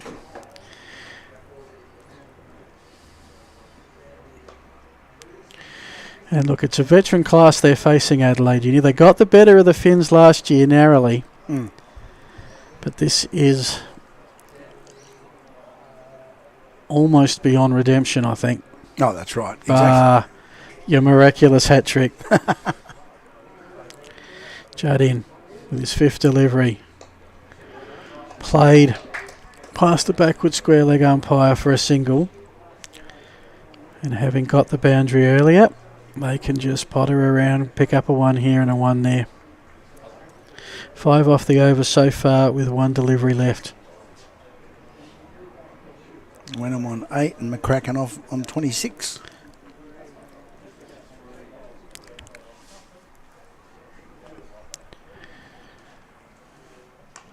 Oh, he's gone for the cover drive. He's gone for a nice cover drive, but I think the Blacks have worked out that Wenham is very, very good straight of the wicket and have put fielders there accordingly. Keeps a nice shot to just 1. He played one similar there and almost got a boundary. With the 1, total 124. I think I've got 7 off the over. The run rate now 2.5 and over, so you really ignore that. Yep, 15 off 36 balls. Yep. And Mike Riley's coming back on. He's the last hope, Mike Riley. Yep. Picked up 14 wickets.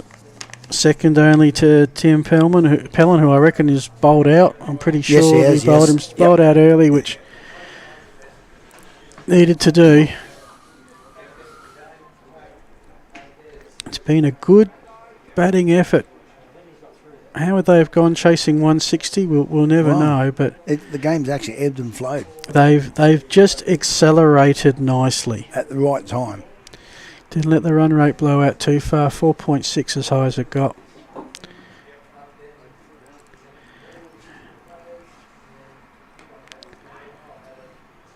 Wenham hits straight to point. No run.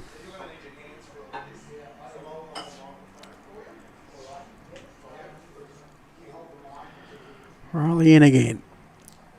From the lower northeast end row. That's to a whole lot of fielders. Just the single. Shy at the stumps. Probably in desperation more than anything. Another run chalked off.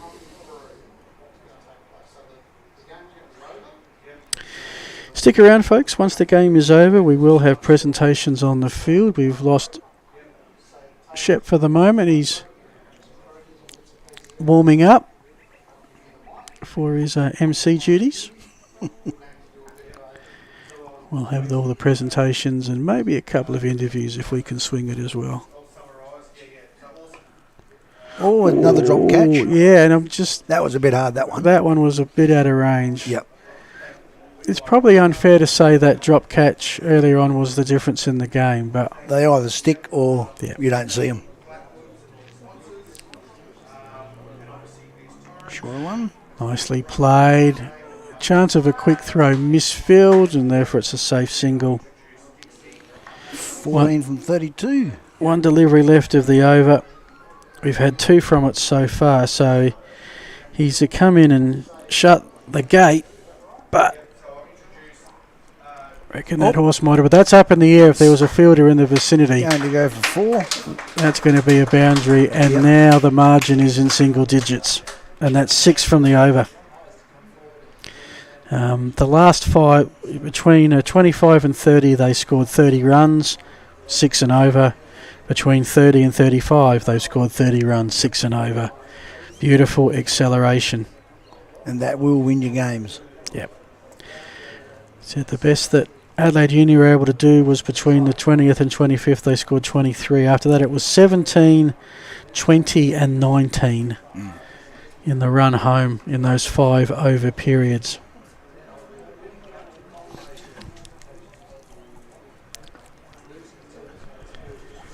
So who's going to bowl us out here? Judd? Yep, Juddy's having a bowl. 22 off 5. Last over went for 7. Facing McCracken, who needs 7 to retire himself not out. He might not actually get to do it. He's got to get 7 of the 9. Probably we seriously underestimated Wenham. 14 off 11. He's given them some slugging power. Thought McCracken might have to start to carry the other batsmen, but not the case. No. Second delivery of the oval. That? Over. That's gone up. That was in the wheelhouse of being caught. Instead, it's going to roll to the boundary. And now one maximum shot will send the Tanner Shield to the Fleurieu Hills. McCracken goes to 32. 5 are needed.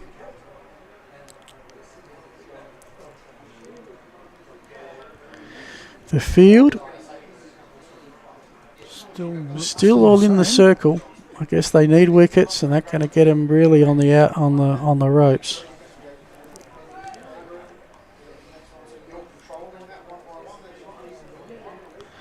So as mentioned, 35 you retire not out. 3 more runs to McCracken will do that. 5 more runs, game over. And he's caught. It's a catch. Is he celebrating? He's looking for his glasses. Yep, that's out. Caught. Favell, nice catch. The Explorer Caravans replay. And of course, initially you think it's dropped because something's hit the turf, but I think they were the glasses. That was his glasses. Welcome to Over 60's cricket. And whilst McCracken doesn't have the ability to say I retired not out, he does have the right to say, well, I scored 32 at a critical time. Exactly right. And helped get my team over the line. Yep. But, when he batted, he didn't do anything silly. Until that shot. Yeah, that's all. But then we have seen them flight the ball a little bit more in recent overs. And getting a warm applause from the crowd that's gathered here at the Campbelltown Memorial Oval. Good to see plenty in attendance, which is lovely. Enjoying pleasant afternoon and no doubt the cold drinks from the Greg Quinn bar behind us. Coming into bat now, Trevor Scarf, who is third on the runs tally for the Finns this season with 219 runs, 9 innings, 5 retired, not out. That's not even really going to be an issue. You would think. No. Shouldn't be. It's all a case of who can get the final five runs. Judd, multiple wicket taker, 2 for 26 with 2 deliveries left of this over. And it's blocked. Scarf is quite happy. Maybe just to see this over out and watch Wenham deliver the victory.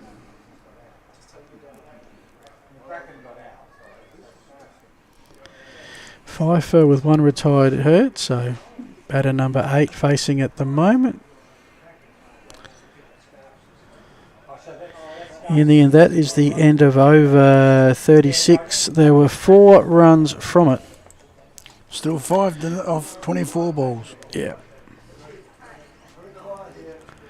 We have seen 1 6 today, and that was off Favell to see him out. Mm-hmm.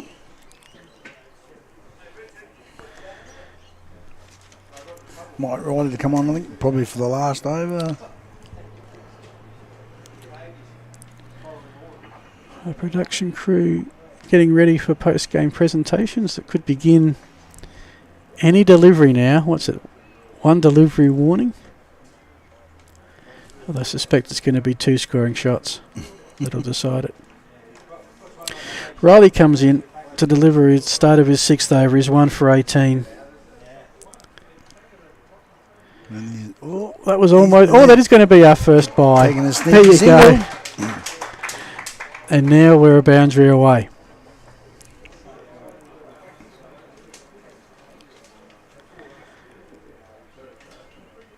So to summarise the game, Adelaide Uni won the toss, chose to bat as they've done a lot this summer. Lost their first wicket on a run out in the 2nd over. To say they meandered to 138 is cruel, but in retrospect, didn't seem to be a lot of urgency at times. No, that's right. They're just I'm checking I'm not being too cruel with that comment. They where they had the opportunity to take 2 runs, they were only taking 1s. Yeah. And the Finns went for them over for a while. They found the accelerator when Uni couldn't. That's right.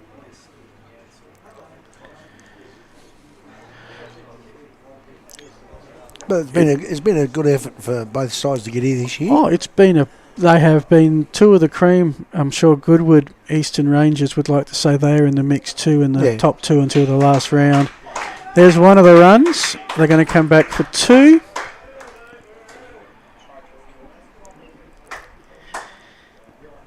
Adelaide Uni scored 138 and Hills Fleurieu Finns are up to 137. Two needed to win. I'd say everybody's in as they are. Yep. Anything through the field will give them the shield. Just like that, and there it is. It's gone for four, and there's the winning runs. Hills Fleurieu Finns put a cherry on top with a boundary to win the 2021-22 Tanner Shield over 60s Championship in the South Australian Veterans Cricket Association. Trevor Scarf will be the man who will note that highlight for the rest of his life, hitting the winning runs to win the title. Wenham was there. He played a key acceleration part late, not out 14. In the end, 5 for 141. And they did it with 20 deliveries to spare. And I think it goes back to the bowling of the Hills Finns. The captain bowled 7 overs, one for 3 runs, 1 for 3, and that's put Adelaide Uni on the back foot straight away. Look, I'm not choosing a man of the match. No. In terms of a solid contribution with both bat and ball, as the sometimes in grand finals you see teams sprint out onto the field. I'm not exactly sure this is a sprint, but mate, it's over 60s, not over 20s. I appreciate that. Now the spirit, the handshakes all around. But if I had to give an MVP just off the top of my head for a contribution bat and ball, I would have Bob McCracken. Yep. We'll have a player of the match. We're not voting, and we will have a couple of Spirit Awards. We will go down to Dixie and Shep shortly for the presentations. Often in this scenario, you see a gulf of emotions. Winning the flag, total ecstasy, losing, fall in a heap. Well, you do. A little bit less dramatic here. It's cricket. You don't see as much of that. Maybe in this particular sport, and the spirit and the veterans, they know they've all played a hard game. Oh, exactly right. And Uni shouldn't feel that distraught about the effort they put in. No, I've played in winning grand finals and losing grand finals, and there's no better feeling than winning a grand final. When you do lose a grand final, it is the lowest. You can really hit a low. Yeah. But when you win, you're on the highest of highs. Yep.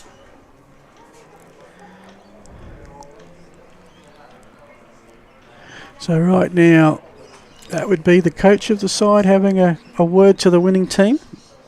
Hopefully not saying, well, next time we should do this a bit better and that a bit better. Well, they don't have to. They win the game. So there is no next week. Hopefully for most of them, somewhere there's a next year. And what a record.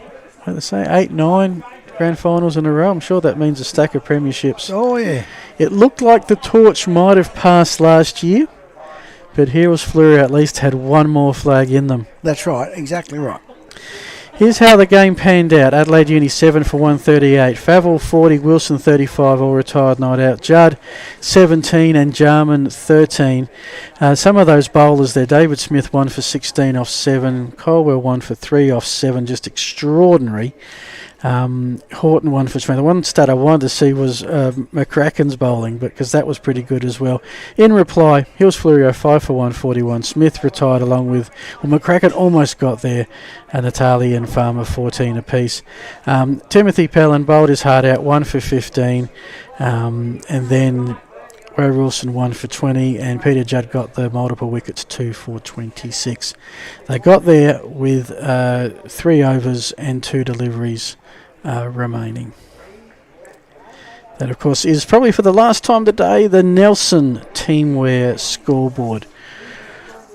Quick mention of our sponsors before we go down to the presentations. Of course, Blackwood sponsoring the competition, Nelson Teamwear the scoreboard, Explorer Caravans, you've seen plenty of them with the ample highlights replays this afternoon, S&W Seed Company giving you the interviews, including probably a couple coming up, the drinks break brought to Hodgson Print. But without delay, no, we're just waiting a few more minutes maybe for the team to come over. Okay, let's go down to ground level. Here's Shep. Welcome to the post-match ceremony here. Mick Shepherd on behalf of the SAVCA, the South Australian Veterans Cricket Association, bringing you the post-match ceremony. So on behalf of the SAVCA, the South Australian Veterans Cricket Association, we would like to thank Blackwoods, who are supporting the Don Tanner Over-60s Shield for this competition, Nelson Teamwear, Explorer Caravans, S&W Seed Company, Hodgson Print, Astute Finance, Spirit of Cricket, JK Ramage Builders, obviously the South Australian Veterans Cricket Association and the SAVCA. So we've had an absolutely fantastic game here today, which was really fitting for a grand final where we had the Adelaide University team playing the Hills Fleurieu Finns, and the Hills they'd lost the toss, and the Uni boys were sending. Well, they won the toss and went into bat, and they scored 7 for 138 off their 40 overs, and that was due to a magnificent fielding and bowling display by the Hills Fleurieu Finns. They bowled really great lines and fielded well, had fantastic field settings, and really reduced the Uni for that total. And in the second half, the Hills Fleurieu team batted quite well and turned the strike over and ate away at the score and ended up with 5 for 141 off 36 overs. So it was a fantastic game, fitting of a grand final, and the captains Rob Colwell from the Hills Fleurieu Finns and Tim Pellin from Uni did a great job. So I would like to introduce the president of the South Australian Veterans Cricket Association, Chris Dixie Dorr. Over to you, Chris. Thank you very much. And thank you to all. We're just trying to gather all the players here. I need to wave to the university players to come on across. And they have the shield which they have to relinquish. But thank you very much to the East Torrens Cricket Club, Craig Bradbrook, their president, and Greg Quinn, one of their life members, have been instrumental in allowing us to play this game on the wonderful oval that you see behind me, and we really appreciate that. We're just waiting for the Uni players, and we'll then go on with the presentations. Also, the umpires for today, Stephen Brown and Chris Wibley, they will be making a presentation. We'll just wait for them. No. Okay. So, university players, can you come across, please? And do you have the Tanner Shield? They're very reluctant to relinquish the great trophy to the Fleurieu Finns. Okay. Stephen Brown on behalf of the umpires. Stephen, can you come across and present the Man of the Match award, please? Okay, the Man of the Match, ladies and gentlemen, is? David Smith. David Smith. Is that right? An all-rounder from Fleurieu Finns. Good with the bat, good with the ball. A wonderful, in his first season with the Fleurieu Finns. A terrific effort from David. Well done. Thank you, David. Yeah. Thanks for all the practice as well during the year. Okay, could we now have Tim Pellin, the captain of University? University have been the benchmark in over 60s cricket. Tim, have you got a Spirit of Cricket Award for the Finns? Would you like to say a few words? Thank you. Yeah, look, a difficult decision, and I think in the end, I couldn't really separate it because I thought all of your guys there played the game in a great spirit. I don't want to single anyone out, so you can go, you can have the whatever it is in 11 glasses and take it away. It is in fact a pair of balls. So I'm going to give it to Bear, as skipper. Share it amongst the boys. Thank you. Thanks, mate. And thank you, Tim. And thank you to all the university. As I said, you've been the benchmark all season. Bad luck. That's not much recompense, but it's been a terrific game and we really appreciate the way you've played it. Thank you very much, University. Can I now ask Rob the Bear Colwell to come forward, and could he make a presentation to a player from University for the Spirit of Cricket or Man of the Match? Spirit of Cricket, I reckon the bloke who taught us the thing about batting. Fav, I thought you batted superbly today, mate. Thank you very much. I think you should take the glasses, mate. Maybe you should wear those when you bat. You won't be able to see as well. Good on you, mate. Thanks, Ben. Well done, mate. All right, and now we have the winning captain, mustn't go away, come forward. It's now the winning captain's duty to present the medals to his winning team, calling out the name each time and putting the medal around there, Gregory Peck. We're not going to do this in any order because I can't keep up. Dave Wenham.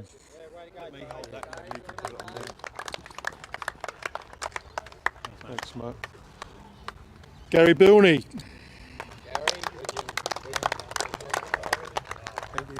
Mate. John DeGarris. Alias the finisher.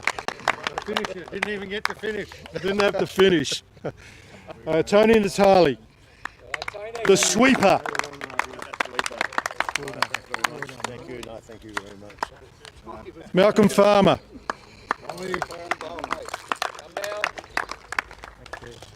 Bobby McCracken.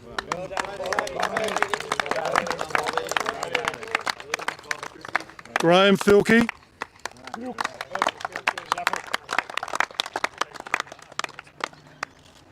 Steve Carlisle.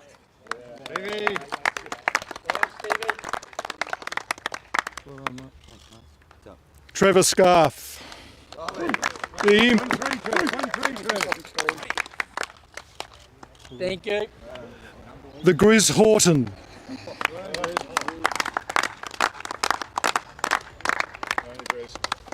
Thanks, mate. Yeah. And no, I left him hanging. Dave Smith.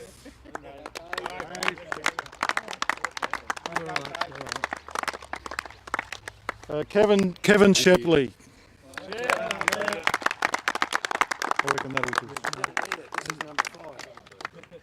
And a bloke who's come out to help us score the last few games, Peter Vector, alias Frankie.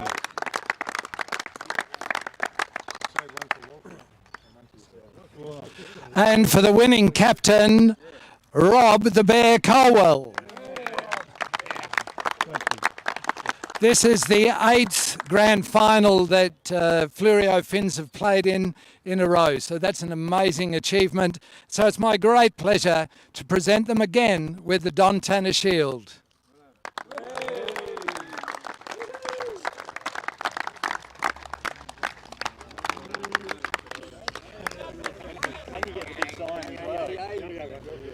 And there you have it, folks. And that's it from us down here at the presentation ceremony. Back to you in the central commentary position. There you have it, folks. The Tanner Shield returns into the possession of the Hills Fleurieu Finns. It has been a fair while over the last decade. Let's do a quick match wrap-up just to summarise everything, Adelaide Uni won the toss. They batted 7 for 138. We weren't sure it was enough. Pretty even game when Hills Fleurieu batted for the first 20 overs, but then they put the accelerator on, 5 for 141. Smith and McCracken later in the order were critical. They got there with 20 deliveries to spare. If you want to look at a sensational bowling effort, Rob Colwell for Hills Fleurieu, 1 for 3 off his 7 overs. That just about does us this afternoon. Thank you so much for tuning in. Hope you enjoyed the stream.